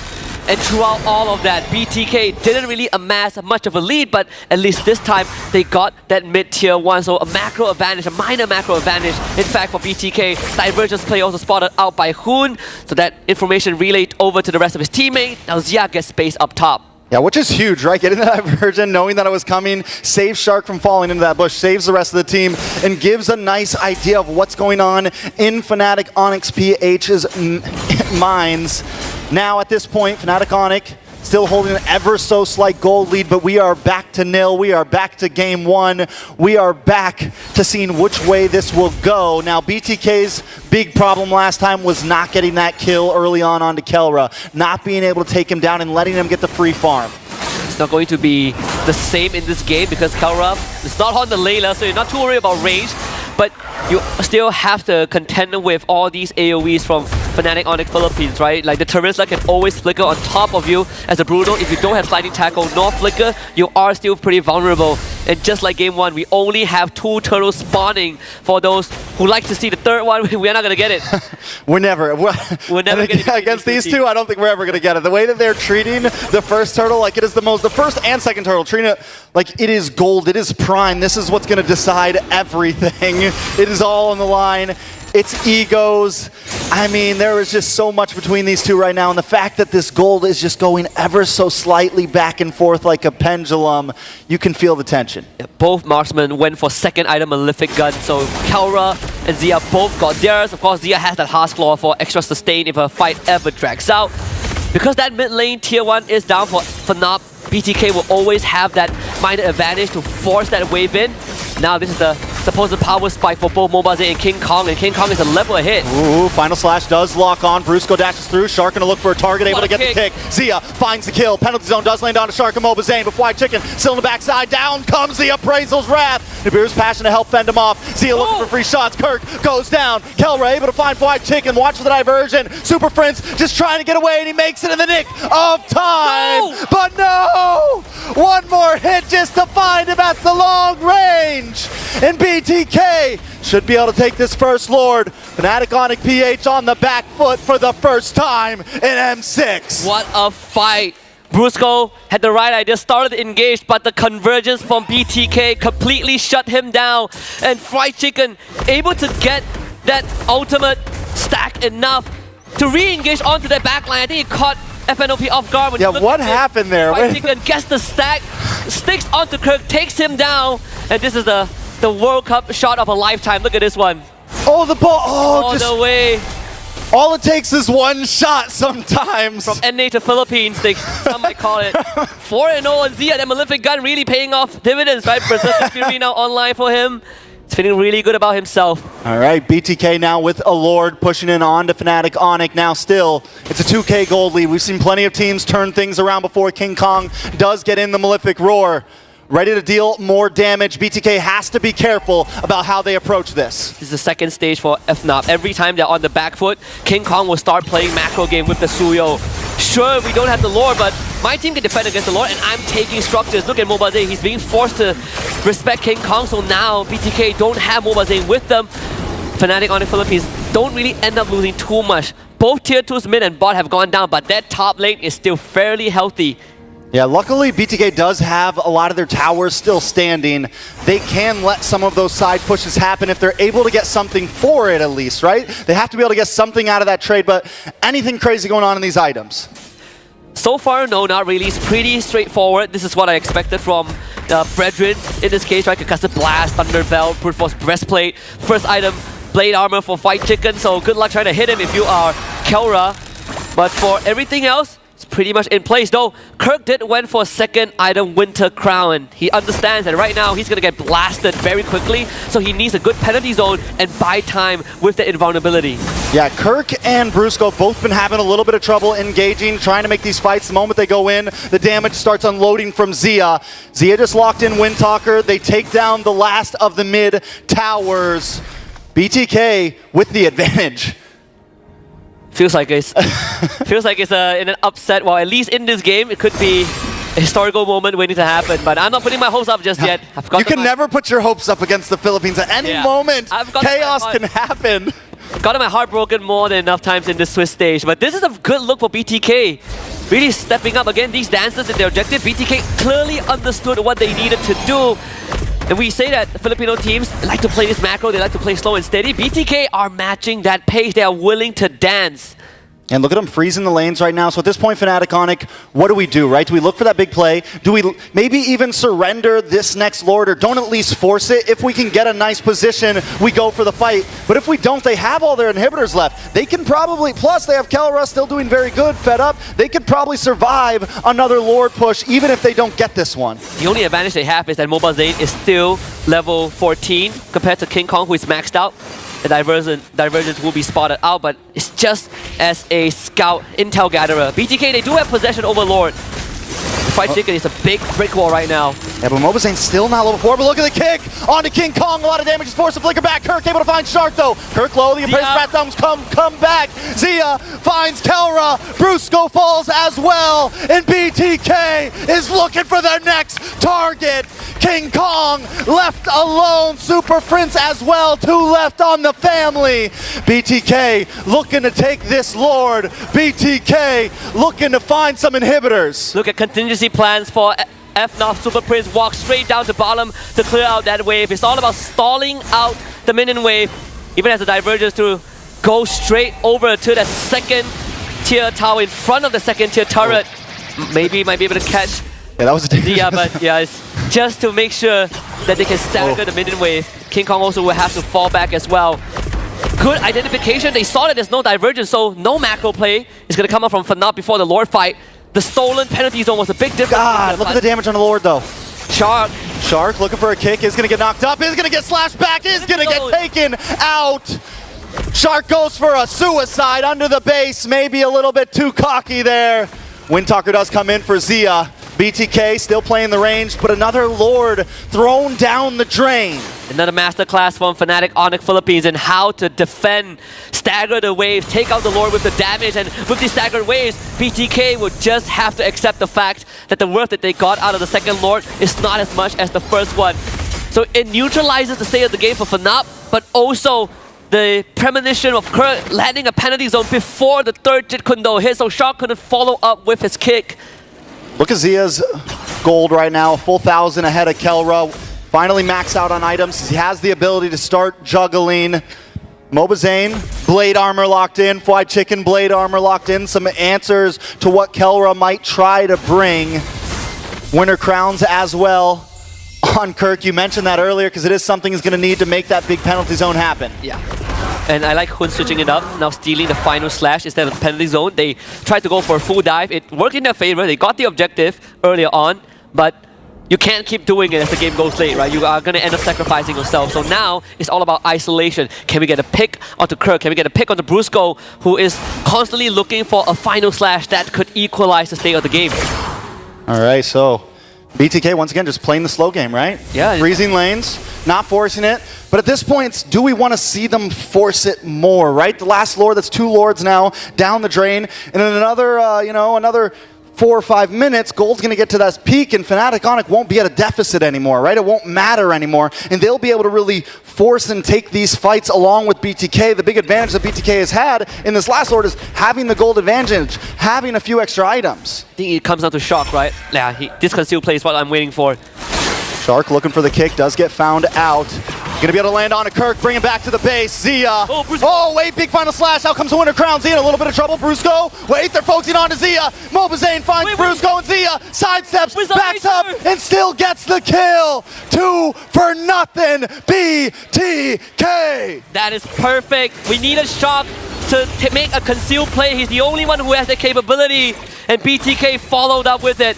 Again, you can take this Lord, but you gotta contend with macro, which Fnatic Onyx Philippines, they're already setting up for it. They understood that there's no Lord in sight, so King Kong is gonna deal with the top wave. Lord number 3 for the Bloodthirsty Kings, and this one has to start cracking inhibitors. Yeah, this one has to maybe even finish it at this point, because it's going to be, what, another 2 or so minutes, longer than that for the next Lord. By that time, by the time the next Lord comes up, Fnatic Onyx Philippines will be at a point where we're ready for the 5v5. We're ready to throw hands with you. We're ready to throw fisticuffs. Okay, just talk about how fast Zia switched from Winds of Nature to Rose Gold Meter. Well, getting a penalty zone to the face. Yeah. Well, getting a final slash to the face. Exactly, and now he bought the Winds of Nature back once more. We'll have it ready for the next fight. King Kong will try to cut the top wave, but thankfully BTK are also on the case. So King Kong not able to fully clear it out. They're looking for him. Can still play. Is this the right play? They do get the kill! Zia found you creeping. Now BTK 5v4, but right now there's only 3 of them at the enemy's base. A big final slash. Hoon brought in. Fried Chicken in trouble as well. They got to be careful. Kelra gets the kill, stops him, puts out the stiff arm, and knocks him down. At least there's one inhibitor. I say for Fnatic Onyx Philippines, King Kong sacrifice was sort of worth it, right? No Zia to siege with BTK means that they can only deal minimal structural damage, and that was with the help of the third Lord of the game. So FNOP again, back to a neutral state. But BTK have a solid control over the state of the macro right now, thanks to that fallen inhibitor. Yeah, I mean, that's going to help a lot for sure. At this point, Shark's been setting up well in terms of, you know, in just the general sense of the map. Where BTK are folding is when they get into this bottleneck, right? When they try to get into that base and have to go through those lanes. You got Kelra sitting there with a sniper. You got Kelra sitting there with a grenade launcher. You got Kelra sitting there just ready to stop you, and you proc that as well with the duality, the passive from Super Friends. It is a hard wall to crack through. And with how BTK has been playing, we're not seeing as much off-tempo play from this Loi because they don't really have the control that they were looking for. And BTK made adjustments. They understood that every single time we get an objective, this King Kong Suyo shows up in the side lanes to stagger our waves. We might as well take him out. At least we get an inhibitor off of that. But this is where it gets into murky territories, right? Both teams hitting that critical mass. Lord up in 40 seconds. It's all about item swaps for BTK. Fnatic Onyx Philippines also peeking out in their core items. At this point, does this game just end with a full team wipe, right? With at least a three-man wipe, is that the only option at this point? Not just taking one, not just taking two, but a minimum of three to where you can just force your way in. It could be the only way, honestly. I think if you're BTK, if you're Shark, you are always looking for that moment. Same as Brusco, but we've seen how BTK respond to being dove by a final slash into a penalty zone. They have had protocols set up to deal with that. And Shark, he is just taking up so much space. And Fnatic Onyx Philippines are respecting the show. Yeah, they're definitely respecting it. Nobody's forcing it. The diversion too, man. He hasn't been able to get a single good diversion off Super Friends because every time he goes to a bush, BTK's ready. They're like, yeah, we knew you were going to go here. Yeah, we're ready for this. Yeah. But Fnatic Onyx looking for an angle around the backside. White Chicken knows it's there. Final slash on a White Chicken. White Chicken's a tanky boy, though. He's a thick boy. Kirk doesn't seem like it. Brought down to about half health. A lot of damage. Free shots coming from Zia. That's White Chicken. Zones him away and takes Brusco for a ride. Back to the homies. Zia finds another kill. When was the last time you've seen North America kind of putting up such a fight? We've seen glimpses of that in previous championships, but you're up against a super family that everyone touted as perfection, the embodiment of perfection. But BTK takes the fourth Lord of the game, and so far in terms of objective, I gotta say, Trex, all four Lords have gone to the N-Ace powerhouse. Yeah, and look, I mean, once again, Suyo at the top side, pushing up on. I think BTK is doing this right. It's like, listen, fine, do that. We got a Lord coming down mid. You're going to have to come back to base. You got 15 seconds on the clock for Brusco and 10 for Kirk. Without Brusco and Kirk, there's no way Fnatic Onyx Philippines can get any engaged off, but BTK, is this the end angle? They're going to attempt for it. Oh, Hoon with the penalty zone. They just got to lock the base. Can they do it? Shark able to get it. Zia goes down. A few more hits. BTK tie up the game. Hands up for the bloodthirsty Kings. North America on the map. The hope to qualify for knockouts is still alive. And can you believe it? Against literally the favorites to win the entire championship, and they have tied it up. Hope restored for sure. What a game number 2, perfect macro. But this MOBA Fred continues to be a dominant threat on the playing field. Let's hear what the panelists have to say about this equalizer from BTK. And we have got ourselves a series as BTK forces game number 3. No other way for this to go. And of course, with Captain America getting MOBA Fred and Fly Chicken getting another EXP laner that can straight up just disrupt what the opposing team wants to do, they force it into game 3. This is amazing, man. You know, when you have these advancement matches, it's got to go 3 games. Like, you don't want it to be a sweep, obviously, either way. And this is, like you mentioned, Redmar, this is a team going against the favorite right now, the tournament favorite. Yeah. And they just went and got a great victory that they well deserved. And so I'm really interested in what's going to happen ahead of them. Same, but at the same time, on a technical level, I'm very proud of both of these teams. Again, I think that, North America should be looking at BTK because they're coming from a very interesting angle to approach Fnatic Onic PH. They got a lot of their power picks stolen, and yet their adaptation extremely smart. Take out that front line first, keep them down underneath the water. That way you have a clear path to look for these bigger fights later down the line against Super Friends, who again was very scared to walk up once all the big boys from BTK started to scale. Fly basically takes no damage. MOBA's aim also basically takes no damage. Yeah, the glue at the end of the day was a kicker pick for BTK because really it just stopped a lot of the engagements that every time Brusco and Kirk were forward and they went in just a little bit too deep. The moment White Chicken showed up in front of the backline, in front of Friends, in front of Kelra, the Arlot and the Terizla were helpless, Naisu. Yeah, I think Fwide and Shark both obviously played a huge part to this victory. This is now back-to-back, 20-plus minute games. I think the previous one just over 20. But that just shows how locked in BTK as a team can be for, that endurance run, because really from start to finish, they played it well. I feel like they really corrected what happened or what didn't work out for them in the previous game. They made good adjustments. And it's funny because we had that discussion earlier about the whole coaching or not having a coach helped them out. Well, clearly they were able to talk things out in the player room and then adjust quick enough to bring this performance for Game 2. They were really on the same wavelength about how to actually approach FNOP in a lot of these moments, right? Early game brawling was actually super important for BTK, and obviously it could have gone either or, but generally they're overreaching, right? It's not about the neutral objectives anymore. It's really about how do we take away the supply lines from FNOP so that people like Kelra, as much as he can do well in lane, if Zia just gets just a little bit of help, gets that first initial kill, we can snowball him out of control by being a brick wall that he can hide behind. Yeah, one of the biggest things that Fnatic Onic Philippines needed to do was hold on to that mid lane tower for as long as possible. It fell at around 5 to 6 minutes after questionable positioning around a major objective from FNOB that was punished quickly by BTK, and after they lost a little skirmish where they were forced back, BTK pushed forward, broke the tower in mid. That just lost all the room in the map for FNOB. Oh man, look at the amount of damage that Fly Chicken was able to absorb in this game. He was able to absorb so much here, over 176,000 damage, and especially when we're looking at the composition from FNOB's side, like it's not like he didn't eat a couple of shots from Kelra as well. Not only that, but just like Renmar mentioned earlier, the fact that you soak up all that damage, you also stop a lot of the idea from Kirk where he wanted to set things up with the penalty zone. He wanted to look for those angles if he could, but because they stop it and they lock it in, that kind of gets rid of it. And for our MVP for this match, it's going to be Zia here on the Bruno. He was able to basically have a game that Kelra had previously. Yeah. He didn't have to worry about too much. He was able to work with the space that the team created for him. And even to top that off with what Fly was able to do, Hoon half the time took the penalty zone himself, and then they utilized that tool in their favor to work out for winning those team fights. Yeah, this Bruno was well protected, again, with a very tanky front line, with Fredrin and the glue holding it, no matter even if the Arlot and the Terizla on the side of Fnatic Onic Philippines could reach this Bruno. The question was, can the damage dealers reach the Bruno? And the question for majority of the engagements was no.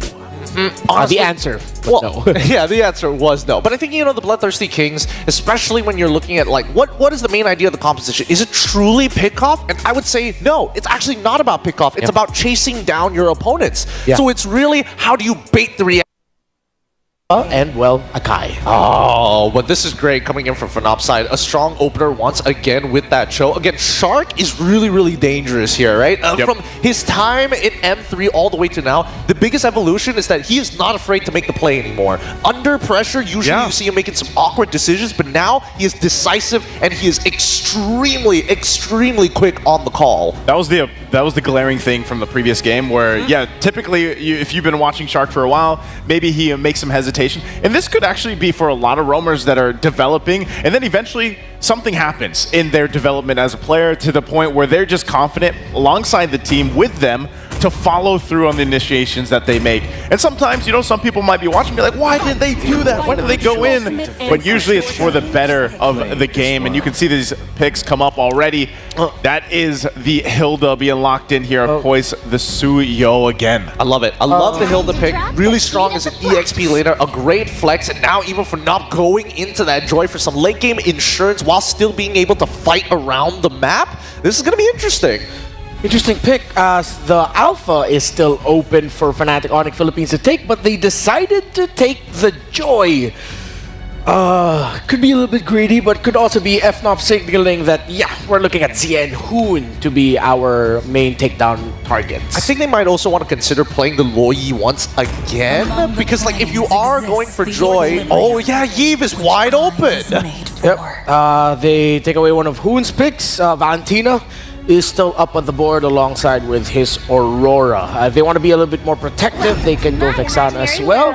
But let's see which one it is. Ooh, they get the 1-1 first for Zia. Okay, well, we knew that the gold lane was going to be shaken up a little bit here. The 1-1, so knowing Kelro, what are we expecting him to go with? Because yeah, some of those bans might still be choking down the gold lane if possible, but what do you want to play into this because of the fact that you have a 1-1 across from you? Well, initially I was hoping that, you know, Bruno was probably going to get led through. Beatrix is probably the next thing that probably comes to mind, considering that they already have a Cho as well as an RWM, so it only makes sense, right? But on the contrary, we've seen a couple of ways of teams to deal specifically against the 1-1 is Granger. And I'm not sure whether or not, like, it's a pretty high-risk gold laner, because I don't think anybody has really cracked down on the emblem set as well as the build for Granger to make it work. Yeah. Also, Granger's been getting hella kills in M6 wildcard. Oh, excuse me, M6 Swiss, but not getting hella wins. Yeah, he's doing hella damage. He would go like 16 kills, 2 deaths, 14 assists. L. Looks cool. But yeah, it looks cool. You gotta win. It's kind of cursed. Actually, wait, what's its current win rate now that we think about it? We can probably double check that in just a bit here, because as we see Akai, the follow-up ban for the side of FNOP as BTK holds priority, the fact that they're banning out this Khalid begs a couple of questions, right? Are they genuinely worried about, hey, looking for pressure and maybe attacking that backline? Because with the 1-1, you need to have a little bit of trust in your gold laner to say, all right, I'm going to take care of one engagement tool, not all of the engagement tools. Yeah. Oh, they decided to take away the Claude. I mean, it is a Kelra signature, but I feel like there are better damage options that you can go for, honestly. Unless they want to play Valentina and steal the RWM, and technically IMU, and Claude is the natural answer to the RWM. To be fair, yeah, that could be a possibility. He could play the Harith here. Your team is picking. With that, I mean, another pick that Kelra likes to go, and you could play that into the Zaman Force combination with the real world manipulation. But then is that too much magic damage at this point? Like, their damage distribution is heavily towards magic side, so at this point, unless you're like, you know, a bunch of you go for like Genius Wand to kind of help out, then I don't see that happening. There's a hella good pick here by BTK. First 4 picks actually really good. Because you take away comfort for Kirk. Now this might actually swerve Kirk to go into the XP lane Cho, and then they get a different pick for the roamer, maybe Brusco signature and the Gatot. But then the problem is, it's not really a backline heavy comp. BTK are looking to play sort of divey. Still, it's gonna be the 1-1 staying in the back, but the 1-1 wants to get kind of close to hit those marks. I'm curious to know, does Kirk play Benedetta? If he has, it's been very rarely that he does. Not in the last season, no. Yeah, there's the Gatakacha. Iritho? Team is picking. Yeah, Iritho. Yep. I mean, it's a classic way to deal with the 1-1 to beat her in lane. She walks up, roar, arrows, you've lost the trade. Load, no armor, and I'm done. It's shredding. I think this is going to be interesting for BTK because now they have to utilize information and guarantee they land some permanent damage on FNOP, whether it be in structures or stealing jungle farm. But those are their only 2 things that can realistically grab. Alright, BTK now goes a little bit more aggressive. They could take it, and honestly, hard to see who'll win this game number 3.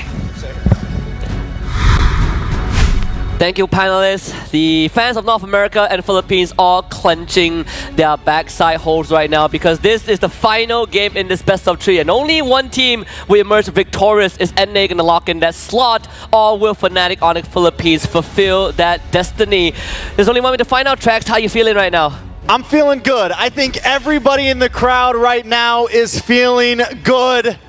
I don't think any of us thought it would go this far. For all you here, Fnatic Onyx Philippines, give it up! And if you're here for BTK, show some love! We're jumping into the land of Dawn for game number 3 in the faded finals of this Swiss match. Who will take it all? Who will join the Kings of Kings in that knockout stage to place that logo right beside them on that board?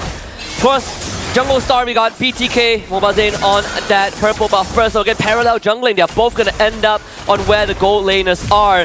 Heavy poke on that mid side, that's what you got to contend with if you are up against a Yve. But top side as well, this Irithel into 1-1 is going to pose a bit of a problem for Xia, because Kara can just always perform that drive-by, always stretch your armor, outranges you. Xia already used his Inspire.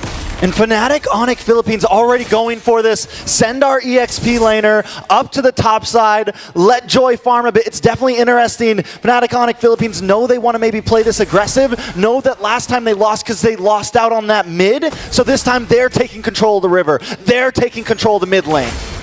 And you get the taunt mid side. Hunu is going to take a lot of punishment. You're dealing with a Hilda that likes to move around a lot. Well, Kirkcho solves that problem, right? You get double roamer, essentially, and you can also match the tempo of this Hilda. And a Hilda that doesn't get to move around freely without interference is a Hilda neutered in that early game. And look at the pressure already on to MOBA Zane. Did he steal that? King Kong? King Kong just used the retry. It's like, listen, bro, we know what we need to do. We're going to slow you down. We're going to be in your face all game today. He's going to hit 5 first, and you have retry back up in time for the turtle. So nothing much was lost for King Kong, but for MOBA Zane, you can already feel that pressure, right? This Yve got taught, this show just outpacing BTK's lineup at the start. Edith, Hilda, they all have to just take it in their face early on. Yeah, a little bit of damage on to Kirk there. Hoon and Shark got to try to clear this wave quick to get over to this turtle, but Brusco and Kirk already in position to zone them away as MOBA Zane tries to get this purple buff. There's no time. King Kong able to take the turtle, but 2 WMs come down. Shark goes down with them. Fly Chicken falls. Super Prince on the aggression as MOBA Zane is forced to back off with Kirk in his face. Very unfortunate for BTK. They decided to take that fight, which I feel like they should have just let it go because, again, MOBA Zane was late. Ooh. He's gonna go down. Big Way of the Dragon does land on to MOBA Zane, and Brusco takes the kill. Kirk showing off in the jungle. Didn't take that loss in the second game lightly. And FNOP, this is the biggest goal lead generated by one team in this series thus far, right? At least this early on, below 3 minutes, almost a 2K advantage for Fnatic Onyx Philippines, but the worst has yet to come. All lanes are won by the Filipino super family, and BTK are struggling at every single corner. Yeah, the super family feels like a different beast right now coming into this game. The past 2 games, the highest gold lead we saw for about the first 8 minutes was 500 or 600 gold. Yeah. This time, Fnatic Onyx Philippines is kicking things into gear. The engine is revving. And Fnatic Onyx Philippines are showing BTK why they're the favorites. And look at Kirk. He's going to proxy this wave. And BTK, there's nothing that he can do about Kirk. He's just going to waste time. Kirk able to get the kick, trying to run away, but they should be able to get the kill here. Kirk still surviving, but wasting time.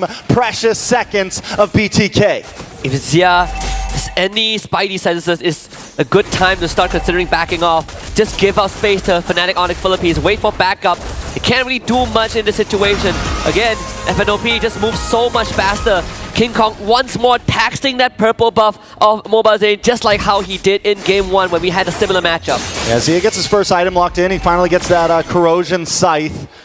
Gonna help out a bit, but it's still gonna be some time. You know, the Wan already not the most extreme meta hero we've seen. I think Skylar is one of the only ones that have really pulled it off amazingly so far in M6, and it takes some time for it to really pop off. Fnatic Onyx know this. That's why they're putting on the pressure. BTK has to try to hang on for this first mid, maybe even into late game. Not only that, how are you going to unlock all that weakness points for your ultimate, right? All of them are so mobile. Cho is gonna dance around, you know, with his Jit Kundo and Shunpo. You gotta try to contend with the RWM, the Super Freeze gonna set up. It's tough. Kirk once again hunting for MOBA Zane, man. Kirk knows the assignment right now. Here comes the AOG, able to lock on. Hoon able to steal it. RWM does come out. Brusco with an AOG of his own. The damage lands on a Shark. He brings out the primal form. Kelra in a little bit of trouble. Zia going toe-to-toe, but he might get taken down. Zia falls. King Kong gets the kill. As Fried Chicken looks for the next target. MOBA Zane able to lock down Brusco. 1 for 1. Turtle for turtle. BTK cannot breathe that big sigh of relief just yet, because that was only possible because it was the early game, right? Kara doesn't have his items just yet. Any other situation, he would have blown up Zia in under 3 seconds. So BTK, they got the turtle somehow. MOBA Zane, as always, good on their retreat button. Even getting 2 kills for themselves. King Kong will attack the purple buff again. Can they stop him? King Kong low. MOBA Zane misses. King Kong just gets away. Threads the needle. Able to slide out to safety. And he takes the purple along with him. Even takes the buff after missing his retribution, I believe. Yeah, King Kong used his retreat first and still got it. Bot side, they want to look for a play. AOG comes out, does not lock on to Zia, but does fend him away. Zia's dancing right now. He's looking for towers. He's looking for space. He's looking for gold because he knows the clock is ticking. And right now, Kelra's clock is ticking much faster. Now, Kelra is accelerating for sure.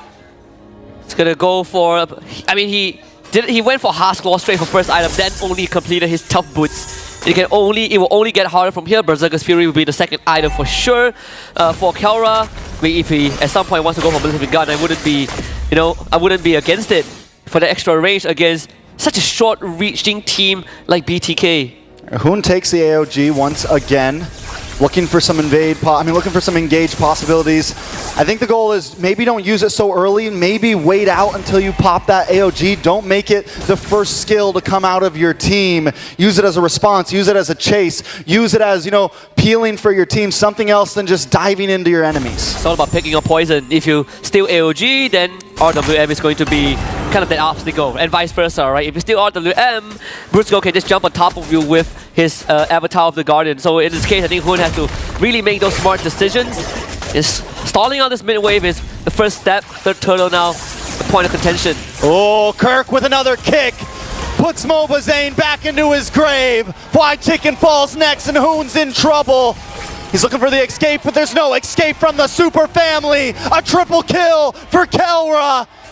And the advance keeps coming. BTK against the ropes. The Phenob are just too fast for BTK to keep up. This was the second time that Phenob makes a move, and BTK tried to fight and they lost. Zia gets crossbow Tang, able to find Kirk. More shots fired off. Can he back off? Shark in a little bit of trouble. Kelra gonna go in for the chase with the dive, but does not find another. BTK just slide by. Guess it's the silver lining. Consolation prize getting Kirk. Zia getting the kill is massive. Had to use Inspire for it. They still lost the mid tier 1. But BTK needs to really stabilize this game. King Kong once more steals the purple buff. Wonder if we could get a stat of how many purple buffs King Kong has stolen from MOBA Zane.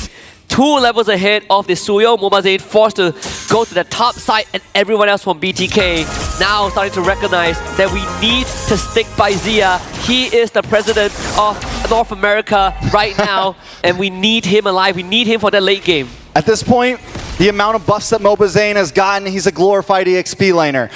It's definitely tough for him. He can't farm, he can't get his purple, he can't get his orange, and even look at King Kong now on the mini-map. He's going for another one. The damage is outputting MOBA Zane, just able to get it, but even that's a hard time. It's also a minus switcher from King Kong, this time going for Temporal Rain for the talent instead of the Warcry, so then reduce cooldown for his dashes. Even more mobility given over to the Joy in these team fights, right? At the drop of a hat, King Kong can just decimate this backline, and you don't necessarily have to dive onto Zia. If you can get a Hoon, that is good enough. If you can force Zia out away from the fight, it is already a win condition. And not only that, Kelra can always catch up with that sprint on this Irithel. They got to do something about Kirk, man. Kirk is having a hard time. I mean, Kirk is just making them have a hard time. Shark goes down. King Kong, I saw it coming. I'm watching the mini-map, and Shark's just inching closer and closer to Kirk. Man, and I mean, it's similar. Right now, the Cho has just been such a strong pick from game 2 to now. It has been a decider. Isolation factor that it provides with the kick. And from the start, I already pointed out that this Edith is going to have a hard time even trying to keep up. Yeah. And now we are seeing Shock just not having a game at all. Oh, a little bit of damage on a MOBA Zane. A lot of damage on a MOBA Zane. Kelra finds another one. 4-0 in 2. King Kong solos the Lord. And Fnatic Onic inch closer to their ticket to the knockouts. I feel like Fnatic has taken off the waist, right? That Rock Lee waist, they've taken it off and they're now ready to brawl. Just moving at supersonic speed. Almost 6k goalie with the first Lord. BTK might have to let this go. Yeah, they're going to have to back off and look at the kick! Kirk! How do you do it? 5-man wipe as Kelra cleans their clocks. MOBA Zane back on the map, trying to defend. The minions are there. Fnatic Onic backs off, but there's still a Lord coming, ready to knock down the castle. This is, it might be early to say this, but I'll say it anyways. It's checkmate for BTK. No amount of miracle can save NA right now. FNOP can go for the end. That's it. AOD to the back. MOBA Zane off the map. Fnatic Onic attack. They want their name on the plaque. BTK trying to defend, pushing them away once again. Fnatic Onic PH. Let it happen. Let it burn slow, because the Lord is still coming.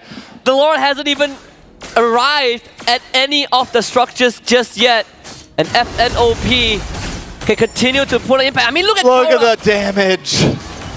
He's just taking out the front line of BTK like they were made of butter. BTK stuck in the base, waiting for hell to come right now. Fnatic Onic PH has brought Armageddon along with them. Kelra 7-0 in 4. We're 11 minutes in. I'm wondering if he's maxed out. And look at the damage. Deleted. Gone. Taken out. Another one on the chopping block. BTK in shambles. Shark deleted. Zia falls. Kelra looking for the Maniac. Looking for the Savage. Couldn't quite get it, but Fnatic Onic Philippines are going to take this tower. In the Philippines, there are no kings. Just the super family. Pure domination as they let this play out in a celebratory fashion. Fnatic Onic Philippines will be your second team to join the Kings of Kings in the knockout stage. 2-1 over the Bloodthirsty Kings as NA will have to take a seat in that 2-1 bracket. And this is truly Fnatic unleashed in that third game. We thought that game 1 and 2 were close, but in this game number 3, it wasn't even remotely a contest. They took off the weights, like you said. The Rock Lee weights are off.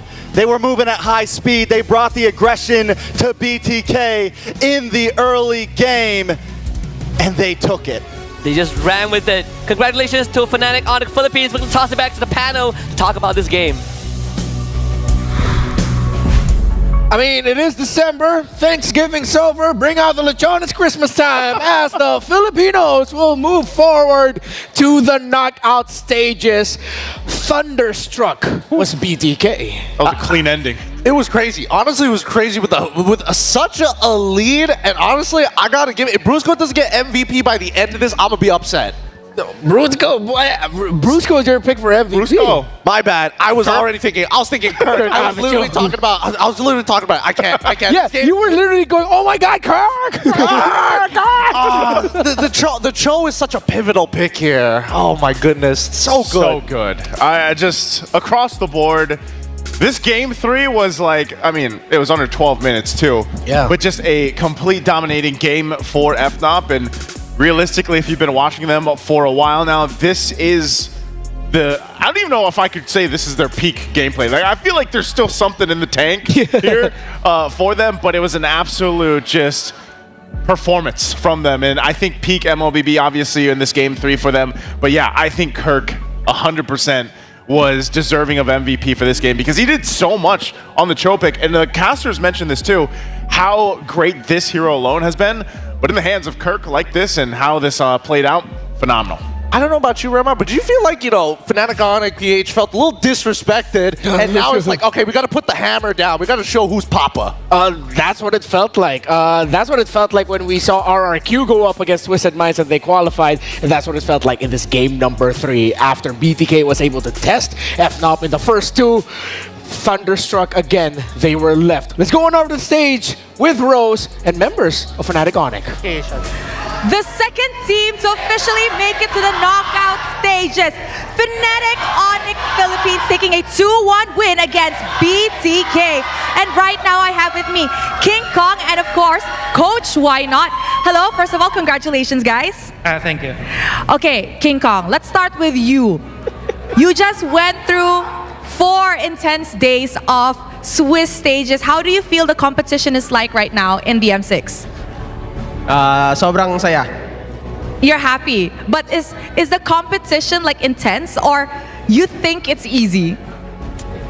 Minsan intense, minsan easy eh. Sometimes intense, sometimes easy. Maybe you can dive deeper into that. When is it intense? When is it easy? MOBA saying intense. Oh, okay. Now, I like that. We'll get to that later. Okay, Coach, why not? I'm pretty sure not just us here, not just the casters, but people all over the world were probably wondering, Coach, why Layla? Why Layla? Yeah, maybe you can explain why you guys decided to pick Layla. It's the first time.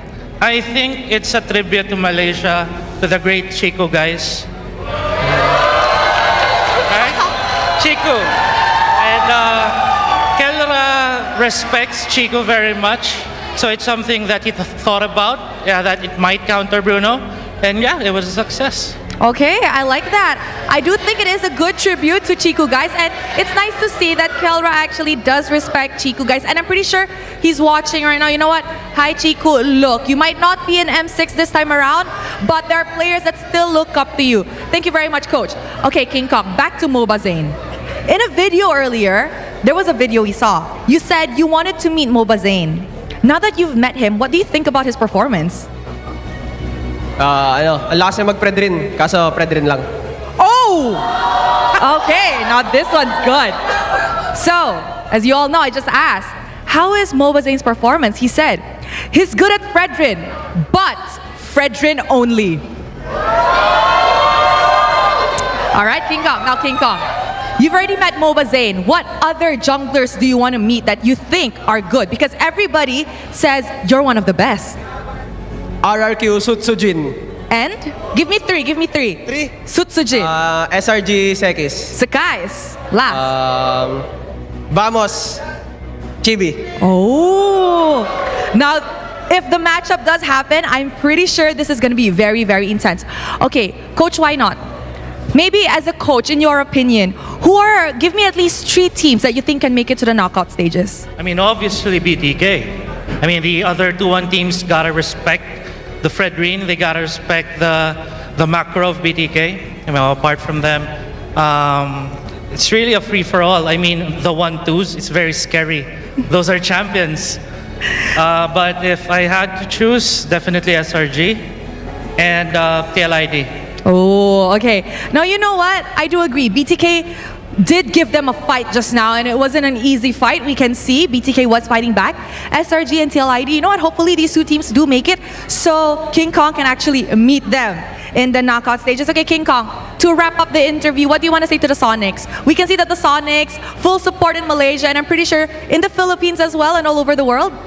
Sa mga Sonics na sumusuporta since day one, thank you sa pagsuporta lagi sa amin. Abangan niyo pa kami sa mga susunod pa naming laban. He said to all the Sonics, thank you very much for supporting us. Don't forget to stay tuned to our upcoming matches and just continue supporting them. Thank you very much to Coach Why Not and to King Kong. And with that, let's throw it over to the panel to break down what happened in this game against BTK. Congratulations again to Fnatic Onyx Philippines. Thank you, Rose, King Kong, and Coach Why Not. And, well, I like that. I was telling Gideon this. I really like that Coach Why Not still got to play to the crowd a little bit and thanked the one and only Chico guys for that Layla pick as an inspiration. Hey, he's not the only one. King Kong Zor already putting 2 Malaysian junglers on that stage for that top 3 as well to face off. So again, great game so far, and I think this is one of the more technical games overall in the entirety of the Swiss stage, right? I think by far from drafting all the way to the in-game macro and micro. I think that's why too.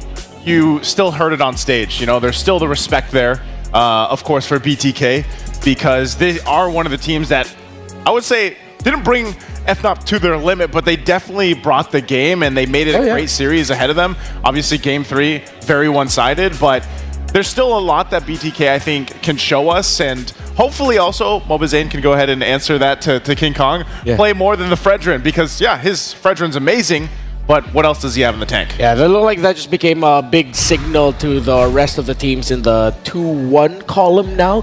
So let's look back at this game and how it ended in less than 12 minutes. Fnatic Onyx Philippines just running over BTK. I believe it's a good place to start with Gideon that you were mentioning.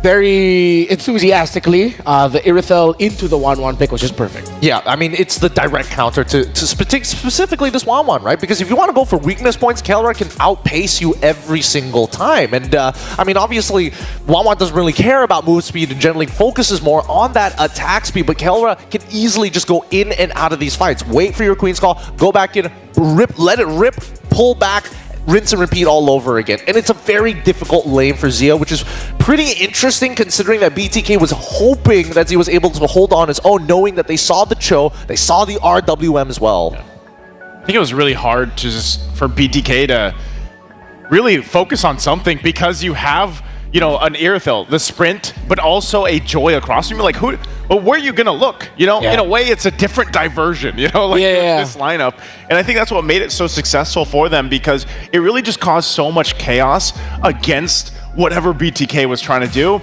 And if that's the plan from a team like this from FNOP, you're gonna fall behind. You're gonna fall behind fast, and that's exactly what happened here. Divide and conquer against a team that are very good at playing together, playing as a unit to support their president, whoever it is in the lineup. But for Fnatic Onyx Philippines, I'm glad you mentioned the joy and the idea of where does BTK go, because at some point it felt like it was just that. It was like, all right, we finally patched you know that thing in cartoons when a ship is sinking, they patch one hole, another one pops up, they patch that, 3 more pop up. That's what it felt like. You know what a perfect example of that too was in the game? When King Kong shouldn't have escaped that purple buff steal. Oh, when he stole it? Yeah. That was, honestly, God, that was disgusting. That was illegal. He should not have been allowed to do that, but that's the beauty when you have Temporal Rain, right? Which again, is one of the few adjustments we saw from King Kong. Instead of going for Warcry, where it's about, hey, I don't mind going in and out of these fights as long as I can get this to a trigger, I'm going to deal a decent amount of damage. But now with the Temporal Rain, I can get in and out a lot more effectively because honestly, with or without the Warcry, Joy still does an absurd amount of damage. Yeah, it felt like what we saw there in that game number 3 was a team that understood and finally got completely what it felt like to go up against BTK. And with some key adjustments, let's now talk about that Cho pick that you were raving on about. Because again, Cho versus the Hilda, it is not Cho favored at all. You're trying to keep up with pace with the Hilda, but then look for those big No way! Well, he got him. Yeah, he got that maniac there. Who set it up for him? who had to get on his knees and tell him, hey, Kelra, get on my back real quick. I'll get you over that wall. Yeah, you know, Kirk did an amazing job. Like, let's be honest, he was his own MVP for this game, and it allows every single time, you know, with these, whether it's an XP laner, whether it's a roamer, they set these gold laners to shine. And obviously, Kelra, he was able to shine the way he did, getting this MVP performance, even that Maniac at the end, because of all the activation that was given to him. And again, he also played a part, before he was actually online with multiple items, he played a part in causing that chaos, where then it allowed Kirk to just, and when everybody on BTK is freaking out, here comes Kirk, kicks, boom, and then you're dead, you know, and that worked out so well. Shout out to Leo. But we did pose a question, what makes an MVP? And this MVP performance, from what many hail to be the gold standard, apparently it was multiple multi-kills throughout the game. Triple kills and a maniac to boot to wrap it all up. One of the best ways to say that a gold laner is the best in their role is just when they find the right timing to pop off. And in those last 2 minutes, Kelra found the right timing to pop off. I mean, especially when you have like such strong pillars like Brusco, Super Prince, and as well as Kirk to kind of lay out the red carpet for you, right? Yeah. It's, I mean, I would say that in this particular game against the Bloodthirsty Kings, the biggest issue that I saw in it is the fact that when you want to make a proactive play, you are getting the information, but off of the very first interaction in the game, they never really found that solid footing anymore after that, despite having, you know, a strong Hilda pick. Hey, by the way, Joy isn't on this side of the map. Be careful on the opposite side. I rotate, I sacrifice my farm, and even then, I still am not finding these big turnarounds. Yeah, I think overall it was just a situation where BTK, they had too many problems to solve, like because of this lineup that FNOT brought to the table. And I can see where some of the, you know, some of the stuff that they drafted, they brought to the table, even with the Hilda, it should have worked in theory. But when you fall behind so fast with this kind of lineup, and we saw them again, it was a point where sometimes it wasn't even just FNOT, you know, collapsing down after a kick from Kirk. It was just raw power even. And that's what we saw even from the numbers. And that played a huge part in allowing FNOT to just dominate that game 3. Yeah, it just was like cross-map control up the wazoo. Like, literally everywhere was just controlled. But that last series that we saw wasn't the only one filled with great moments. Here are the top 5 plays of the day all throughout round 3 of the Swiss stages. Let's see what this first one is. And it's, earlier in the day, Aurora and Ulfidnar. Oh, which one is this one actually? Is this the big turnaround? I feel like this is the... Oh. It's the Edward... Okay, hold on. No, this is the Doming show, right? Doming, yeah. Yeah, this is the Doming show. Look at him go. Look at him go. The initial slide tackle, and honestly, the fact that he was able to get away with so much here really just goes to show that, you know, Bruno is deadly in the hands of the right pilots. Of course, he had a Savage yet, by the way? No, just a bunch of maniacs. Just a bunch of maniacs, right? Oh, that's what I thought. I mean, this play obviously amazing too. This is, you know, unfortunate because this Hellcurt playing a part, but look at the damage. It was great to see this too. Oh, just look at Sing. I mean, honestly, the fact that Sing got away with so much in this game and really made that impact to last, great stuff. But then Team Spirit versus Team Liquid ID, this is one hell of a match. Oh, again, the Beleric of Sawa, the godfather of EECA, and Hiko showing off just why he's so darn good right now in this M6. Yeah, something to watch too, again, is if one shot gets his hands on a Fanny, you're going to have to watch out for. Again, this is BTK and Fnatic Onyx Philippines, and this is just the back and forth that we got to see throughout the series. But, you know, MOBA Zane here, picking that Fredrin, but this play... Oh, this is the crash down, actually. Yeah. Yep. I mean, after opening up that map initially, and then finally, look at that last auto. Where's it going? Poor guy, poor guy. Oh, a second one coming out from Fnatic on a PH and Bloodthirsty Kings. Also, 2 to close out the top 5 plays of the day, presented to us by Kid Dia. It's, that's the one that made Gideon go, "Wah, Kirk!" that was the play there. Great stuff. I mean, I feel like there was so many actually top plays today that could have happened, but great to see those 5.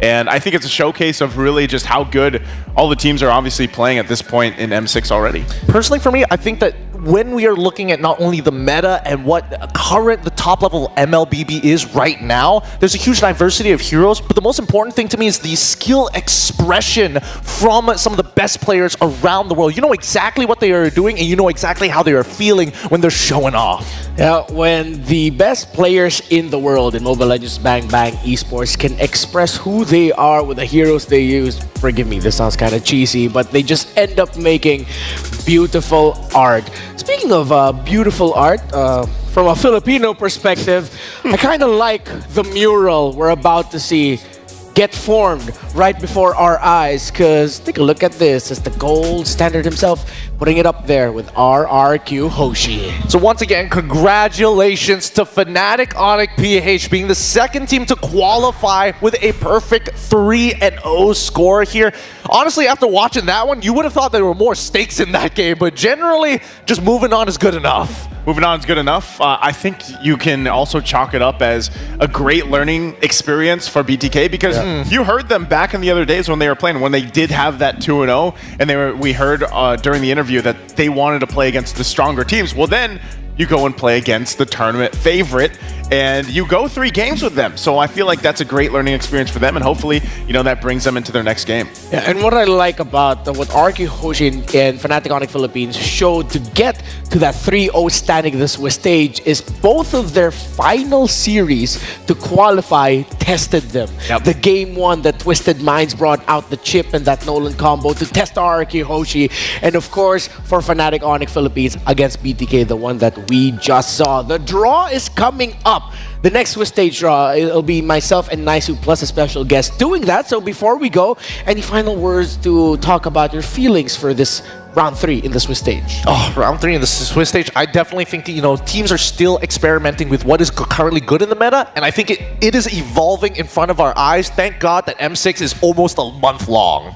Yeah, we still have, 14 days or so of it, and, I'm also hoping I still have both my citizenships because it's a hell of a series to watch, and I can't wait to see more of the Swiss stage because it's been amazing so far. On behalf of all the talents that showed up here today, of course, Trex and Husky, Naisu and Gideon, we will now be going on over to the Swiss stage draws, so please stick around as M6 isn't done yet.